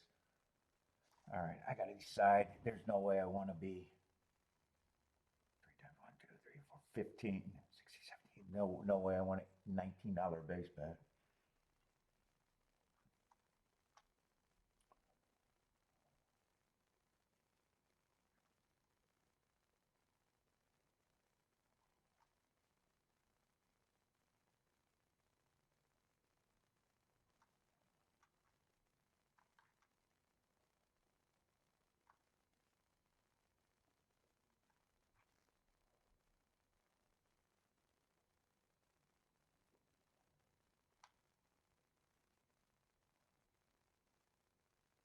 Two, I probably drop.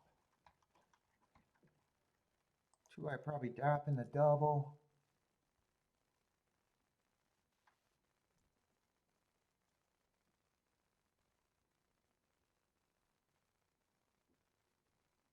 Six, I got to decide. Let's see if there's someone on the back end I can drop.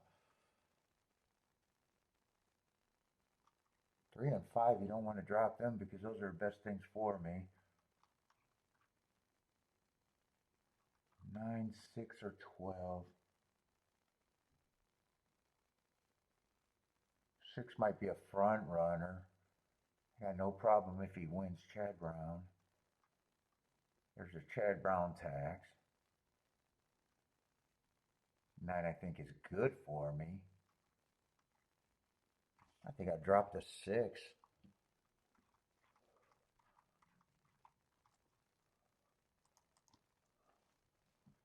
let me see. 4 in the doubles. Hey, I'm letting it go. They're loading in the gate. I still got to work out that. No bet for me.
Was that on the lead? 5 or 6? I wasn't worried about the 5. I thought 6 or 3 were the most likely to get the lead, and 4 was probably going to rate.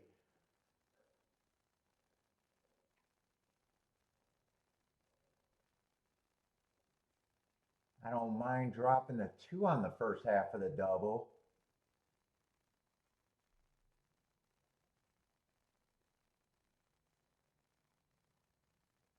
But I had to still work on the second half. Let's see, 4 is going to wear down the 6. I don't think I was getting rid of that, but I was coming back to see which of these tickets I could drop, if any.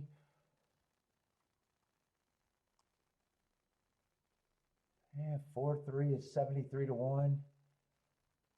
4-5 is 118 to 1. I wouldn't want to drop either of those. 4-9 is 38 to 1.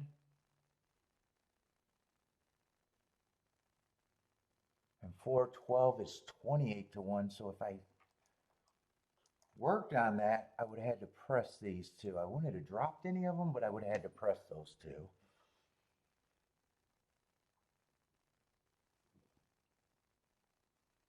Let's see, 3 and 6. To the 3 and the 5, I could have played that super light. I probably could have weighed that right. And then the 12 would have been 61 to 1, and the 9 would have been 85 to 1.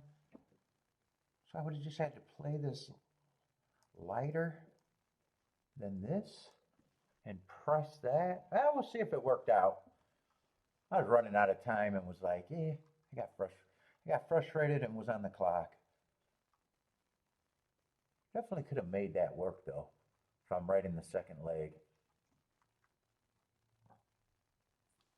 And I knew I couldn't have done I knew I wasn't interested in any exacta, so we'll see if that double would have worked or not. All right, Belmont. Dude, they just got me feel like I'm rushing right now. And I really don't need to be rushing.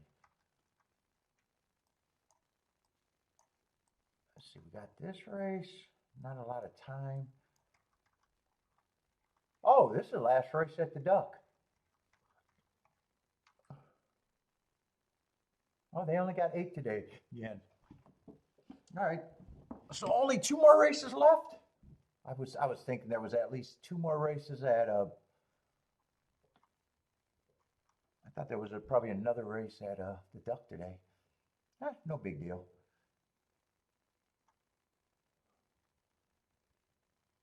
Let's see, just the betting, just the tote board. They got a super lukewarm favorite and the 1 really lukewarm favorite, 7 to 2.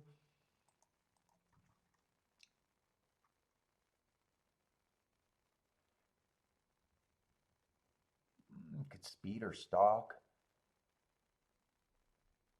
Well, he's been a stalker, but he feels like he could possibly get the lead. choose a year off horse, just would not be on my radar.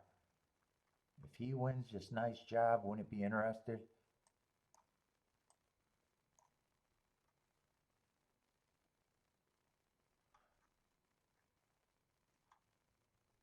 Yeah, 3 I'm not interested in.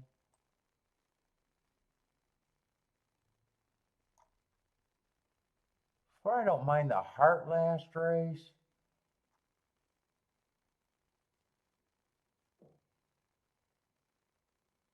5 feels a little overbet to me.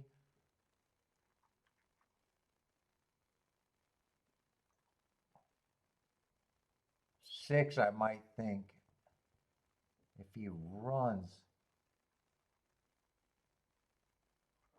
might be interesting. Although most of it, wait a minute, that Heart was earned at a route. He still might be interesting at that price. 7 would be interesting at that price.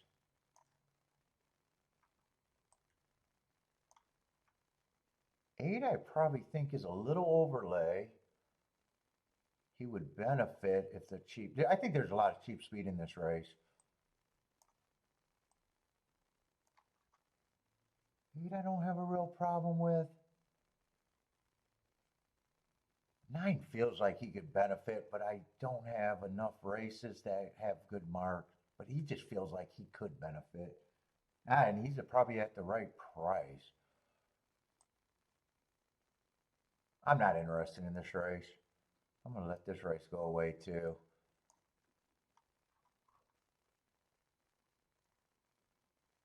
Seven and 6 would be kind of the best prices I can get to reaching.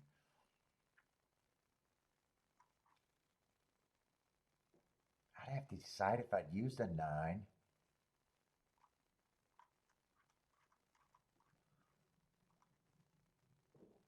4 is also interesting, but he's taking money. I think the speed horses are all interesting unless they are 4 across.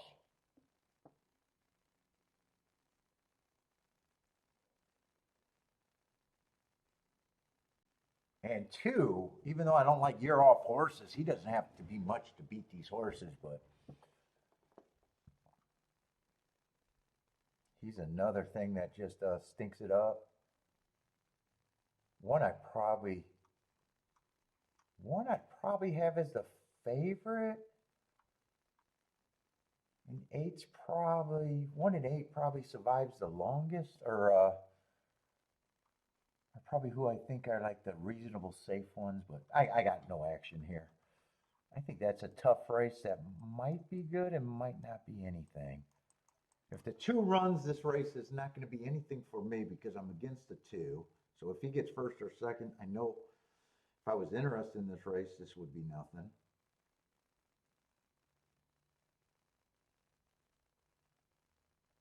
Seven and 6 being there are the only thing that can make me think that I gave up on the race too early.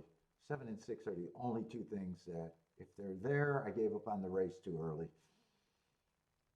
If they're not there, I'm probably fine that I gave up on the race early.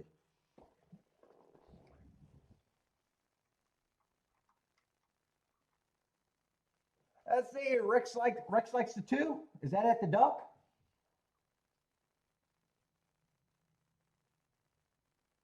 He honestly does not have to be much to beat this field.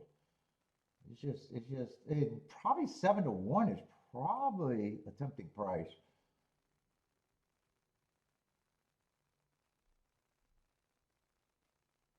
Let's see, 7's going to lead. I don't want to be right about the 7 or the 6 being there, especially on the top, because then I made the right statement. If 7 or 6 are there, I gave up on the race way too early.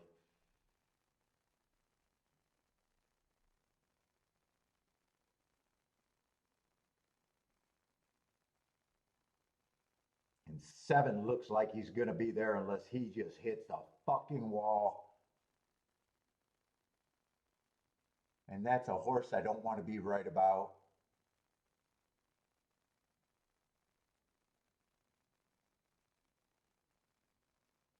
Oh, he's getting wobbly. I don't think I got to feel bad. Four was the one taking action. And 9 was another horse that was an overlay, and I just kept saying I wasn't sure if I was going to do him. Well, I like the result. I'm glad 7 didn't go on for the win. 9 was an overlay, and 4 was the hard horse that just felt reasonable. Was that 4-9 or 9-4? Either way, the exact is good. It's just better if it's obviously 9-4.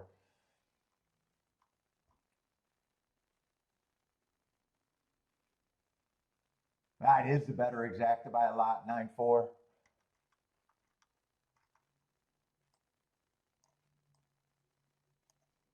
Man, I might be questioning sitting out so many races the last 2 days. But that race, I'm not going to regret. But some of the earlier ones.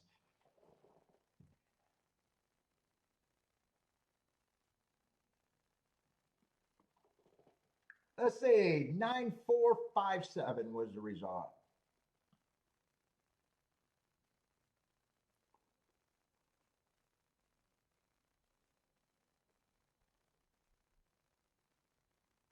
And that exacta, that's probably another 100-to-1 exacta or close to 100-to-1 exacta. 142-to-1 exacta. That's a little bit better than close to 100-to-1 exacta. Yeah, Aqueduct was in a nice product the last 2 days.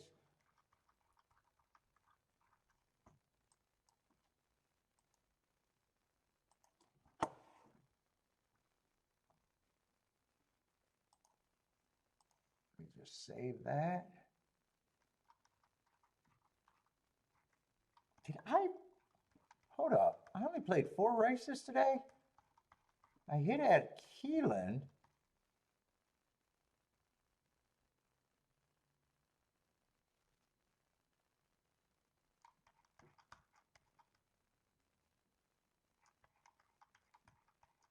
That's the race where the 11 won. No bet. No bet. Was that the one that would have hit?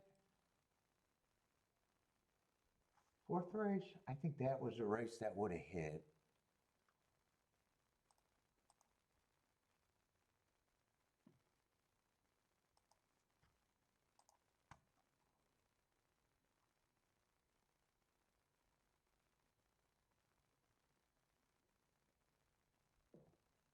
No, that one wouldn't have hit.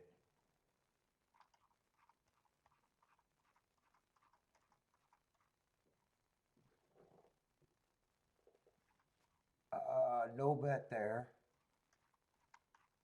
I don't think I played a race at the Duck unless it was early. I think this was a race that would have hit. 2nd race? That's the race I ran out of time though, so I can't say that was a spot. And I got shut out of a ticket that I would have got hurt on. Although, if I got both of them in, it would have still been to the positive. That was a 4, yeah, that was a 4-5 exacta. That was the 100-to-1. Dude, I didn't bet a race at the Duck today. So all races were played at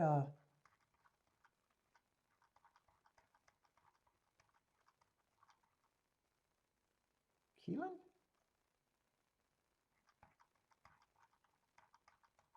Boy, I didn't realize that at all. Oh no, I played that race. I played one race at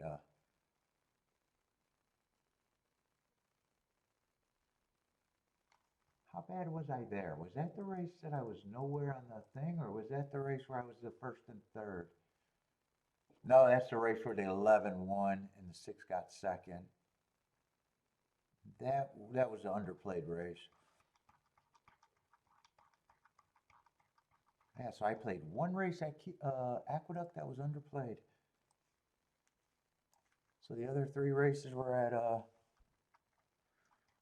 Keeneland today. I'm kind of surprised because I was thinking Aqueduct was a good product all day, but I wasn't playing.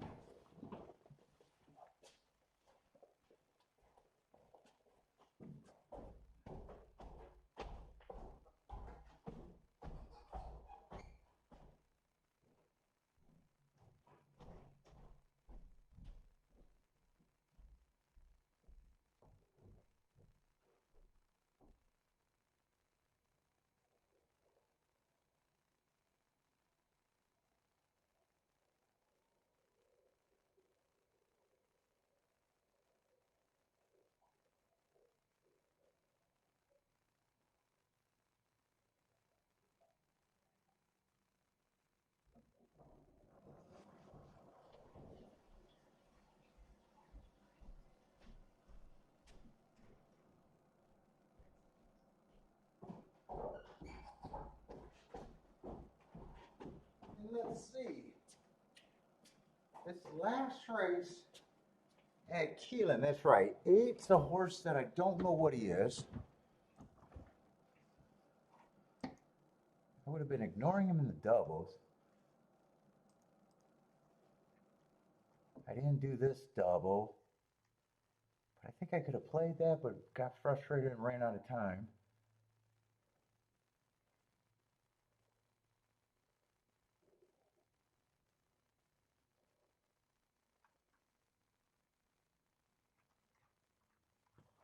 Did I do the tic-tac-toe board today at the Duck or Keeneland? 1, 2, 3, 4, 5, 6.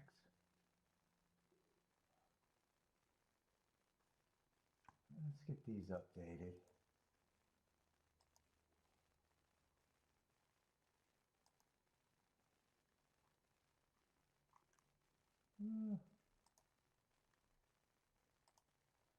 That looks like the first 6 results. Let's see, they should have the charts for the seventh race.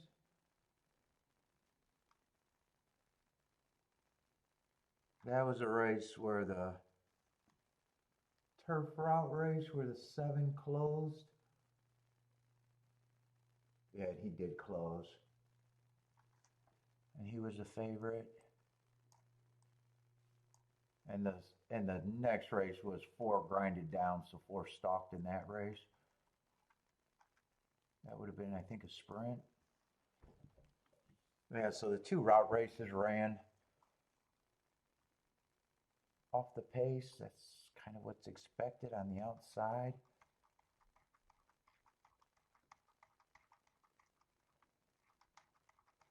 And this is the last chance to do anything more for me today. Let's see, 8's going to take money. I probably right now wish I didn't give up on the double.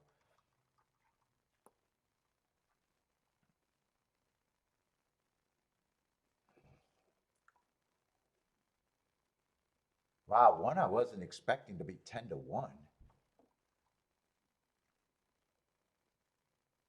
Might have the right running style, but a long layoff.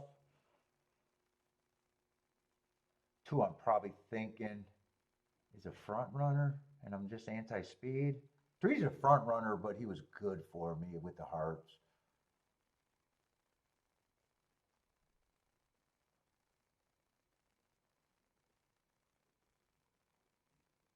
4, I wasn't interested, but I don't think those running lines are that bad.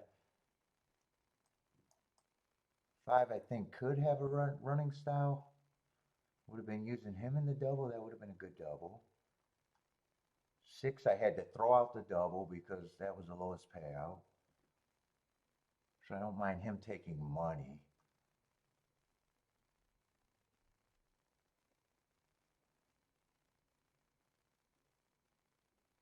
7, I'm leaning towards, I think, is a front runner and not interested. 8, I have no idea what he is. Oh, this is a year layoff too. Holy shit, I didn't see that. Yeah, so that changes what I think. He was giving me problems. Now he just gives me problems with a horse that I know I wouldn't be using. If he wins, he gives me problems.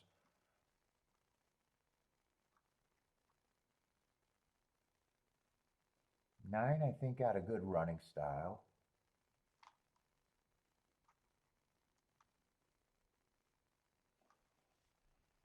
10, so lightly run, show talent with the heart.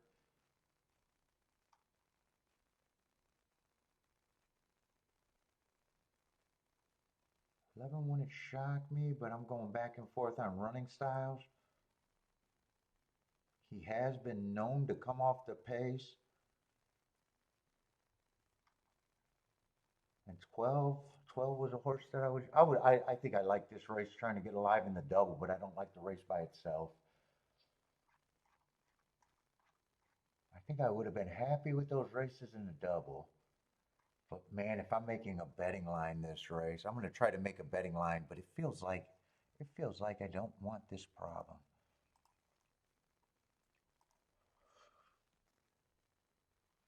let's see, there's no 13, and it's going to be a hard betting line to make.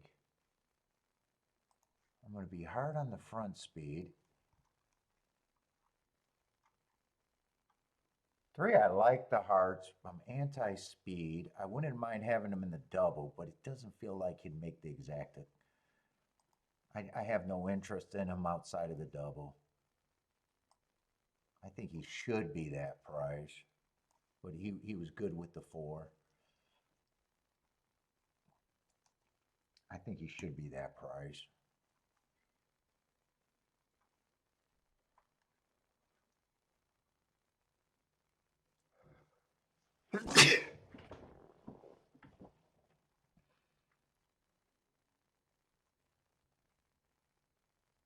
I don't have a problem with him taking money. He's just one that I'm not interested in.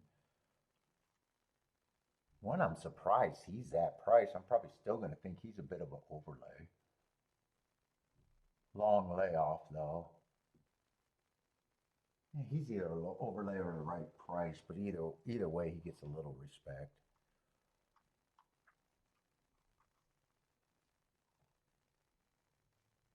For honestly, I don't know what he's going to be. I have no problem if he wins. I'm just not interested. 5, I still like the running style, and I do believe that no matter what, I still think he's an overlay.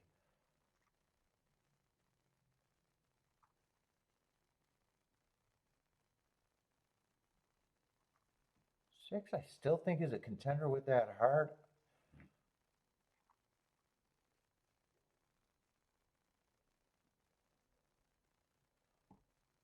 7, I'm against, but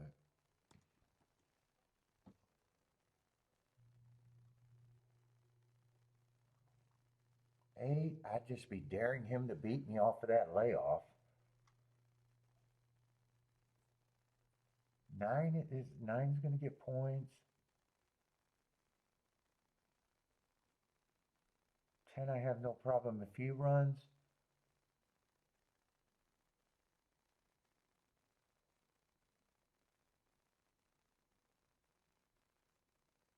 Man, 11 got some races where he closed. 11 might have the right running style. I'm definitely out this race. I still think he's reaching.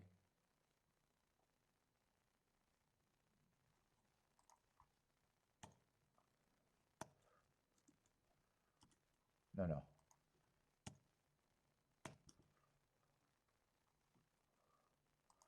9's still going to be an overlay.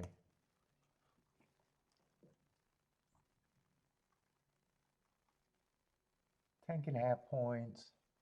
6 can have points. 4 can have points. 1 can have points. 8, I'm just not interested in. If he's there, I never was going to be right. Let's say there's 4 horses. Fuck, they're not even the big 4 the way that is. Yeah, I'm going to have to be harder on some of these horses that I'm not interested in. 5 would still be my interesting key. Yeah, 4 doesn't need that much points to say he's an overlay.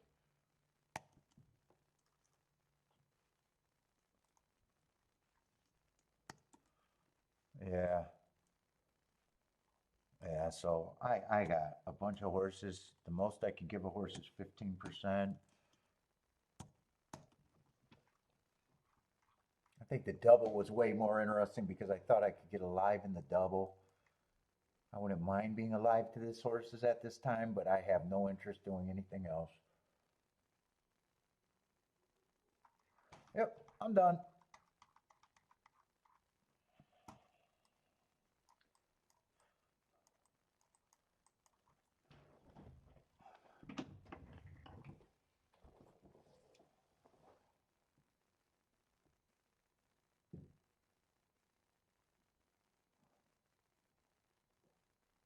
What's up, Iowa?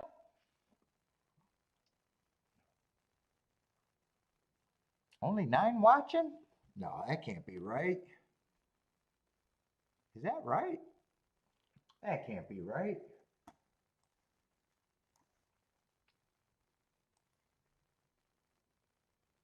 $33.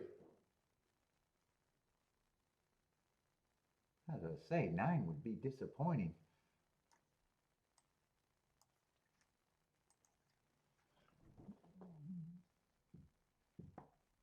Yeah, and this race could be a good one. It's just I got too much.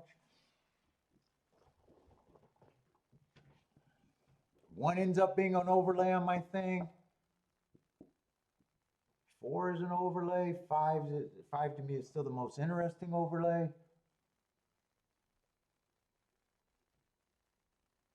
6 is a little overbet according to me.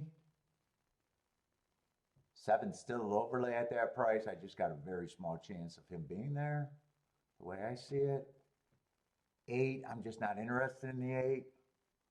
If he wins after that layoff, great job. 9's still a decent overlay. 11's still a big overlay. And 12's I got way too many overlays too. Let's see, Marco Lou, king off the 10 with the 4-5-7.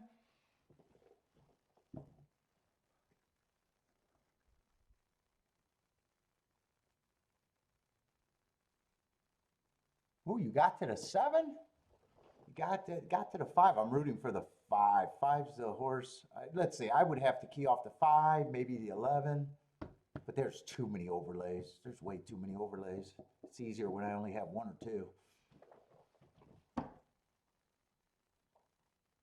Elaine likes the 6 and the 10 at Keeneland. K Phil's looking at the 1, 2, 4, 9 with the 6 and 8 in second. It looks like straight combos.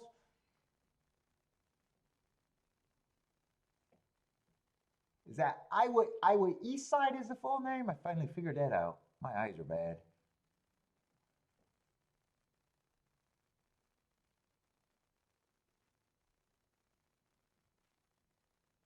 Inside post 8, what, 8 and under?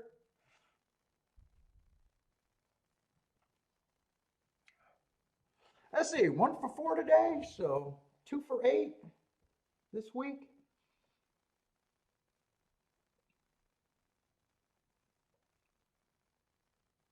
Nice start to the week.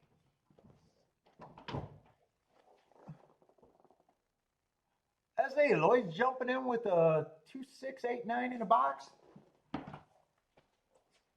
rooting for the second half of that double that I can play.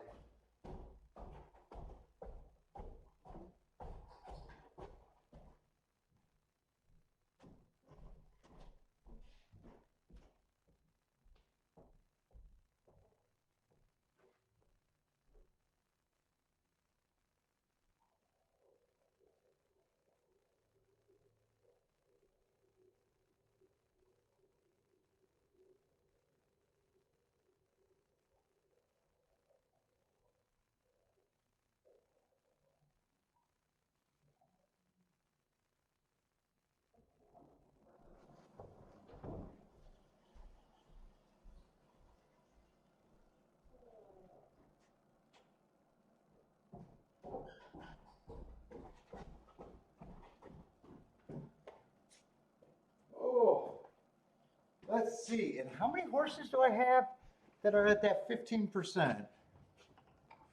3, 4. 1, 2, 3, 4, 5 horses at that 15%. So if I'm wrong about the double, I guess I'm going to hope that it's I guess the big 5, but boy, there's not much of a reason to be in with that betting line.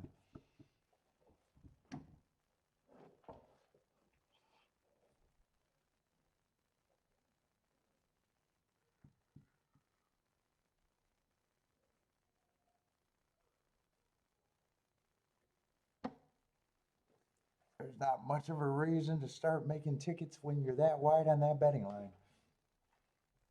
Let's say Marco Lewis King the 10, 10 with the 4-5-7.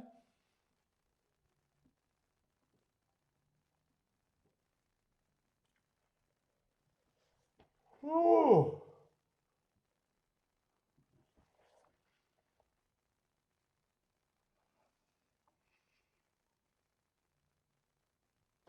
Let's see. There's going to be no more betting. Let me save this.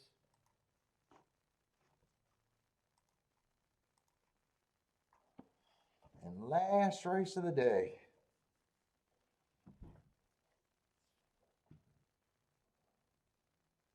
Let's see. Tomorrow's going to be what? Keeneland and Gulfstream.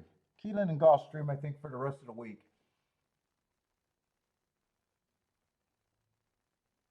What's up, Frankie Tubbs? King off the 9. 9 with the 4, 5, 6. Let's see. And I'm voting for the profile to be right. Anti-speed. Let's see. 3 is going to get the lead on the inside, I think.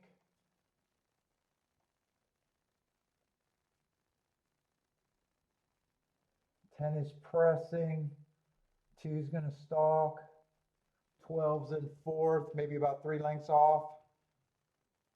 23, that feels like too fast of a pace. 4 to 3.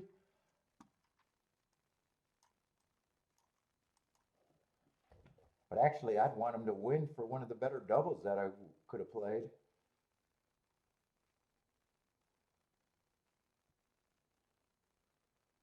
$47-2, that is a bit of a breather. Get that. What is this? I don't know what that means. All I wanted to do was write the time. Yeah, it didn't change anything. Let's see. 3 feels hooked, but he is hanging around. There, now he's beat. 12, that would have been one of the horses in the double. 10's not one of the horses in the double. Marco Lou's key looks, oh shit, I might have jinxed this key. 1, the horse that I was surprised was the price that oh no, he took action. I was surprised when he was 10 to 1. They actually got to him, 7 to 2. Let's see, that is one of the ones that survived. 10 was one of the ones that survived. Good thing I didn't do the double. Good thing I didn't do the double. Good thing I really didn't bet. I'm gonna like the betting line, but that's a betting line that I can't do anything with. I didn't have to worry about the 8. I was against the 8. 8 would have just beat everything that I could have even thought of doing. I think it's 110. They did come off the pace.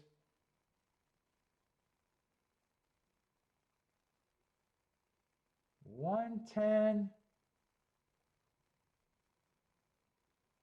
110-2 was probably the try, and it might be close.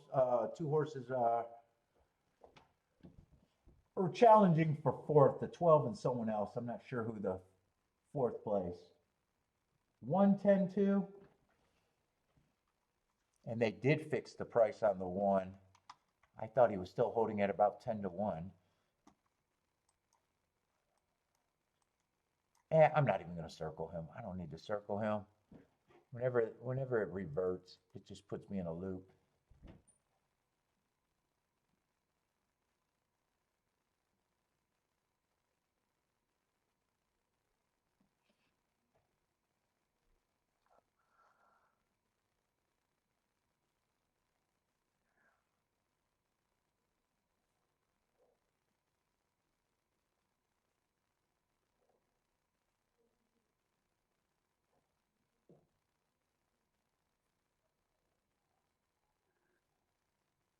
Okay, Phil says 2 just had no room. I seen 1 dicing to close through horses. 10 got the lead sometime in the stretch. And 4th place was between 9 and 12. 9 gonna probably just nose him out because I thought that was close. So it's 110-2-9.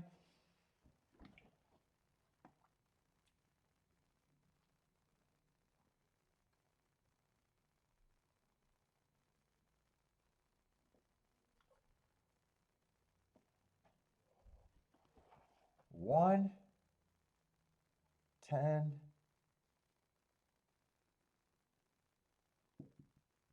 and 2 I had at 10%, but there was 5 15%ers. I don't mind that betting line, but that's definitely a betting line that I'm supposed to stay out. Yeah, I'm supposed to stay out of that.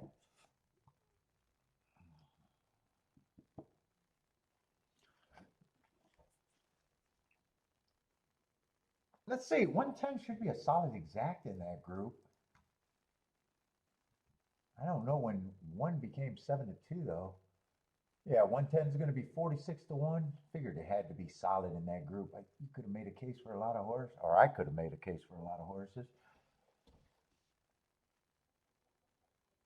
Trifecta and supers. Well, supers are no. Supers should be good. I was thinking it was a dead heat for fourth.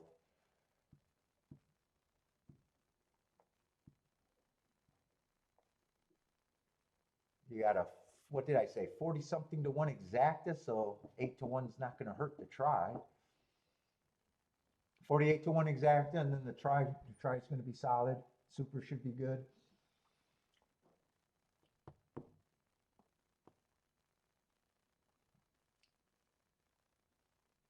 Yeah, it should all be good one. Did you get it, Rocket Ray? Oh, you deleted. You deleted. I was just seeing if you had it. Did you have it, Rocket Ray?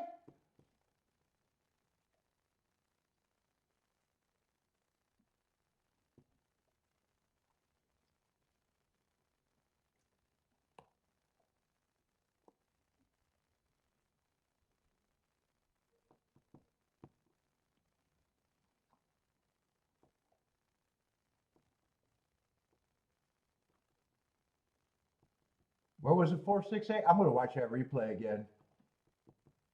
Who? I don't even remember who had the lead. Who got? Who got? Oh, 3 got the lead. That's right. 3 got the lead. I think 12 was kind of getting first run, if I remember. 10, I'm not sure where the 10, the 2. I know 1 made a diving move. 1 probably closed. 10 had first run over the 1, so 1 probably came back farther.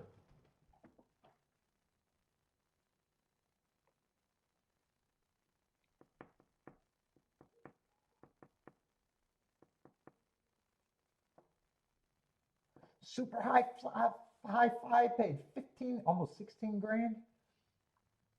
Superfecta paid 158 for 10 cents.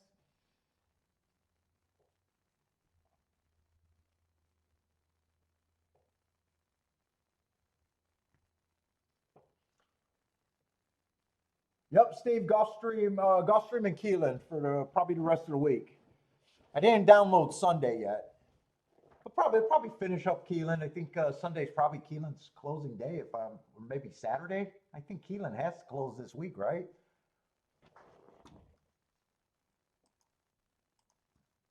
Probably definitely Gulfstream, because Gulfstream's been really good. Plus it's the crutch.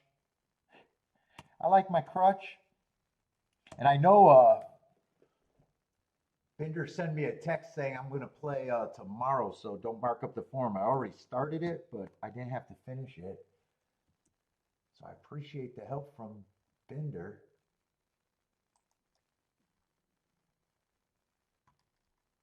Let's see, is Keeneland running? Oh, Sunday is opening day for Churchill. So I have to see. That's probably an afternoon on Sunday. So Keeneland's opening day should be, or Keeneland's closing day is Saturday. If Churchill's running on a Sunday, so that I might pick up. I usually do Churchill over New York. Yeah, so we got Keeneland for tomorrow and Sunday, or tomorrow and Saturday. It'll probably be Churchill unless I just don't like the card if I even look at the entries.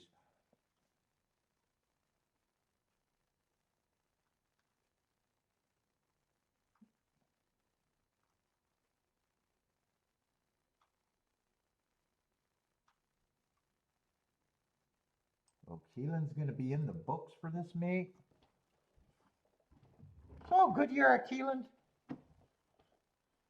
Churchill's been great. Keeneland's been good. Fairground's been wonderful. Gulfstream is still Gulfstream.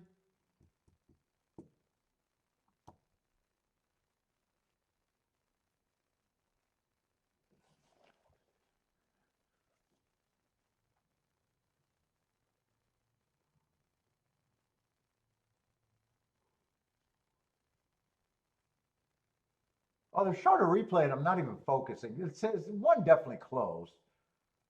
I missed a pace. I know 10 got first run, but I think he made his move on the turn and got the lead. I think he had the lead most of the stretch.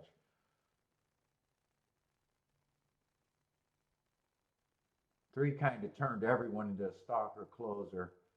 Yeah, I'm going to have to see the beaten links on the chart because I'm not going to be able to pick up these horses where they're at. Let's see, one definitely closed. I can see he's at least 8 lengths behind, but I can't make out where the 10 is. 12, I think that horse is in fourth as a 12. I want to be shocked if 10 is in second right now with first run after the 3. That might be the 10 right there, actually. And that probably does make sense. He got first run and almost was good enough, except for the one horse. Let's see, I'll be able to figure out if that's a 10 in second right now. Yeah, that's definitely the 10 in second. So he was a close stalker.